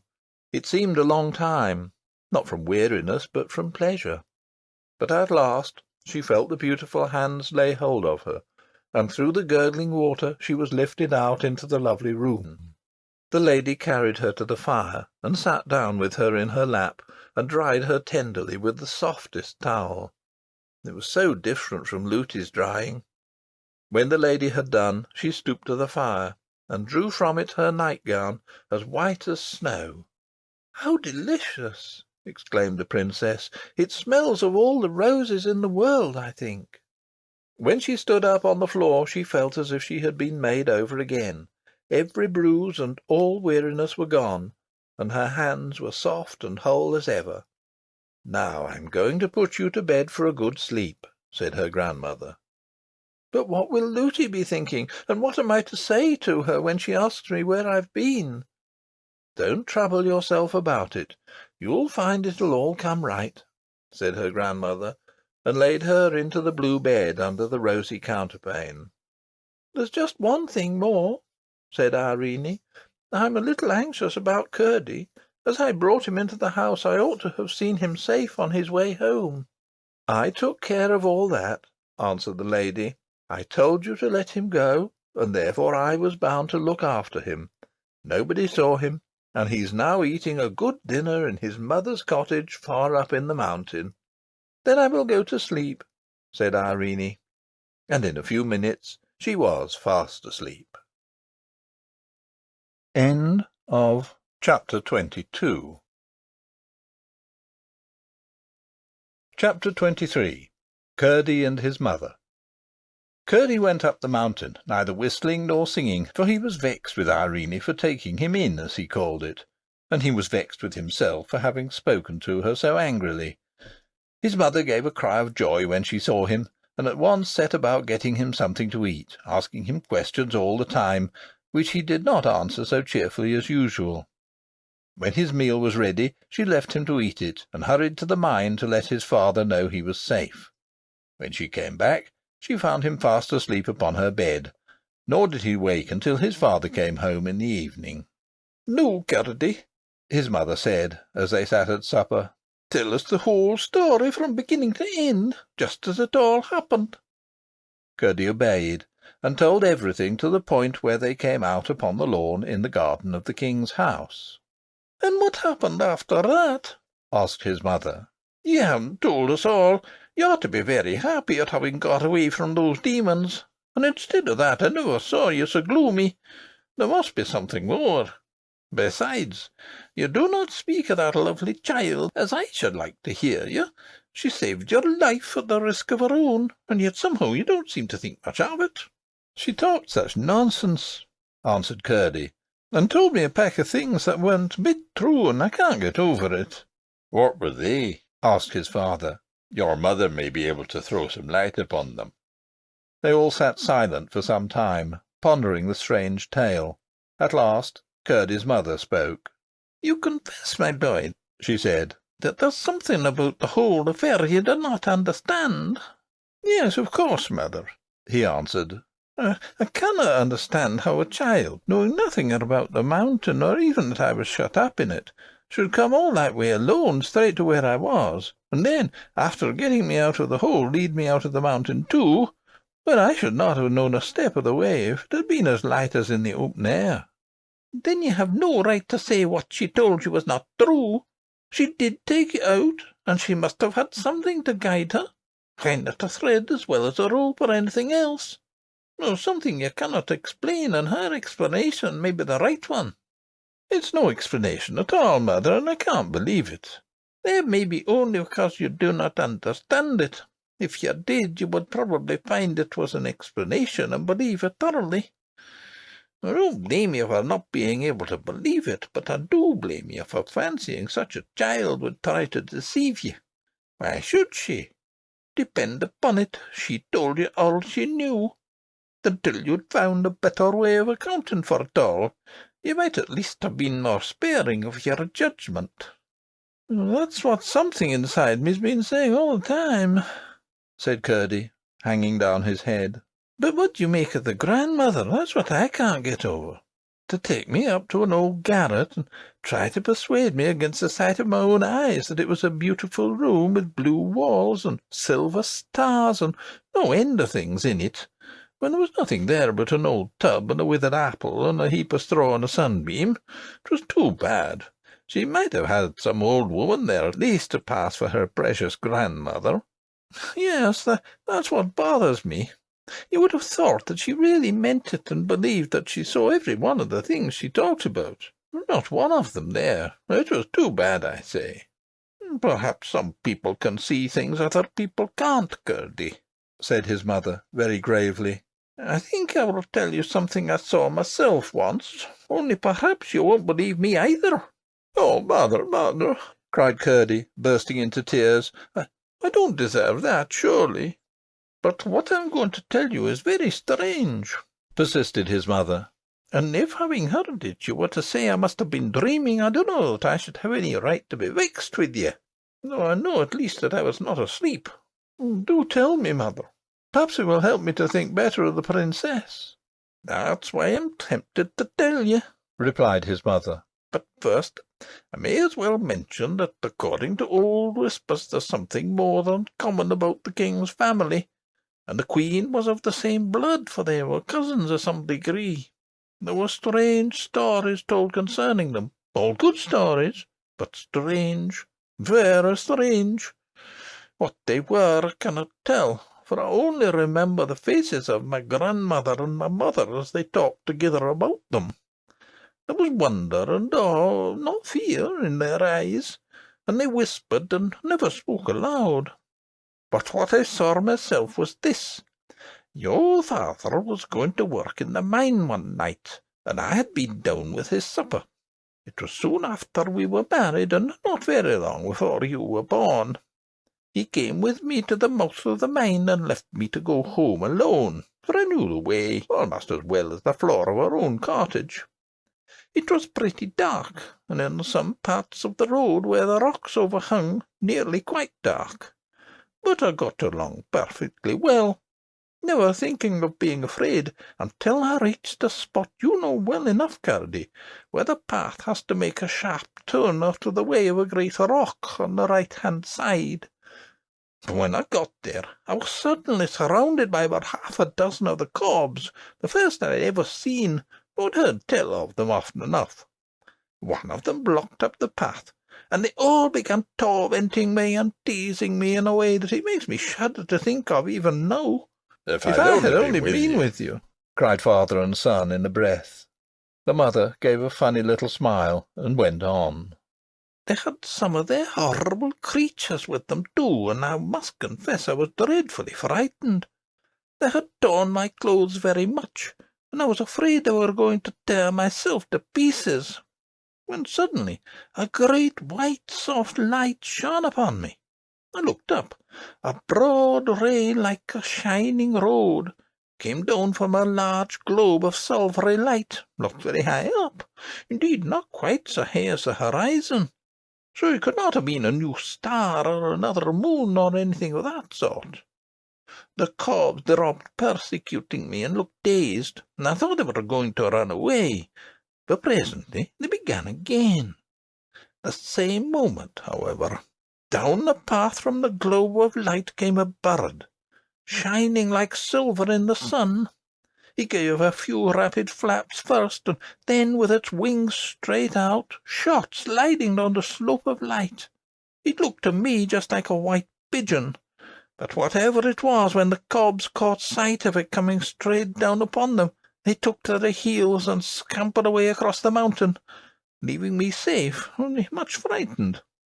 As soon as it had sent them off, the bird went gliding up against the light, and the moment it reached the globe the light disappeared, just as if a shutter had been closed over a window, and I saw it no more. But I had no more trouble with the cobs that night or ever after. How strange! Exclaimed Curdy. Yes, it was strange, but I can't help believing it, whether you do or not, said his mother. It's exactly as your mother told it to me the very next morning, said his father. You don't think I'm doubting my own mother? Cried Curdy. There are other people in the world quite as well worth believing as your own mother, said his mother. I don't know that she's so much the fitter to be believed that she happens to be your mother, Mr. Curdy. There are mothers far more likely to tell lies than the little girl I saw talking to the primroses a few weeks ago. If she were to lie, I should begin to doubt my own word. But princesses have told lies as well as other people, said Curdy. Yes, but not princesses like that, child. She's a good girl, I'm certain, and that's more than being a princess. Depend upon it, you'll have to be sorry for behaving so to her, Curdy. You ought at least to have held your tongue. I'm sorry now, answered Curdy. You ought to go and tell her so, then. I don't see how I could manage that. They wouldn't let a minor boy like me have a word with her alone, and I couldn't tell her before that nurse of hers. She'd be asking ever so many questions, and I don't know how many the little princess would like me to answer. She told me that Looty didn't know anything about her coming to get me out of the mountain. I'm certain she would have prevented her somehow if she had known it. But I may have a chance before long, and meantime I must try to do something for her. I think, father, I've got on the track at last. Have you indeed, my boy? Said Peter. I'm sure you deserve some success. You've worked very hard for it. What have you found out? It's difficult, you know, father, inside the mountain, especially in the dark, and not knowing what turns you've taken to tell the lie of things outside. Impossible, my boy, without a chart or at least a compass, returned his father. Well, I think I've nearly discovered in what direction the cobs are mining. If I'm right, I know something else that I can put to it, and then 1 and 1 will make 3. They very often do, Curdy, as we miners ought to be very well aware. Now tell us, my boy, what the 2 things are, and whether we can guess at the same third as you. I don't see what that has to do with the princess, interposed his mother. I'll soon let you see that, mother. Perhaps you may think me foolish, but until I'm sure there's nothing in my present fancy, I'm more determined than ever to go on with my observations. Just as we came to the channel by which we got out, I heard the miners at work somewhere near. I think down below us. Now, since I began to watch them, they've mined a good half-mile in a straight line, and so far as I'm aware, they're working in no other part of the mountain. But I could never tell in what direction they were going. When we came out in the king's garden, however, I thought at once whether it was possible they were working towards the king's house, and what I want to do tonight is to make sure whether they are or not. I'll take a light with me." "Oh, Curdy!" cried his mother. "Then they will see you." "I'm no more afraid of them now than I was before," rejoined Curdy. "Now that I've got this precious shoe. They can't make another such in a hurry, and one barefoot will do for my purpose. Woman as she may be, I won't spare her next time." "But I shall be careful with my light, for I don't want them to see me. I won't stick it in my hat." "Go on, then, and tell us what you mean to do." "I mean to take a bit of paper with me, and a pencil, and go in at the mouth of the stream by which we came out. I shall mark on the paper as near as I can the angle of every turning I take, until I find the cobs at work, and so get a good idea in what direction they are going. If it should prove to be nearly parallel with the stream, I shall know it's towards the king's house they are working." "And what if you should?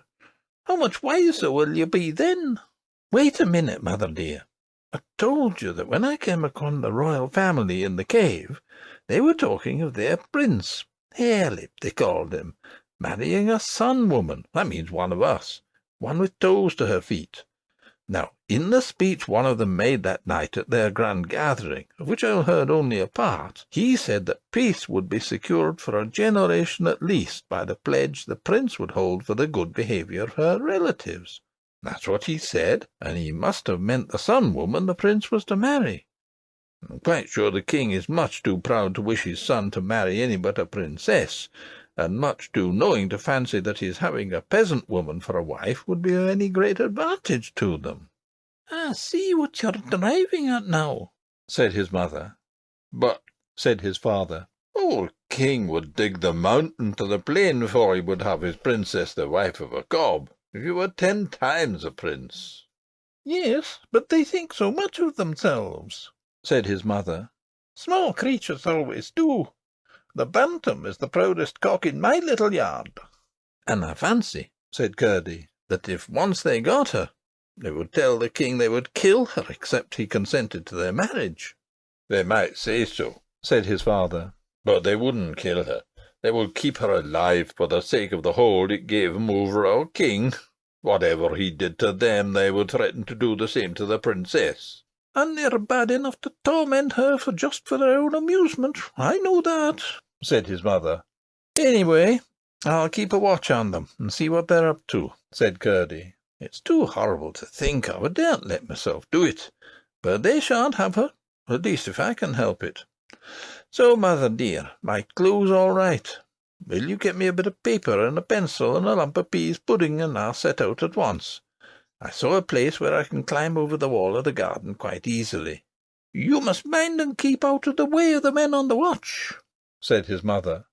"That I will. I don't want them to know anything about it. They would spoil it all. The cobs would only try some other plan. They're such obstinate creatures. I shall take good care, mother. They won't kill and eat me either if they should come upon me, so you needn't mind them." His mother got him what he had asked for, and Curdy set out.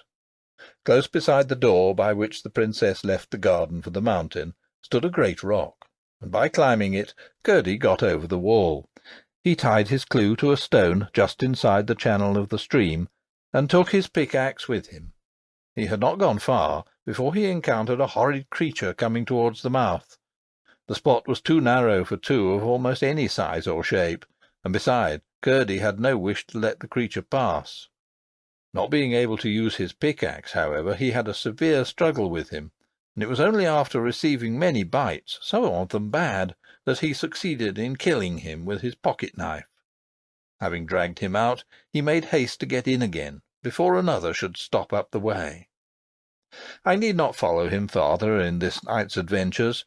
He returned to his breakfast, satisfied that the goblins were mining in the direction of the palace, on so low a level that their intention must, he thought, be to burrow under the walls of the king's house and rise up inside it, in order, he fully believed, to lay hands on the little princess, and carry her off for a wife to their horrid Harelip. End of Chapter 23. Chapter 24. Irene behaves like a princess. When the princess awoke from the sweetest of sleeps, she found her nurse bending over her, the housekeeper looking over the nurse's shoulder, and the laundry-maid looking over the housekeeper's. The room was full of women servants, and the gentlemen-at-arms, with a long column of servants behind them, were peeping, or trying to peep in, at the door of the nursery. "Are those horrid creatures gone?" asked the princess, remembering first what had terrified her in the morning. "You naughty, naughty little princess!" cried Looty. Her face was very pale, with red streaks in it, and she looked as if she were going to shake her. But Irene said nothing, only waited to hear what should come next. "How could you get under the clothes like that, and make us all fancy you were lost? And keep it up all day, too? You are the most obstinate child. It's anything but fun to us, I can tell you." It was the only way the nurse could account for her disappearance. "I didn't do that, Looty," said Irene very quietly. "Don't tell stories," cried her nurse, quite rudely. "I shall tell you nothing at all," said Irene. "That's just as bad," said the nurse. "Just as bad to say nothing at all as to tell stories?" exclaimed the princess. "I will ask my papa about that. He won't say so, and I don't think he will like you to say so." "Tell me directly what you mean by it," screamed the nurse, half wild with anger at the princess, and fright at the possible consequences to herself. "When I tell you the truth, Looty," said the princess, who somehow did not feel at all angry, "you say to me, 'Don't tell stories.' It seems I must tell stories before you will believe me." "You are very rude, princess," said the nurse. "You are so rude, Looty, that I will not speak to you again until you are sorry." "Why should I, when I know you will not believe me?" returned the princess. For she did know perfectly well that if she were to tell Looty what she had been about, the more she went on to tell her, the less would she believe her. "You are the most provoking child!" cried her nurse. "You deserve to be well punished for your wicked behaviour." "Please, Mrs. Housekeeper," said the princess, "will you take me to your room and keep me till my king papa comes? I will ask him to come as soon as he can." Every one stared at these words. Up to this moment they had all regarded her as little more than a baby. But the housekeeper was afraid of the nurse, and sought to patch matters up, saying, "I'm sure, princess, nursie did not mean to be rude to you." "I do not think my papa would wish me to have a nurse who spoke to me as Looty does. If she thinks I tell lies, she had better either say so to my papa or go away. Sir Walter, will you take charge of me?" "With the greatest of pleasure, princess," answered the captain of the gentlemen-at-arms, walking with his great stride into the room. The crowd of servants made eager way for him, and he bowed low before the little princess's bed. "I shall send my servant at once, on the fastest horse in the stable, to tell your king papa that your royal highness deserves his presence. When you have chosen one of these under-servants to wait upon you, I shall order the room to be cleared."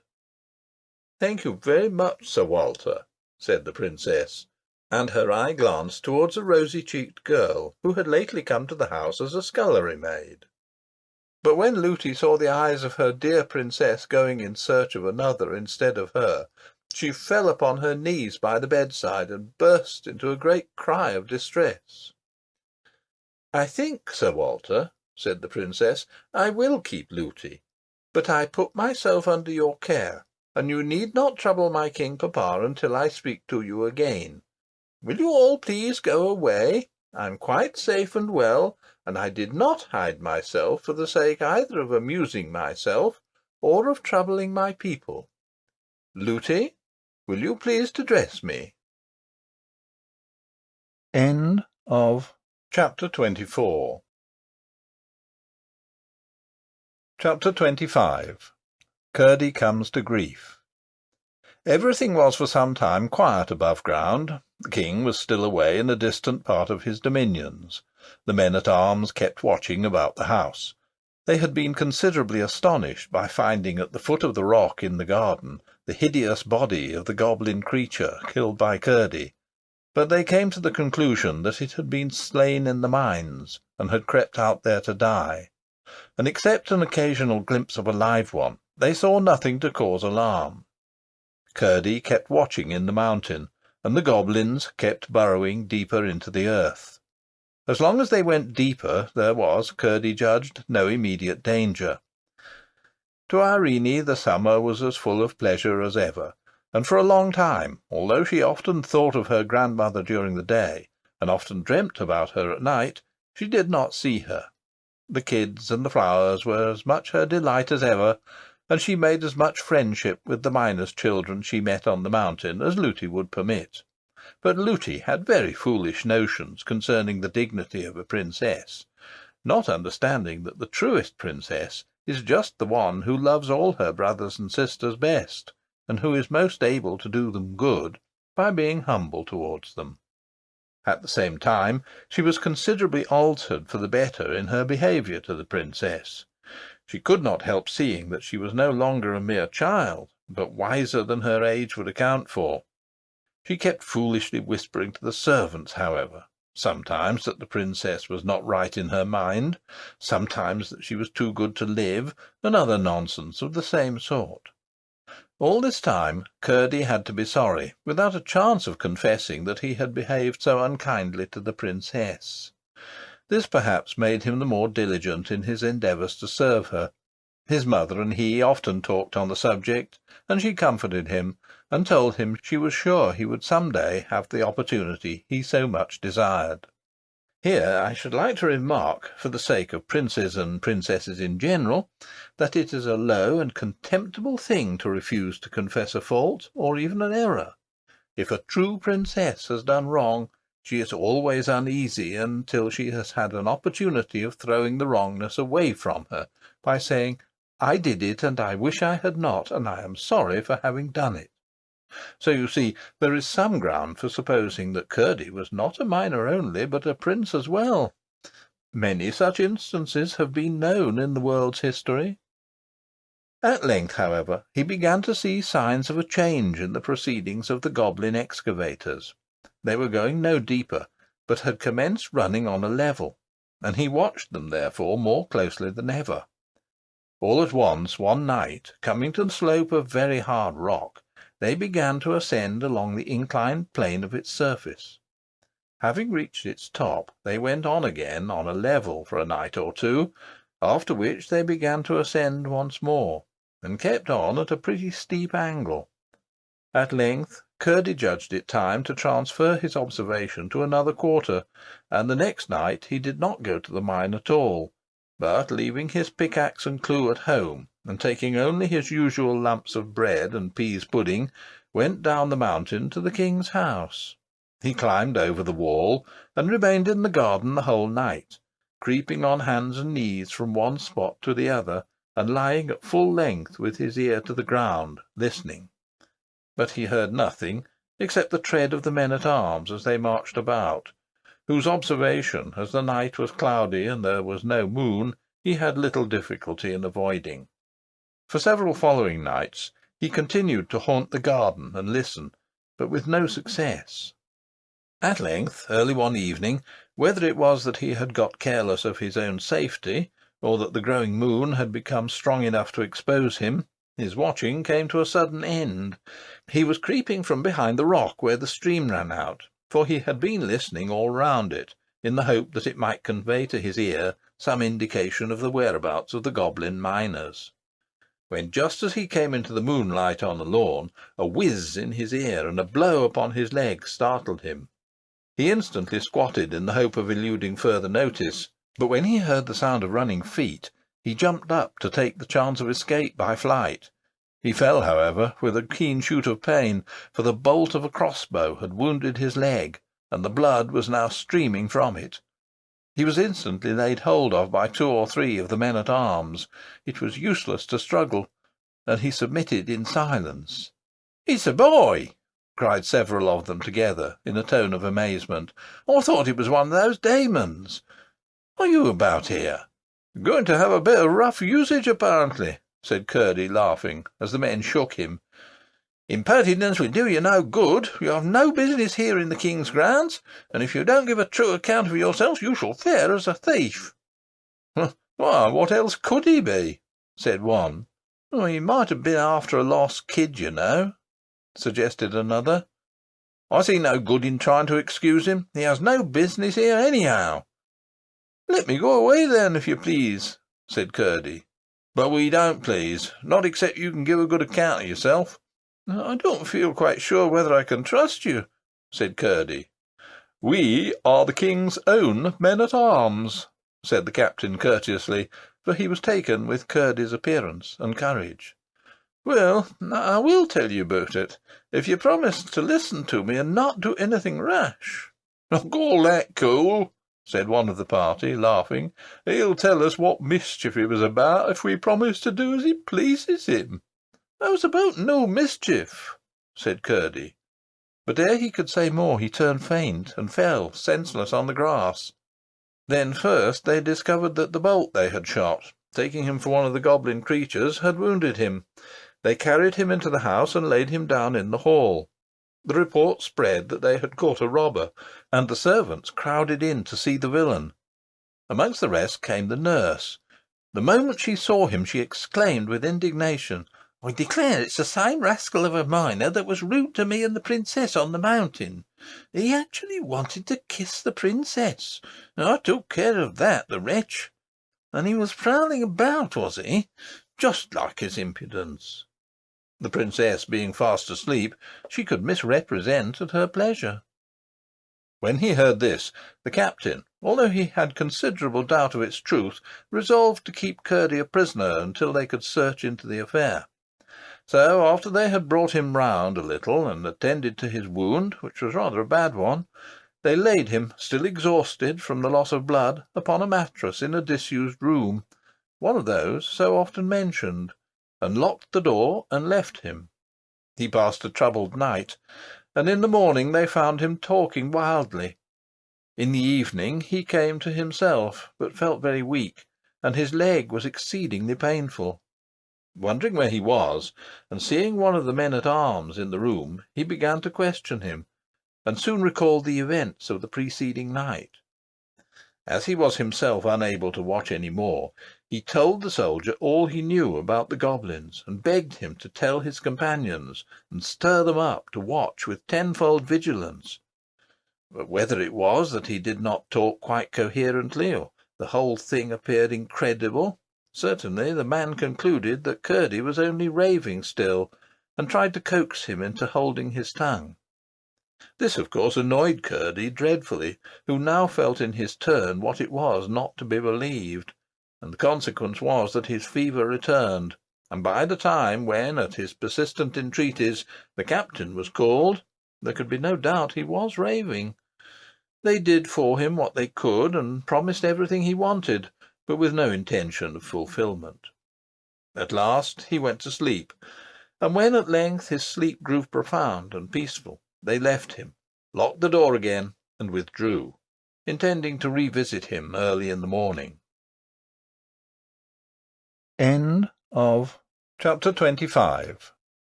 Chapter 26. The Goblin Miners. The same night, several of the servants were having a chat together before going to bed. "What can that noise be?" said one of the housemaids, who had been listening for a moment or two. "I've heard it the last 2 nights," said the cook. "If there were any about the place, I should have taken it for rats, but my Tom keeps them fair enough." "I've heard, though," said the scullery maid, "that rats move about in great companies sometimes. There may be an army of them invading us. I've heard the noises yesterday and to-day too." "It will be great fun then for my Tom and for Mrs. Housekeeper's Bob," said the cook. "They'll be friends for once in their lives, and fight on the same side. I'll engage Tom and Bob together will put fright to any number of rats." "It seems to me," said the nurse, "that the noises are much too loud for that. I've heard them all day, and my princess has asked me several times what they could be. Sometimes they sound like distant thunder, and sometimes like the noises you hear in the mountain from those horrid miners underneath." "I shouldn't wonder," said the cook, "if it was the miners after all. They may have come on some hole in the mountain through which the noises reach to us. They are always boring and blasting and breaking, you know."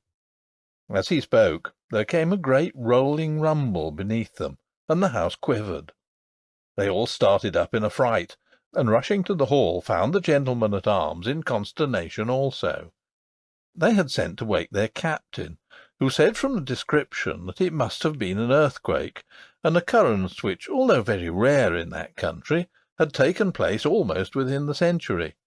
And then they went to bed again, strange to say, and fell fast asleep without once thinking of Curdy, or associating the noises they had heard with what he had told them.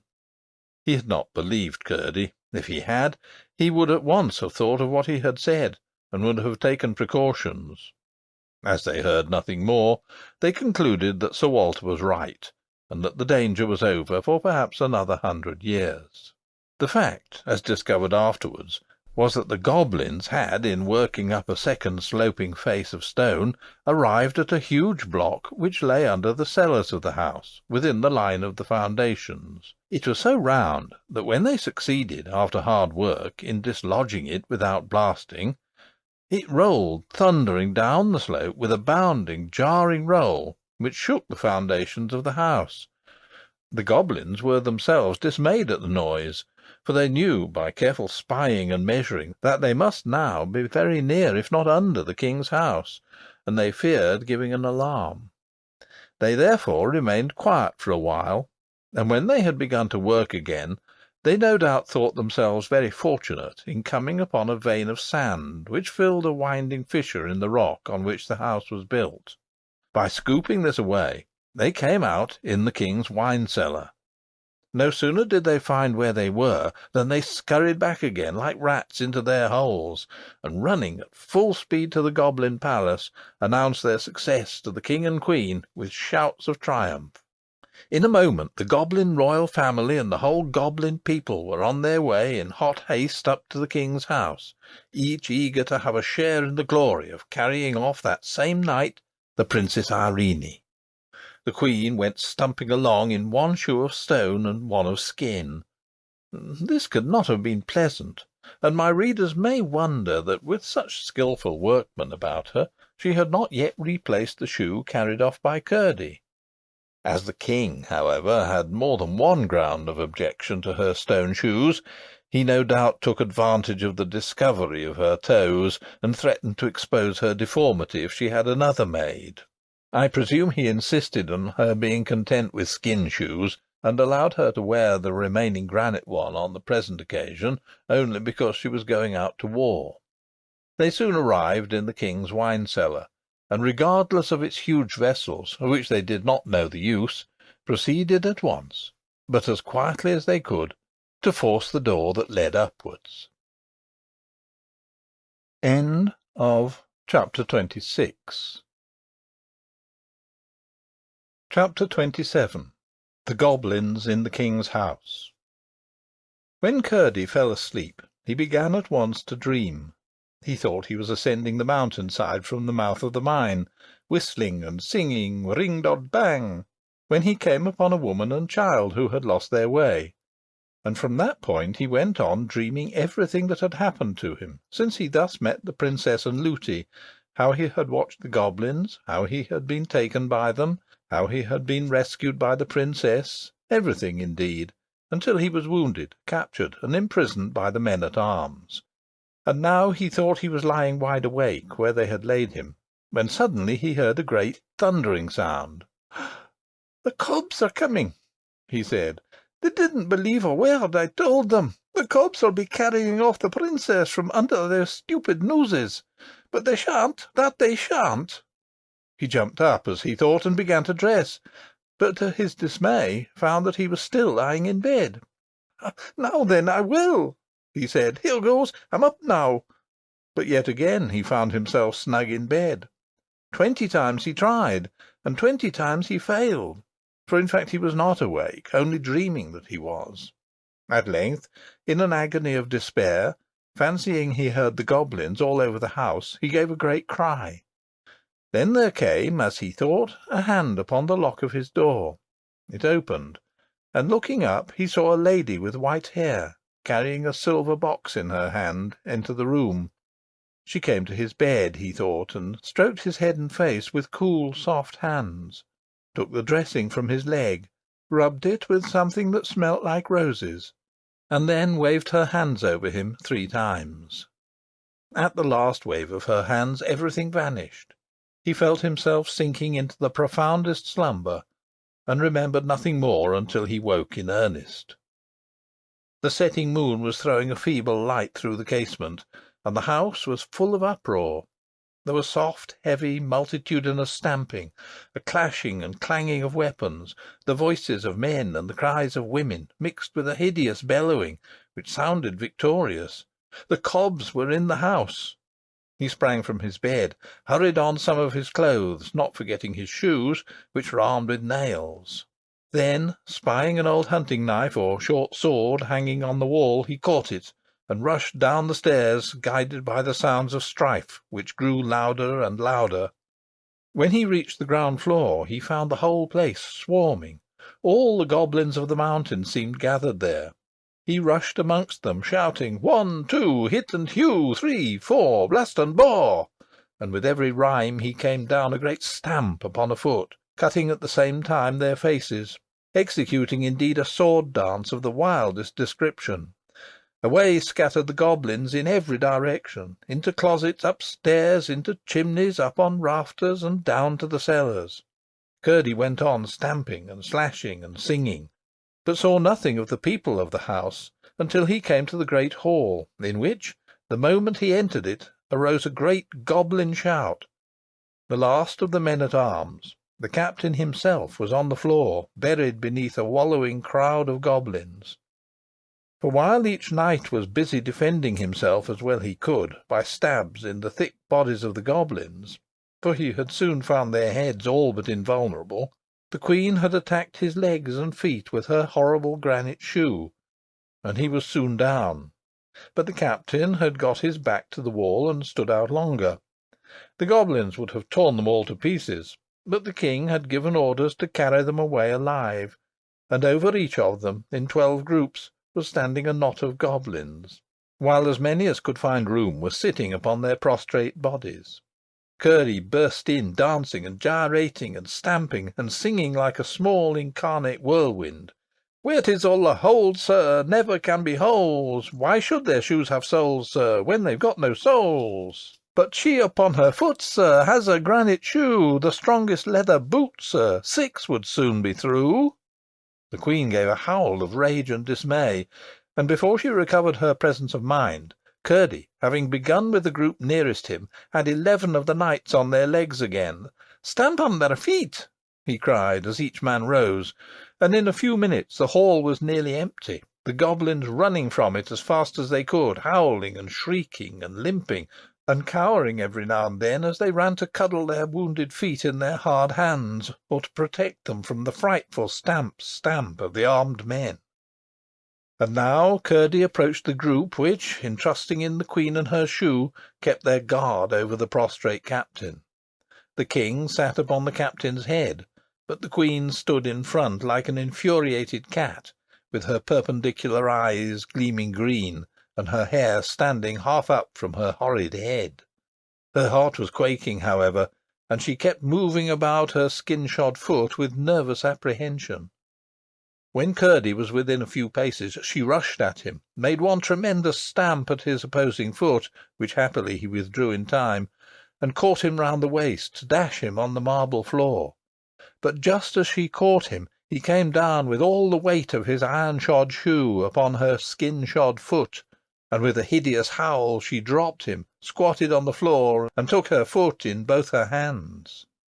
Meanwhile the rest rushed on the king and the bodyguard, sent them flying, and lifted the prostrate captain, who was all but pressed to death. It was some moments before he recovered breath and consciousness. "Where's the princess?" cried Curdy again and again. No one knew, and off they all rushed in search of her.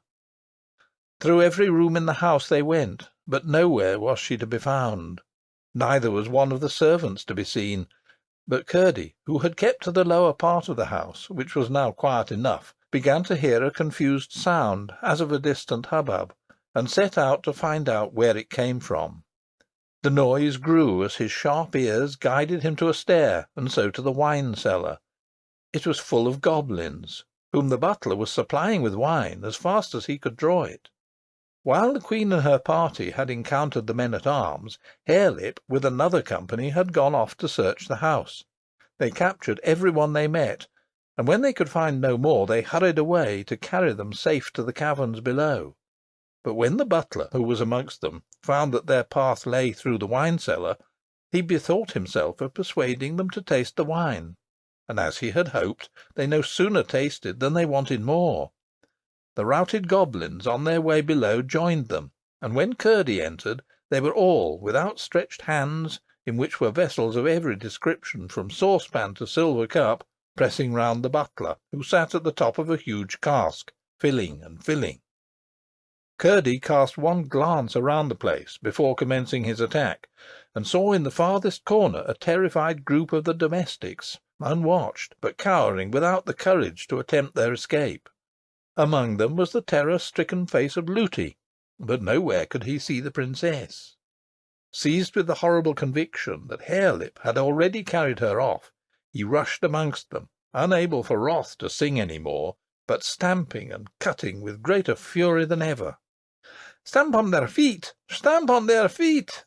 he shouted, and in a moment the goblins were disappearing through the hole in the floor like rats and mice. They could not vanish so fast, however, but that many more goblin feet had to go limping back over the underground ways of the mountain that morning. Presently, however, they were reinforced from above by the king and his party, with the redoubtable queen at their head. Finding Curdy again busy among her unfortunate subjects, she rushed at him once more with the rage of despair, and this time gave him a bad bruise on the foot. Then a regular stamping fight got up between them, Curdy, with the point of his hunting knife, keeping her from clasping her mighty arms about him, as he watched his opportunity of getting once more a good stamp at her skin-shod foot. But the queen was more wary, as well as more agile than hitherto. The rest, meantime, finding their adversary thus matched for the moment, paused in their headlong hurry, and turned to the shivering group of women in the corner. As if determined to emulate his father, and have a son-woman of some sort to share his future throne, Harelip rushed at them, caught up Looty, and sped with her to the hole. She gave a great shriek, and Curdy heard her, and saw the plight she was in. Gathering all his strength, he gave the queen a sudden cut across the face with his weapon, came down as she started back with all his weight on the proper foot, and sprung to Looty's rescue. The prince had 2 defenceless feet, and on both of them Curdy stamped just as he reached the hole. He dropped his burden and rolled shrieking into the earth. Curdy made one stab at him as he disappeared, caught hold of the senseless Looty, and having dragged her back to the corner, there mounted guard over her, preparing once more to encounter the queen. Her face streaming with blood, and her eyes flashing green lightning through it, she came on with her mouth open, and her teeth grinning like a tiger's, followed by the king and her bodyguard of the thickest goblins. But at the same moment in rushed the captain and his men, and ran at them, stamping furiously. They dared not encounter such an onset. Away they scurried, the queen foremost. Of course, the right thing would have been to take the king and queen prisoners, and hold them hostages for the princess, but they were so anxious to find her that no one thought of detaining them until it was too late. Having thus rescued the servants, they set about searching the house once more. None of them could give the least information concerning the princess. Looty was almost silly with terror, and although scarcely able to walk, would not leave Curdy's side for a single moment. Again he allowed the others to search the rest of the house, where, except a dismayed goblin lurking here and there, they found no one, while he requested Looty to take him to the princess's room. She was as submissive and obedient as if he had been the king. He found the bedclothes tossed about, and most of them on the floor, while the princess's garments were scattered all over the room, which was in the greatest confusion. It was only too evident that the goblins had been there, and Curdy had no longer any doubt that she had been carried off at the very first of the inroad. With a pang of despair he saw how wrong they had been in not securing the king and queen and prince, but he determined to find and rescue the princess as she had found and rescued him, or meet the worst fate to which the goblins could doom him. End of Chapter 27. Chapter 28. Curdy's Guide. Just as the consolation of this resolve dawned upon his mind, and he was turning away for the cellar to follow the goblins into their hole, something touched his hand. It was the slightest touch, and when he looked he could see nothing. Feeling and peering about in the grey of the dawn, his fingers came upon a tight thread. He looked again, and narrowly, but still could see nothing. It flashed upon him that this must be the princess's thread. Without saying a word, for he knew no one would believe him any more than he had believed the princess, he followed the thread with his finger, contrived to give Looty the slip, and was soon out of the house and on the mountain-side, surprised that, if the thread were indeed the grandmother's messenger, it should have led the princess, as he supposed it must, into the mountain, where she would be certain to meet the goblins, rushing back enraged from their defeat. But he hurried on, in the hope of overtaking her first. When he arrived, however, at the place where the path turned off for the mine, he found that the thread did not turn with it, but went straight up the mountain. Could it be that the thread was leading him home to his mother's cottage? Could the princess be there? He bounded up the mountain like one of its own goats, and before the sun was up, the thread had brought him indeed to his mother's door. There it vanished from his fingers, and he could not find it, search as he might. The door was on the latch, and he entered. There sat his mother by the fire, and in her arms lay the princess, fast asleep. "Hush, Curdy," said his mother. "Do not wake her. I'm so glad you've come. I thought the cobs must have got you again." With a heart full of delight, Curdy sat down at a corner of the hearth, on a stool opposite his mother's chair, and gazed at the princess, who slept as peacefully as if she had been in her own bed. All at once she opened her eyes and fixed them on him. "Oh, Curdy, you've come," she said quietly. "I thought you would." Curdy rose and stood before her with downcast eyes. "Irene," he said, "I'm very sorry. I did not believe you." "Oh, never mind, Curdy," answered the princess. "You couldn't, you know. You do believe me now, don't you?" "I can't help it now. I ought to have helped it before." "Why can't you help it now?" "Because, just as I was going into the mountain to look for you, I got hold of your thread, and it brought me here." "Then you've come from my house, have you?" "Yes, I have." "I didn't know you were there." "I've been there 2 or 3 days, I believe." "And I never knew it." "Then perhaps you can tell me why my grandmother has brought me here. I can't think. Something woke me, I don't know what, but I was frightened, and I felt for the thread, and there it was. I was more frightened still when it brought me out on the mountain, for I thought it was going to take me into it again, and I liked the outside of it best. I supposed you were in trouble again, and I had to get you out. But it brought me here instead, and, oh, Curdy, your mother has been so kind to me, just like my own grandmother." Here Curdy's mother gave the princess a hug, and the princess turned and gave her a sweet smile, and held up her mouth to kiss her. "Then you didn't see the cobs?" asked Curdy. "No, I haven't been into the mountain, I told you, Curdy." "But the cobs have been into your house, all over it, and into your bedroom, making such a row. What did they want there? It was very rude of them." "They wanted you, to carry you off into the mountain with them for a wife to their prince, Harelip." "Oh, how dreadful!" cried the princess, shuddering. "But you needn't be afraid, you know. Your grandmother takes care of you." "Ah, you do believe in my grandmother, then? I'm so glad. She made me think you would some day." All at once Curdy remembered his dream, and was silent, thinking. "But how did you come to be in my house, and me not know it?" asked the princess. Then Curdy had to explain everything: how he had watched for her sake, how he had been wounded and shut up by the soldiers, how he heard the noises and could not rise, and how the beautiful old lady had come to him, and all that followed. "Poor Curdy, to lie there hurt and ill, and me never to know it!" exclaimed the princess, stroking his rough hand. "I would have come and nursed you if they had told me." "I didn't see you were lame," said his mother. "Am I, mother? Yes, I suppose I ought to be. I declare I've never thought of it since I got up to go down among the cobs.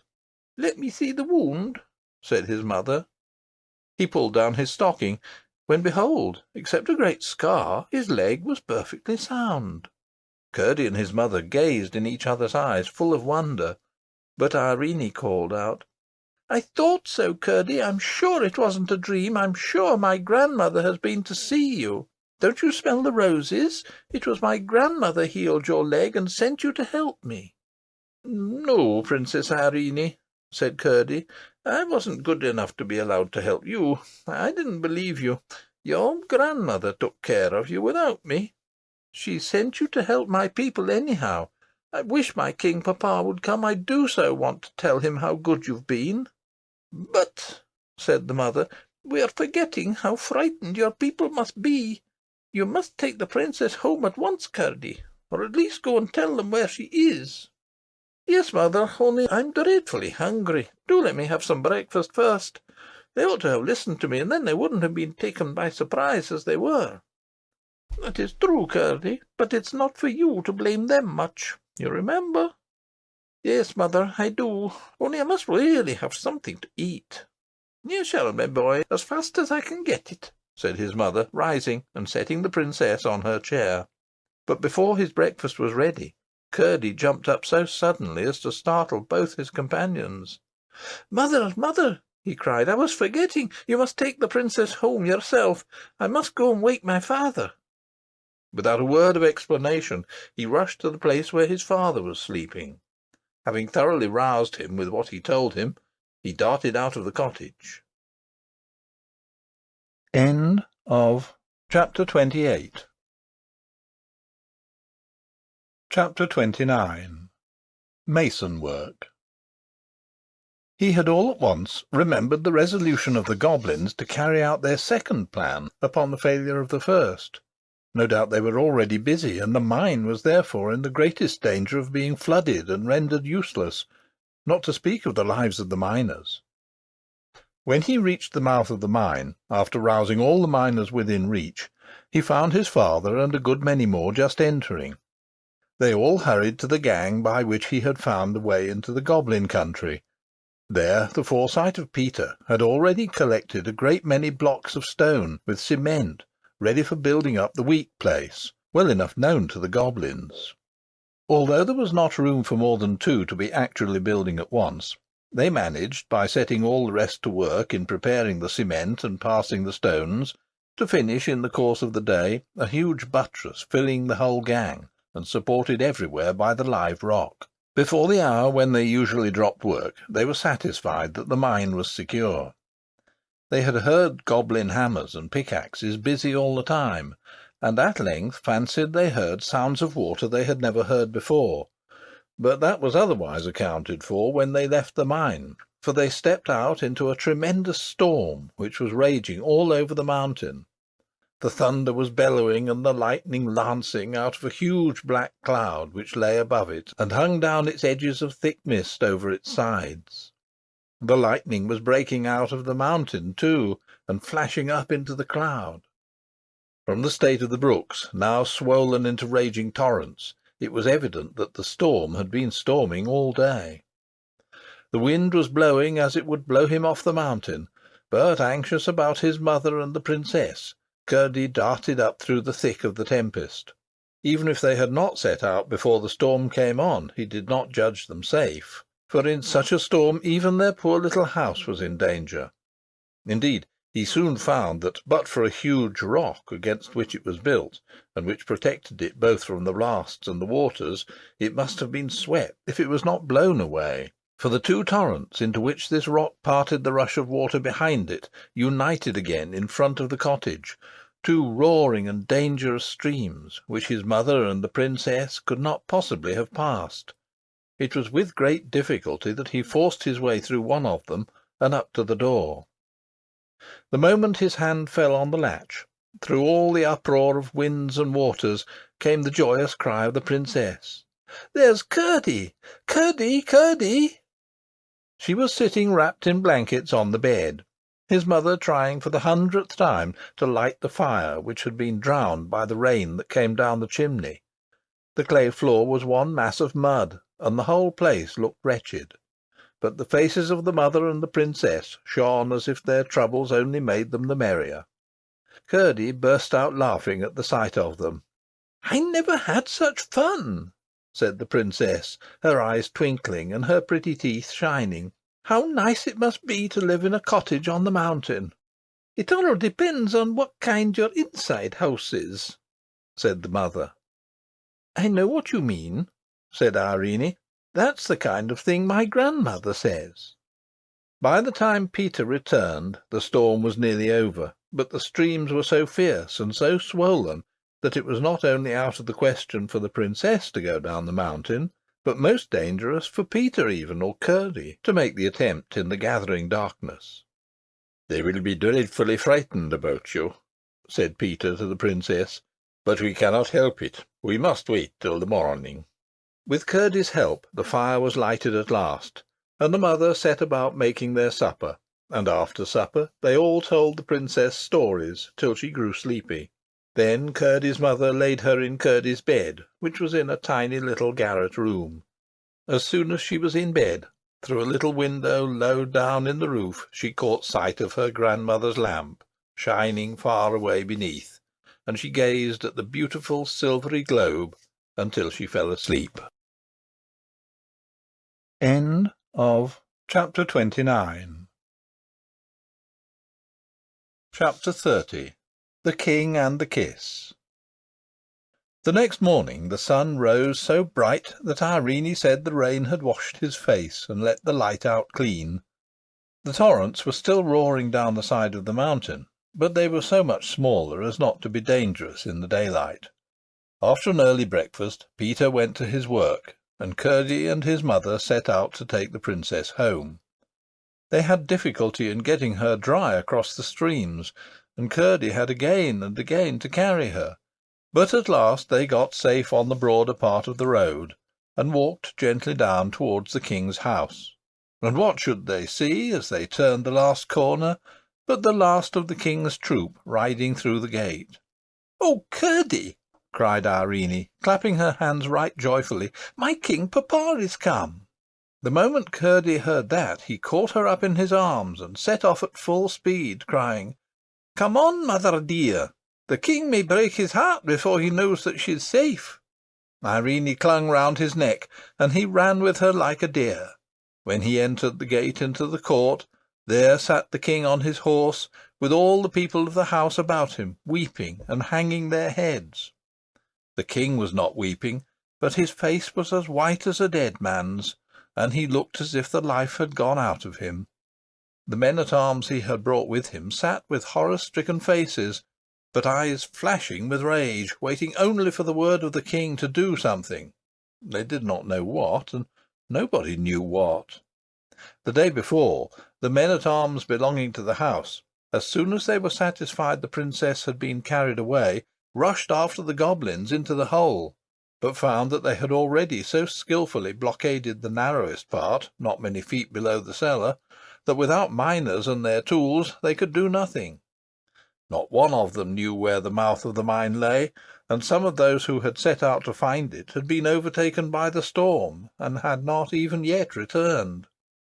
Poor Sir Walter was especially filled with shame, and almost hoped the king would order his head to be cut off, for to think of that sweet little face down among the goblins was unendurable. When Curdy ran in at the gate with the princess in his arms, they were all so absorbed in their own misery, and awed by the king's presence and grief, that no one observed his arrival. He went straight up to the king, where he sat on his horse. "Papa, papa!" the princess cried, stretching out her arms to him. "Here I am!" The king started. The colour rushed to his face. He gave an inarticulate cry. Curdy held up the princess, and the king bent down and took her from his arms. As he clasped her to his bosom, the big tears went dropping down his cheeks and his beard, and such a shout arose from all the bystanders that the startled horses pranced and capered, and the armour rang and clattered, and the rocks of the mountain echoed back the noises. The princess greeted them all as she nestled in her father's bosom, and the king did not set her down until she had told them all the story. But she had more to tell about Curdy than about herself, and what she did tell about herself none of them could understand, except the king and Curdy, who stood by the king's knee, stroking the neck of the great white horse. And still, as she told what Curdy had done, Sir Walter and others added to what she told, even Looty joining in the praises of his courage and energy. Curdy held his peace, looking quietly up in the king's face, and his mother stood on the outskirts of the crowd, listening with delight, for her son's deeds were pleasant in her ears, until the princess caught sight of her. "And there is his mother, King Papa," she said. "See, there, she's such a nice mother, and has been so kind to me." They all parted asunder, as the king made a sign for her to come forward. She obeyed, and he gave her his hand, but could not speak. "And now, King Papa," the princess went on, "I must tell you another thing. One night long ago, Curdy drove the goblins away, and brought Looty and me safe from the mountain. And I promised him a kiss when we got home, but Looty wouldn't let me give it him. I don't want you to scold Looty, but I want you to tell her that a princess must do as she promises." "Indeed she must, my child, except it be wrong," said the king. "There, give Curdy a kiss." And as he spoke, he held her towards him. The princess reached down, threw her arms round Curdy's neck, and kissed him on the mouth, saying, "There, Curdy, there's the kiss I promised you." Then they all went into the house, and the cook rushed to the kitchen, and the servants to their work. Looty dressed Irene in her shiningest clothes, and the king put off his armour and put on purple and gold, and a messenger was sent for Peter and all the miners, and there was a great and grand feast, which continued long after the princess was put to bed. End of Chapter 30. Chapter 31. The Subterranean Waters. The king's harpist, who always formed a part of his escort, was chanting a ballad which he made as he went on, playing on his instrument, about the princess and the goblins, and the prowess of Curdy, when all at once he ceased, with his eyes on one of the doors of the hall. Thereupon the eyes of the king and his guests turned thitherward also. The next moment, through the open doorway, came the Princess Irene. She went straight up to her father, with her right hand stretched out a little sideways, and her forefinger, as her father and Curdy understood, feeling its way along the invisible thread. The king took her on his knee, and she said in his ear, "King Papa, do you hear that noise?" "I hear nothing," said the king. "Listen," she said, holding up her forefinger. The king listened, and a great stillness fell upon the company. Each man, seeing that the king listened, listened also, and the harpist sat with his harp between his arms, and his finger silent upon the strings. "I do hear a noise," said the king at length. "A noise as of distant thunder. It is coming nearer and nearer. What can it be?" They all heard it now, and each seemed ready to start to his feet as he listened, yet all sat perfectly still. The noise came rapidly nearer. "What can it be?" said the king again. "I think it must be another storm coming over the mountain," said Sir Walter. Then Curdy, who at the first word of the king had slipped from his seat and laid his ear to the ground, rose up quickly, and approaching the king, said, speaking very fast, "Please, your majesty, I think I know what it is. I've no time to explain, for that might make it too late for some of us. Will your majesty give orders that everybody leave the house as quickly as possible and get up the mountain?" The king, who was the wisest man in the kingdom, knew well that there was a time when things must be done, and questions left till afterwards. He had faith in Curdy, and rose instantly, with Irene in his arms. "Every man and woman follow me," he said, and strode out into the darkness. Before he had reached the gate, the noise had grown to a great thundering roar, and the ground trembled beneath their feet, and before the last of them had crossed the court, out after them from the great hall door came a huge rush of turbid water, and almost swept them away. But they got safe out of the gate and up the mountain, while the torrent went roaring down the road into the valley beneath. Curdy had left the king and the princess to look after his mother, whom he and his father, one on each side, caught up when the stream overtook them and carried safe and dry. When the king had got out of the way of the water a little up the mountain, he stood with the princess in his arms, looking back with amazement on the issuing torrent, which glimmered fierce and foamy through the night. There Curdy rejoined them. "Now, Curdy," said the king, "what does it mean? Is this what you expected?" "It is, your majesty," said Curdy, and proceeded to tell him about the second scheme of the goblins, who, fancying the miners of more importance to the upper world than they were, had resolved, if they should fail in carrying off the king's daughter, to flood the mine and drown the miners. Then he explained what the miners had done to prevent it. The goblins had, in pursuance of their design, let loose all the underground reservoirs and streams, expecting the water to run down into the mine, which was lower than their part of the mountain, for they had, as they supposed, not knowing of the solid wall close behind, broken a passage through into it. But the readiest outlet the water could find had out to be the tunnel they had made to the king's house, the possibility of which catastrophe had not occurred to the young miner until he had laid his ear to the floor of the hall. What was then to be done? The house appeared to be in danger of falling, and every moment the torrent was increasing. "We must set out at once," said the king. "But how to get at the horses?" "Shall I see if we can manage that?" said Curdy. "Do," said the king. Curdy gathered the men-at-arms and took them over the garden wall, and so to the stables. They found their horses in terror. The water was rising fast around them, and it was quite time they were got out. But there was no way to get them out except by riding them through the stream, which was now pouring from the lower windows as well as the door. As one horse was quite enough for any man to manage through such a torrent, Curdy got on the king's white charger, and leading the way brought them all in safety to the rising ground. "Look, look, Curdy!" cried Irene, the moment that, having dismounted, he led his horse up to the king. Curdy did look, and saw high in the air, somewhere about the top of the king's house, a great globe of light, shining like the purest silver. "Oh!" he cried in some consternation, "that is your grandmother's lamp. We must get her out. I'll go and find her. The house may fall, you know." "My grandmother is in no danger," said Irene, smiling. "Here, Curdy, take the princess while I get on my horse," said the king.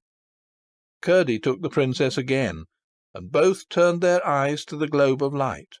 The same moment there shot from it a white bird, which, descending with outstretched wings, made one circle round the king and Curdy and the princess, and then glided up again. The light and the pigeon vanished together. "Now, Curdy," said the princess, as he lifted her to her father's arms, "you see my grandmother knows all about it and isn't frightened. I believe she could walk through that water, and it wouldn't wet her a bit." "But, my child," said the king, "you will be cold if you haven't something more on. Run, Curdy, my boy, and fetch anything you can lay your hands on to keep the princess warm. We have a long ride before us." Curdy was gone in a moment, and soon returned with a great rich fur, and the news that dead goblins were tossing about in the current through the house. They had been caught in their own snare. Instead of the mine, they had flooded their own country, whence they were now swept up drowned. Irene shuddered, but the king held her close to his bosom. Then he turned to Sir Walter and said, "Bring Curdy's father and mother here. I wish," said the king, when they stood before him, "to take your son with me. He shall enter my bodyguard at once, and wait further promotion." Peter and his wife, overcome, only murmured almost inaudible thanks. But Curdy spoke aloud. "Please, your Majesty," he said, "I cannot leave my father and mother." "That's right, Curdy," cried the princess. "I wouldn't if I was you." The king looked at the princess, and then at Curdy, with a glow of satisfaction on his countenance. "I, too, think you are right, Curdy," he said, "and I will not ask you again. But I shall have a chance of doing something for you some time." "Your Majesty has already allowed me to serve you," said Curdy. "But, Curdy," said his mother, "why shouldn't you go with the king? We can get on very well without you." "But I can't get on well without you," said Curdy. "The king is very kind, but I could not be half the use to him that I am to you. Please, your Majesty, if you wouldn't mind giving my mother a red petticoat, I should have got her one long ago, but for the goblins." "As soon as we get home," said the king, "Irene and I will search out the warmest one to be found, and send it by one of the gentlemen." "Yes, that we will, Curdy," said the princess. "And next summer we'll come back and see you wear it, Curdy's mother," she added. "Shan't we, King Papa?" "Yes, my love, I hope so," said the king. Then, turning to the miners, he said, "Will you do the best you can for my servants to-night? I hope they will be able to return to the house to-morrow." The miners with one voice promised their hospitality. Then the king commanded his servants to mind whatever Curdy should say to them, and after shaking hands with him and his father and mother, the king and the princess and all their company rode away down the side of the new stream, which had already devoured half the road, into the starry night. End of Chapter 31. Chapter 32. The last chapter. All the rest went up the mountain, and separated in groups to the homes of the miners. Curdy and his father and mother took Looty with them, and the whole way a light, of which all but Looty understood the origin, shone upon their path. But when they looked round, they could see nothing of the silvery globe. For days and days the water continued to rush from the doors and windows of the king's house, and a few goblin bodies were swept out into the road. Curdy saw that something must be done. He spoke to his father and the rest of the miners, and they at once proceeded to make another outlet for the waters. By setting all hands to the work, tunnelling here and building there, they soon succeeded, and having also made a little tunnel to drain the water away from under the king's house, they were soon able to get into the wine cellar, where they found a multitude of dead goblins, among the rest the queen, with the skin shoe gone, and the stone one fast to her ankle, for the water had swept away the barricade which prevented the men-at-arms from following the goblins, and had greatly widened the passage. They built it securely up, and then went back to their labours in the mine. A good many of the goblins with their creatures escaped from the inundation out upon the mountain, but most of them soon left that part of the country, and most of those who remained grew milder in character, and indeed became very much like the Scotch brownies. Their skulls became softer as well as their hearts, and their feet grew harder, and by degrees they became friendly with the inhabitants of the mountain, and even with the miners, but the latter were merciless to any of the cob's creatures that came in their way, until at length they all but disappeared. The rest of the history of the Princess and Curdy must be kept for another volume. End of Chapter 32, and of The Princess and the Goblin, by George MacDonald, read by Andy Minter. We hope you enjoyed tonight's Sleep audiobook. If you liked this audiobook and want to listen to more, please check out our channel at Sleep Audiobooks. And if you prefer to listen to each story individually, they will also be uploaded to our secondary channel at Sleep Chapters. You can access our entire catalog of bedtime story audiobooks through our web app, which can be found at sleepaudiobooks.com. There, you will also find our suite of sleep tools, including a complimentary Better Sleep Quick Guide if you sign up to our mailing list. Links are in the description below. All likes, comments, and especially subscribing help this channel grow so that we can reach more night owls in our quest to help as many people sleep easier so they can live their lives more fully during the day. We appreciate your support and wish you a very excellent night's sleep. This is Sleep Audiobooks.